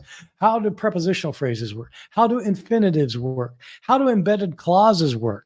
In other words, one simple way of putting that is, it's kind of like how long is a sentence, but an embedded clause is when you have a sentence which goes on forever because the author has other clauses connected to them that could be sentences of their own, but in fact are used by the author in order to stick them in the same sentence. And so the sentence goes on for 3 paragraphs. It seems like 3 paragraphs. And in English, they often are 3 paragraphs. But in Greek, it'd be like one sentence. Oh my God, does Paul ever do that? And you look and say, yeah, no. so the thing what you do is you look at every metric you can stylistically, and you put it together, and it's just like time after time after time after time. It's different. So it's like it isn't just one thing. It's like it's like all of these things all move in the same direction. And then you look at the theology. Paul, I'll give you just an example that I think is pretty telling. In Paul's letter to the Romans, and elsewhere in Paul, in 1 Corinthians 15, for example, Paul is definite that the Christians have not yet been raised from the dead. Christians who have been baptized have died with Christ, but they haven't been resurrected yet. That comes when Jesus returns. So in Romans 6, Paul uses his verb tenses very carefully. You have died with Christ and you will be raised with him. In 1 Corinthians 15, Paul is emphatically arguing against people who think that Christians have already experienced a spiritual resurrection with Jesus. Paul emphatically argues, no, the resurrection is not a spiritual experience that has already happened to believers. It's a physical experience that's going to happen at the end of time, when we will be transformed like Christ's body was transformed. We haven't been transformed yet. The resurrection has not yet happened. That's Paul's argument. And he makes it consistently through these 7 letters. When you get to Colossians, the author of Colossians says, we've died with Christ and we've been raised with him. We've already been raised with Christ. It's just the opposite of what Paul said in the other. So I don't know. You could say Paul changed his mind. Of course. Okay, he changed his mind. Yeah, okay. Except the stylistic things are all different too. And so you pile all this stuff up and you end up with, Colossians. I don't think it can be written by Paul. What about Ephesians? Well, okay. So the same thing with the Ephesians, only Ephesians is like Colossians on steroids when it comes to these things. The same issues I was just talking about, even more so for Ephesians. But there are other things that are even more interesting about Ephesians. One is that you have these passages that sound so much like Paul until you start looking closely at them. So I'm not going to give a full exegesis here, but I give a clear example from Ephesians chapter 2, which talks about how we were dead in our sins and trespasses, but now we've been raised, and how you saved by grace, not by grace, not by works, and you consider all these things that he says, and it sounds like Paul on the surface until you see how the words are being used. The words are being just the opposite how Paul uses the words. I'll give you just like one example. When Ephesians says that you're saved by grace alone, not by works. Okay, this is in chapter 2. For by grace you have been saved, not by works. For by works, whatever. So you're not saved by works. Fine. Well, that just sounds like Paul, right? That's what he says in Romans. That's what he says in Galatians. No, it's not. When Ephesians is talking about not being saved by works, he means you're not saved by doing good deeds. You're not saved because you're such a moral person and you help old ladies across the street and you volunteer at the soup kitchen and all that's going to save you. No, it's not for Ephesians. God saved you by his grace. Okay, fine. Well, that's what Paul says, right? No, it's not what Paul says. When Paul talks about being saved by faith, he says, not by works of the law. Paul is not talking about doing good deeds. He's talking about keeping the Jewish law of circumcision and kosher food laws and festivals and Sabbath. He's talking about prescriptions that make Jews Jewish. Jews do not get into the kingdom for keeping the law, even if they keep it pretty well. That's not what saved you. The death of Christ saved you. So it sounds like Paul, but it's not what he's talking about. You add that to these statements that are easy, even Ephesians is even more extreme on the idea that we've been raised with Christ. We're already seated with Christ in the heavenly places for Ephesians. And so this is just not what Paul says at all. So I think that's why Ephesians is more of a problem than Colossians even. And 2 Thessalonians? Okay, so 2 Thessalonians is a completely different issue. 2 Thessalonians sounds a lot like Paul in places, so much so that it looks like whoever wrote Second Thessalonians was copying parts of First Thessalonians, like an entire sentence. It's like, man, that's almost exactly alike. And which is interesting because Paul never does that. When you read 1 Corinthians and then you read 2 Corinthians, there's nothing in 2 Corinthians, which is a line taken from 1 Corinthians. How would somebody do that? Did he like memorize this line he wrote? Do you memorize the lines you write when you write a letter? So how does he do that? Well, if he had the letter in front of him and he was trying to imitate Paul, that would make sense. He had the letter. Wants to sound like Paul? He copies Paul. 2 Thessalonians sounds like Paul in lots of places. When it doesn't sound like Paul, the views expressed are contrary to Paul's. So I lay this out in both of my books. Like the best example of this is 1 Thessalonians. The point of 1 Thessalonians, you can find it expressed in every chapter of the 5 chapters. It especially comes to the fore when Paul hits the climax of the book in chapter 4 and 5.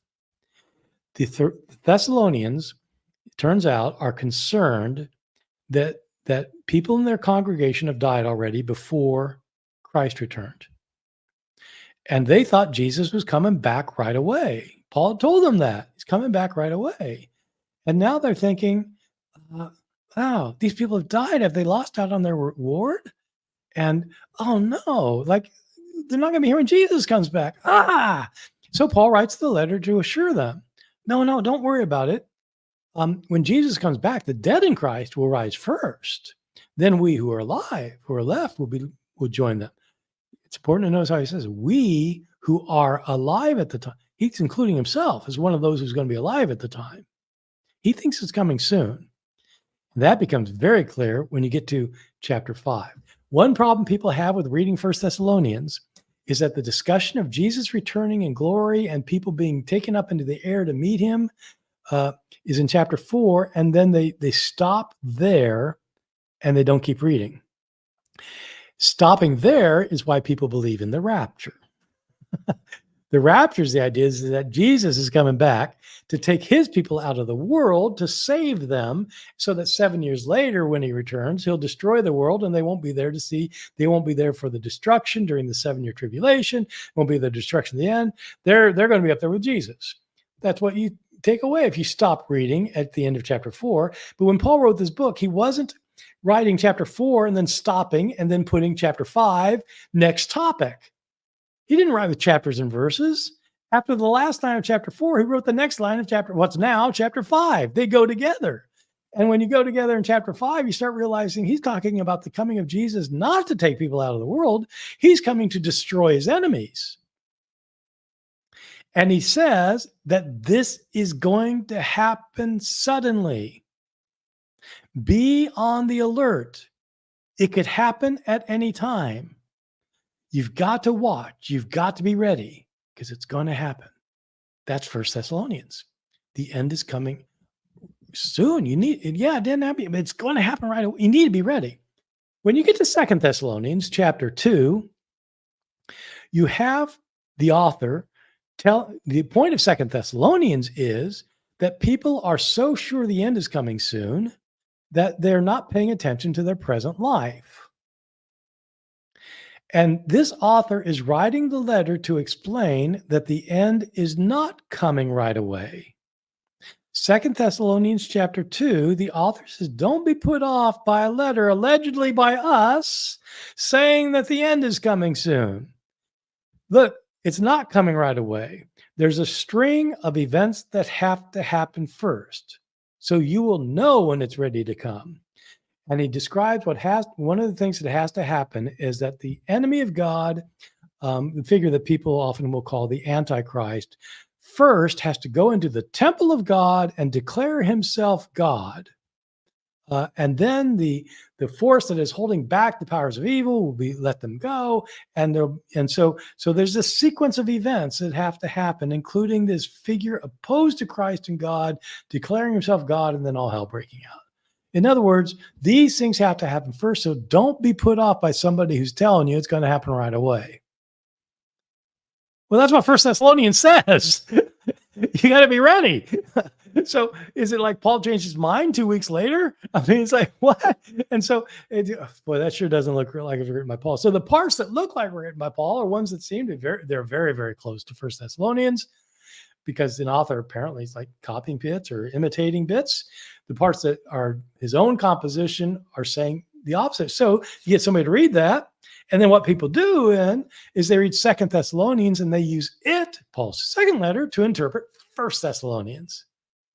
And so they're using the forgery to interpret the Pauline, and say, oh man, don't do it that way. What do you make of attempts to try to harmonize all these letters via co-authorship or the secretary hypotheses? So co-authorship theories are that Paul co-wrote his letters with others, as he says. He'll sometimes start off by saying, Paul and Timothy, to the Christians who are in, to the beloved of the saints, and so on. And so he'll start off by naming himself and another author, such as Timothy. And so some people have argued, look, if they're co-authored, you'd expect them, to be different, because the co-authors are going to write differently. I had to look into this pretty seriously when I was doing my work on Paul for my books. And I noted that nobody has ever demonstrated that co-authored letters affect the style of the letter, because I think the reason is because co-authored letters are never co-authored. When Paul says, I and Timothy are writing you, he means I'm writing you and I'm with Timothy, and we're both sending this letter to you, but there's one person writing the letter. You don't have people like alternating pens, like here, okay, you write the next sentence. Okay, I'll write the next. These are not committee products. And one evidence of that is that Paul uses the first person singular in these letters. He'll say Paul and Timothy, and then he'll say, I remember you in all my, it's in the first person, and he gives greetings in his own name. And so like Timothy is with him, but he's not co-authoring the letter.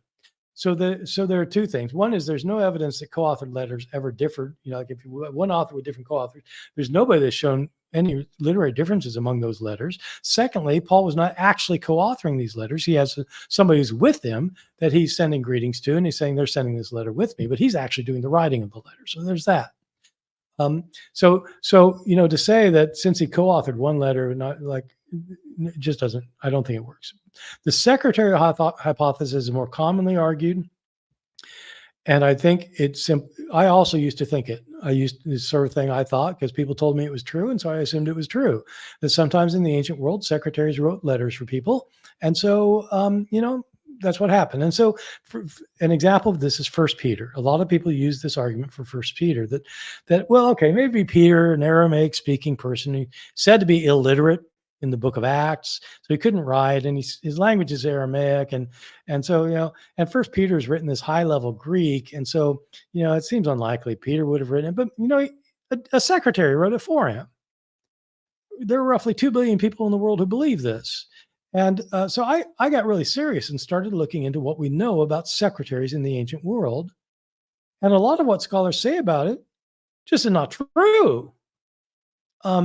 If you look at what we know about ancient secretaries, when by secretary in this context, we mean somebody who's taking dictation at what an author says, writing down what the author says. And so a secretary in that sense. There were secretaries in the ancient world. Authors did use secretaries in the world. We know things about these secretaries because we have information about them that comes to us from the ancient world. You're better off trusting what they say in the ancient world than reading what somebody said about it in 1997. Somebody who didn't actually look at all the references in the ancient world. In the ancient world, there are different ways these scribes would operate. They would be taking dictation. They would hear what the author is saying. Sometimes they do it word for word. Sometimes if they were slow, they'd have to maybe go letter by letter. Sometimes they do phrase by phrase. Sometimes the author would look over the thing and correct it. Many times the author would not do it. But the scribe is taking down what the author wrote. We have only a very few, like a couple in Cicero, like a couple of instances where we know that that somebody gave a secretary of the job, look, write this letter for me. In those cases, the secretary was writing a form letter, a kind of letter that the author always, look, just tell them I can't come to their dinner party. And so it'd be a short little, with apologies, I will not be able to attend your dinner party. I have other obligations. Be a few lines, and then the secretary would sign the name Cicero. So that did happen for that kind of letter. We have no evidence of a scribe composing an essay. First Peter is an essay. It's 5 chapters long. It's not a few lines. It's 5 chapters long that is constructed in a very sophisticated way that uses rhetorical language, uses rhetorical style, using Greek rhetorical methods, and has common rhetorical tropes in it, that is written by a highly educated Greek-speaking person. The choices are that Peter wrote it himself. He couldn't write in Greek like that. He dictated the letter. He couldn't dictate it in Greek that way. He didn't know Greek like that. He might have had, if he was on the mission field, maybe he had some clumsy Greek he could communicate with, like, somebody who comes to visit our country from another place, might put together a few, some sentences, or maybe can even carry on a conversation, but they can't write First Peter. and my students who have 12 years of education in English, including English composition, could never write First Peter. This is a high level person. So, okay, well, maybe he dictated it in Aramaic, and the secretary then translated it into Greek and put it in fine rhetorical style. Or maybe Peter told the secretary basically what to write, and he wrote it for himself. Okay, those would be 2 options that would work if they ever happened. What is our evidence that ever happened in the ancient world? Ever? I don't know of a single instance. So if somebody knows of single instances, they need to tell me, because I looked into it. That's what would be required, and so far as I know, it never happened. So you can think it if you want. Peter says that I wrote this letter through Silvanus. So people say, oh, Silvanus was the actual author. He must have been a Greek-speaking person. Well, when people end their books that way, I wrote letters that way. When they say I wrote through this person, what they mean, you can do a word study of this. What it means when you say dia, name a person as the person through whom you write the letter. What it means is this is the letter carrier. This is the person who's bringing you the letter. It's not the guy writing the letter. And so, people can think that Peter wrote it if they want to say that's how he wrote it. But what is more likely to have happened? Something that happens all the time, including with Peter. In other words, somebody claiming to be Peter when he wasn't. That happened a lot. Probably a lot more than we even know about. Is it more likely that happened, that somebody forged a book, which happened a lot apart from Peter, or it's something that never happened to our knowledge, which is more likely? So it just seems to me more likely the thing that commonly happens is more likely. And if you think the other thing's what happened, then I need evidence of it. What do we know about Gnostic and anti-Gnostic forgeries? Well, I mentioned Gnostic forgeries because I mentioned the Apocalypse of Peter, which is a Gnostic forgery. We have a Orthodox forgery by an Orthodox Jew who wrote the Greek Apocalypse of Peter, which is all about this journey to heaven and hell. In my book, I argue that in fact one of them is writing against the other one of them, interestingly. But I think the Gnostic one is probably being written against the other one. We have Gnostic forgeries, which are attacks on. They're not always attacks. We have a lot of Gnostic forgeries. The so-called Gnostic Gospels, so the Nag Hammadi Library, the Gnostic texts discovered in Egypt in the 1940s, in 1945.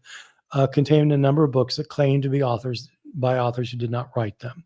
They're not all that way, but there are books, for example, the Gospel of Thomas, which claims to be written by Judas Didymus Thomas. Sorry, it's getting late. My brain's going dead. Which is allegedly Jesus' twin brother. Well, he didn't write it. We have a Gospel of Philip, the disciple Philip. Well, he didn't write it. So these are books written by Gnostics claiming to be people who weren't. And you have anti-Gnostic writings, which are written by Orthodox writers who are opposing Gnosticism. And so you could see the book of Third Corinthians that way. They might be opposing a form of Gnosticism. And so you have people on both sides forging books. And the interesting thing is that when you have scholars talking about, or ancient people, ancient Christians talking about one set of books of forged, you say, well, those are forgeries. Those are spurious. Those are nothoi. Whereas when the Christian book, you say, well, those are, but it was common practice in those days, so it was okay. Yeah. And what about in regards to the doctrine of Adai, the supposed correspondence between King Abgar of Edessa and the historical Jesus? Well, this is a very interesting forgery. It's actually two forgeries. That is the only full correspondence that survives from the hand of Jesus. People often ask me, are there any forgeries attributed to Jesus? There are a couple, but this is the only one that is like a full-fledged actual writing of Jesus. The situation is described in two of our ancient sources. And we actually have the thing Jesus wrote and the letter that he's responding to. King Abgar is the king of Edessa in Syria, according to this ancient legend. Abgar, king of Edessa, who is very ill while Jesus is alive, and he has heard. He's not a Christian. He's a pagan, but he's heard that there's this great miracle worker in Israel, Jesus, and he would like Jesus to come heal him. And so he writes Jesus a letter. And we have this letter, and Abgar says, I'm very ill. I understand that you're a wonder worker. Would you please come and heal me of my sickness? Jesus gets the letter, and he writes one back that we have, where Jesus says that he's unable to come to help Abgar because the basic line is, I've got other things on my hands. I have to go get crucified in Jerusalem. And so he's busy. Sorry, I can't come. He has to go face his fate. But he said, I will send one of my followers after my death. And according to the tradition, he sent one of his followers to Abgar. After he died, he commissioned one of his followers to go to Abgar. The follower went to Abgar, healed him of his sickness, and the entire city of Edessa, large city, the entire city converted to Christianity on the spot. And so that's the legend. And but we still have both of those letters. Nobody thinks they're authentic.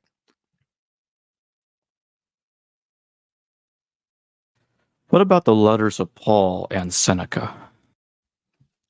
Right. So these are very interesting letters because throughout the Middle Ages they were assumed, and down to modern times, they were assumed to be authentic. Unlike a lot of these other ones that were branded as heretical or, obviously not written by so and so. These letters were thought to be actual letters. So we have a group of letters, 14 letters that are an exchange of letters between the Apostle Paul and the greatest Roman philosopher of his day, Seneca. Seneca, for many people today, is just kind of a name of an ancient person they kind of heard of, but don't really know anything about. He was one of the most important figures of the Roman world in Paul's day. He nearly became the Roman emperor. He's most famous for being an advisor to the Emperor Nero. Nero had Seneca, who was a philosopher, trained philosopher, very, very sophisticated, deep thinker, very sober thinker, a Stoic. He was a Stoic philosopher, one of the Roman Stoic philosophers, one of the very famous Stoic Roman philosophers, who wrote a lot of treatises that we have. We have a number of his Stoic treatises that are really worth reading, very powerful and moving. And we have letters, a number of letters that he wrote. So he was advisor to Nero. So historically, I'm talking about the historical figure Seneca, and was one of the wealthiest human beings in the Roman world. Next to Nero, he was one of the very top wealthiest people, massive land holdings. So he was extremely rich and extremely famous and extremely well known for his very deep philosophy. So we have a set of letters allegedly between him and Paul. And so Paul, so he writes Paul and greets him, and he congratulates him on having such fine thoughts. And Paul writes him back, and they have a back and forth. And at one point, Seneca says that he's shown his letters and Paul's letters to Nero, who really thinks highly of Paul. And so they go, and so these letters go back and forth. Unfortunately, there's very little information in these letters that you'd really like. Like, there's not much meat in these, apart from Seneca praising Paul's great intelligence and great letters. At one point, wishing that he wrote Latin better. his Latin skills were kind of minimal, according to Seneca. He needs to improve his Latin, and at one point, he does mention the fire in Rome that happened in the year 64 under the reign of Nero. But otherwise, there's very little historical information or gossip. What you really would like are some courtroom gossip from the royal court, but no, you don't get much. And so there's a fairly banal exchange, the point of which seems to be to show that Paul was important enough in the Roman world. He wasn't just a nobody. He wasn't like a tent maker off in the boonies someplace. He was oh my God, he had high connections. He was connected with one of the most wealthy men in the empire. And the greatest philosopher, who praises him for his brilliance. So it's meant to elevate Paul, these letters. Nobody today, they were shown to be forgeries in the 18th century, and they are absolutely forgeries. And there are lots of reasons for thinking so. One of which is that Seneca read Greek. Paul didn't have to write in Latin. But apart from that, there's really good reasons for thinking these are forged. But they're forged for a different reason. In this case, they're not forged to combat a heresy or to attack. They're forged to demonstrate Paul's importance. What is the Epistula Apostolorum, and when was it created? The Epistula Apostolorum, literally, that it's one of those strange writings from the ancient world that scholars continue to call by its Latin name, even though there's a perfectly good English name. I'm not quite sure why we do that sometimes and not others, but we do. Like we say the Proto-Evangelium Jacobi, when we could just say, the Proto-Gospel of James. The Epistula Apostolorum means the Epistle of the Apostles. It's allegedly written by the 12 apostles. It is a book that is clearly not written by the apostles. And it is a book that is affirming a non-docetic understanding of Christ, where Christ is emphasized as being fully human, and the apostles are stressing this idea that Christ is a full human being. He's not an image. He's not a mirage. He's not God as a ghost. He's actually a human being, in opposition to heretics who might be Gnostic, might be something else, who are saying that Jesus was a phantom. And when was it created? It's a 2nd century text, late 2nd century. Can you tell us the difference between a fabrication and a falsification? Yes. So in both of my books, I try to stress that it's important to keep our designations clear and straight. Because people confuse things, and it just gets confusing. It's not that one word has to mean one thing or another. I mean, words can mean whatever you want, but if you want to communicate with people, you need to agree on what a word means. And so in my book, I tried to clarify the difference between words. So the words you asked about are fabrication and falsification. Let me first put them in contrast with forgery. Forgery, I said, is when an author claims to be somebody that he's not, when he's claiming to be a famous person knowing full well he's not. Fabrication is when somebody makes up a story and tries to pass it off as something that actually happened. So you make up a story about Jesus. It didn't really happen, but you say it happened. And so the Gospel of Thomas has a story, the infancy Gospel of Thomas has a story of Jesus making 12 clay sparrows come to life. It didn't happen. Somebody fabricated that story. The story's not a forgery in the way I'm using it. It's not making a false authorial claim for itself. The story's not. The story is a fabrication.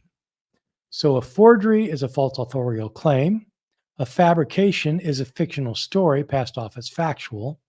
A falsification is when somebody is taking a text, a written text, and changing it, falsifying what it says, for example, by adding something to it that the author did not write, or taking away something that the author did write, or altering the words of an author as he wrote them. That is falsifying the text. It's not forging the text. It's not fabricating the text. It's falsifying the text. That's what Christian scribes often did. And so in my book, Misquoting Jesus, where I talk about how scribes changed their texts, those are falsifications. Sometimes it's falsified intentionally. A scribe wants to change something. Sometimes it's just falsified. It's not the scribe's fault. He just he makes a mistake or falls asleep or gets tired or whatever. But those are falsifications. Can you tell us about the unknown life of Jesus Christ forgery? Well, I'll tell you about this kind of forgery. So in my book, Forged, I decided to end on a rather fun note.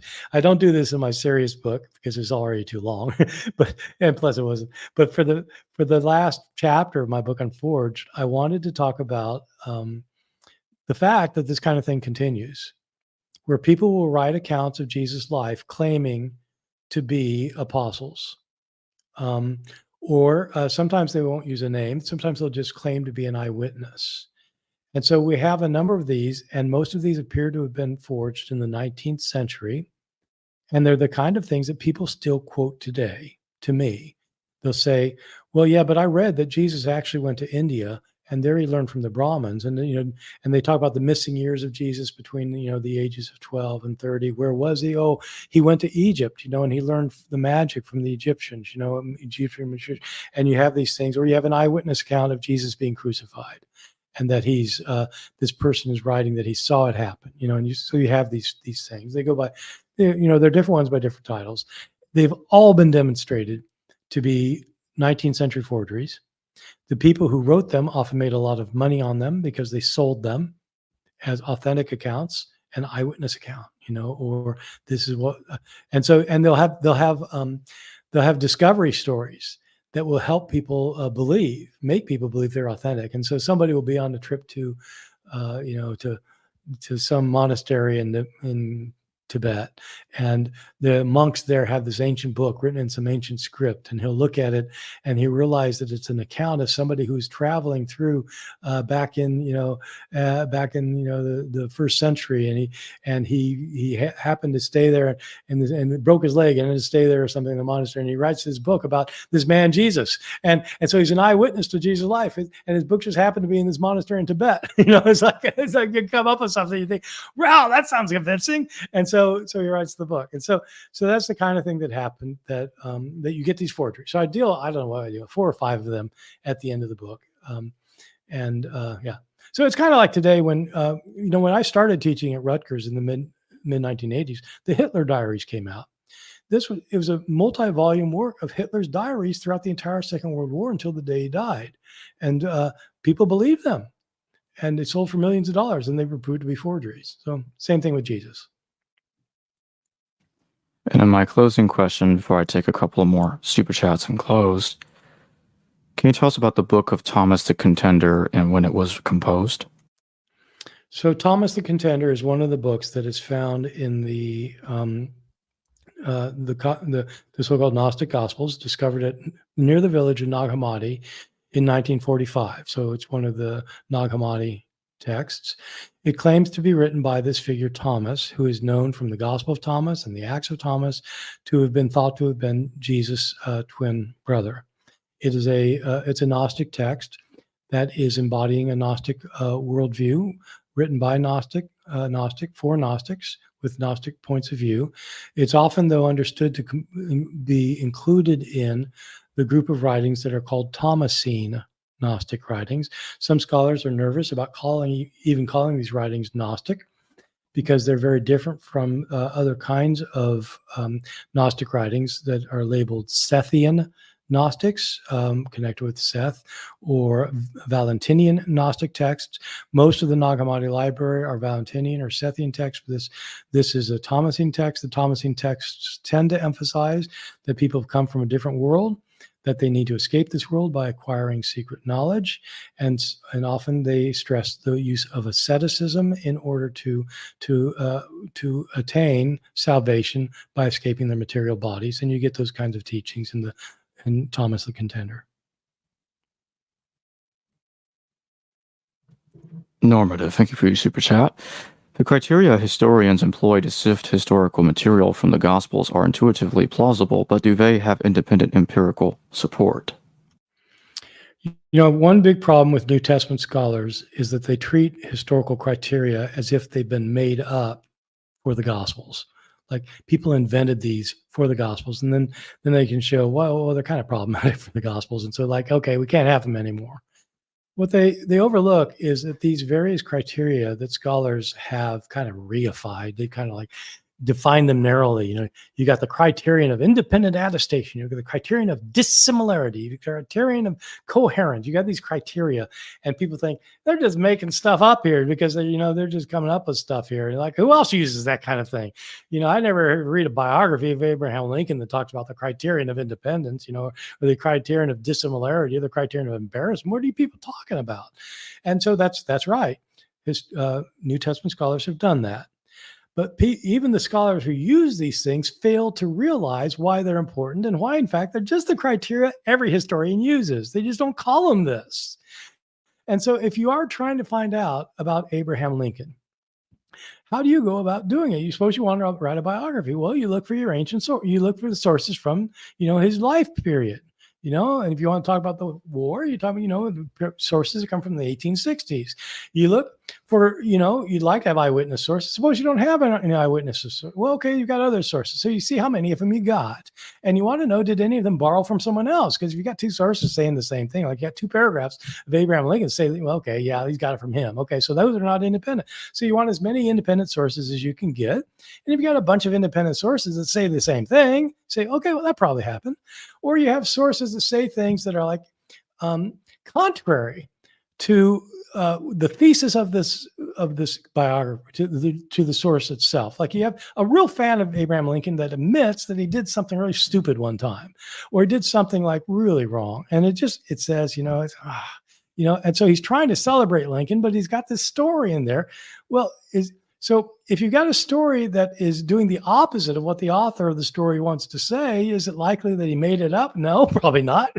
Why is he saying it? Well, because everybody knew the story happened. He's got to say it because everybody knew it happened. And so he said it, even though it's at cross purposes of what he had to say. So you look at that. You look at things like, does it talk about, Abraham Lincoln, like one day had a problem with his microwave oven? Well, if it says that, you got a pretty good idea this source is not authentic because it's an acronym. This is just what historians do. New Testament scholars have fixated on these things so much so that now everybody's saying, oh, the criteria don't work anymore.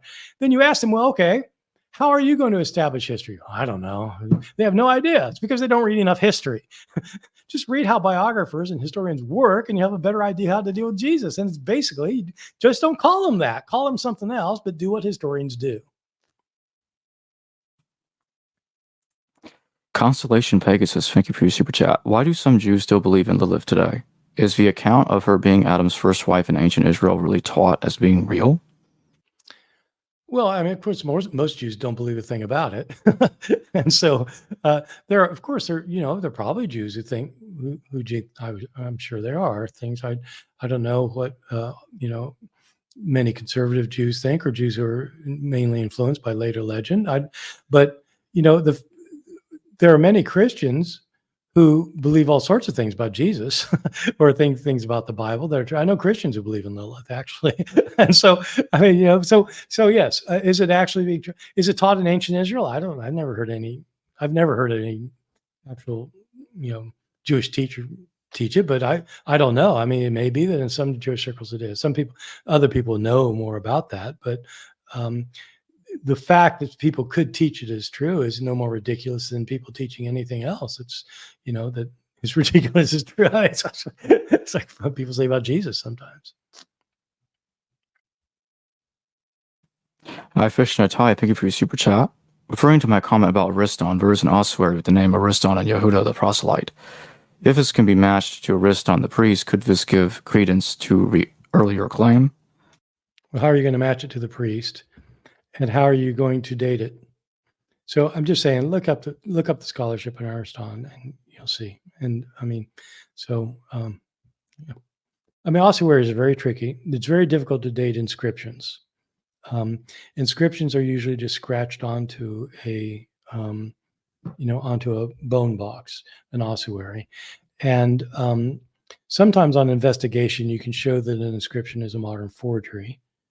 Sometimes people cover their tracks well, but an ossuary, if an ossuary was inscribed in the 5th century versus the 1st century, how are you going to know that? And so I would just say, look at the scholarship and see what you think.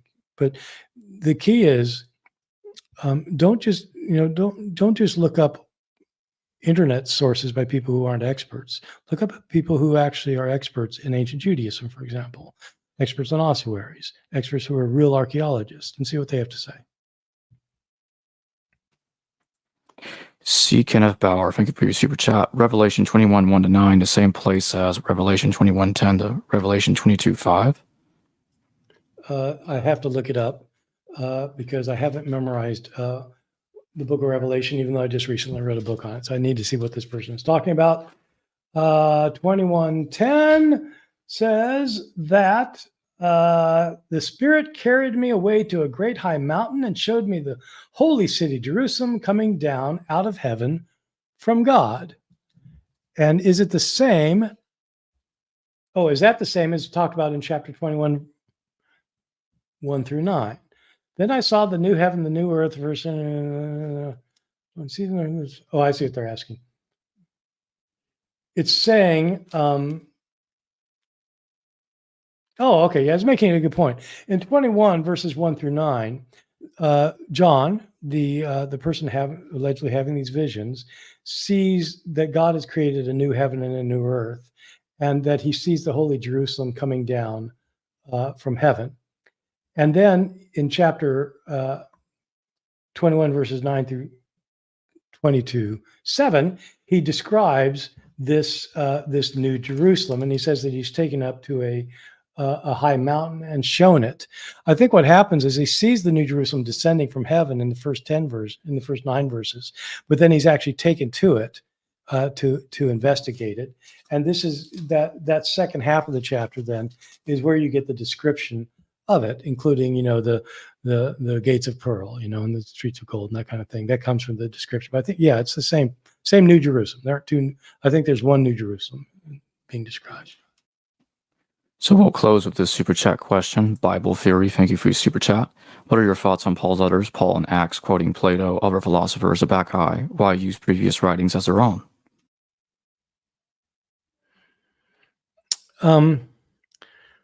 Paul never quotes Plato in his writings, and he doesn't quote the Bacchae. The Bacchae is a play by Euripides.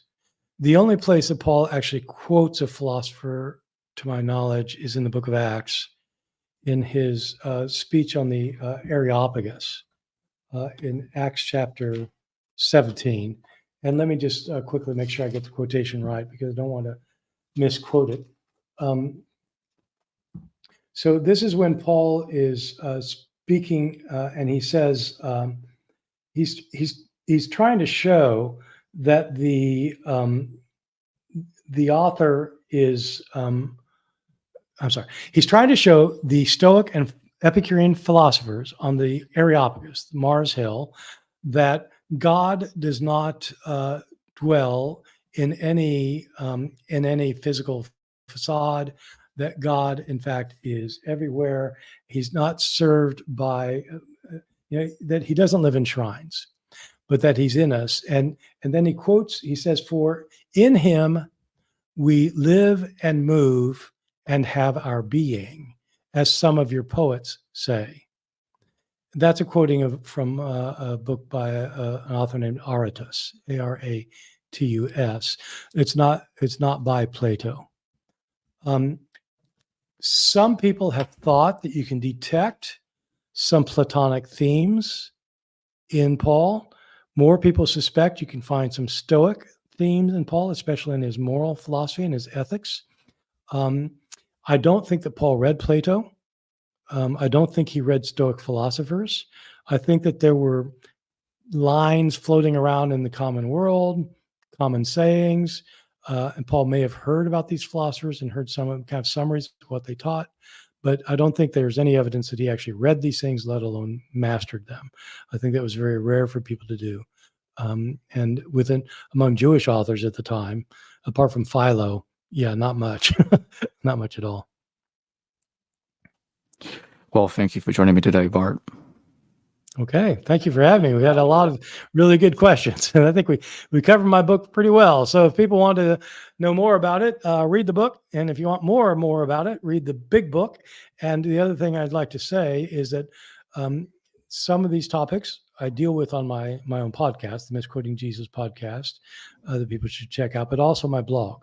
I blog 5 times a week, have done for over 12 and a half years now, and you have access to the archives, and I talk about this kind of stuff all the time on my blog, and people can ask questions, and I actually answer them. So you check out those things as alternatives. And also check out the History Valley Amazon affiliate link in the description below to go get his book, Forged. Hello viewers, thanks for watching this video from the History Valley YouTube channel. Please don't forget to subscribe and hit the notification bell. And if any of you wish to further support this channel, please consider checking out this channel's Patreon page and becoming a patron. And or donate through PayPal or through Super Chat during your live stream. Thank you.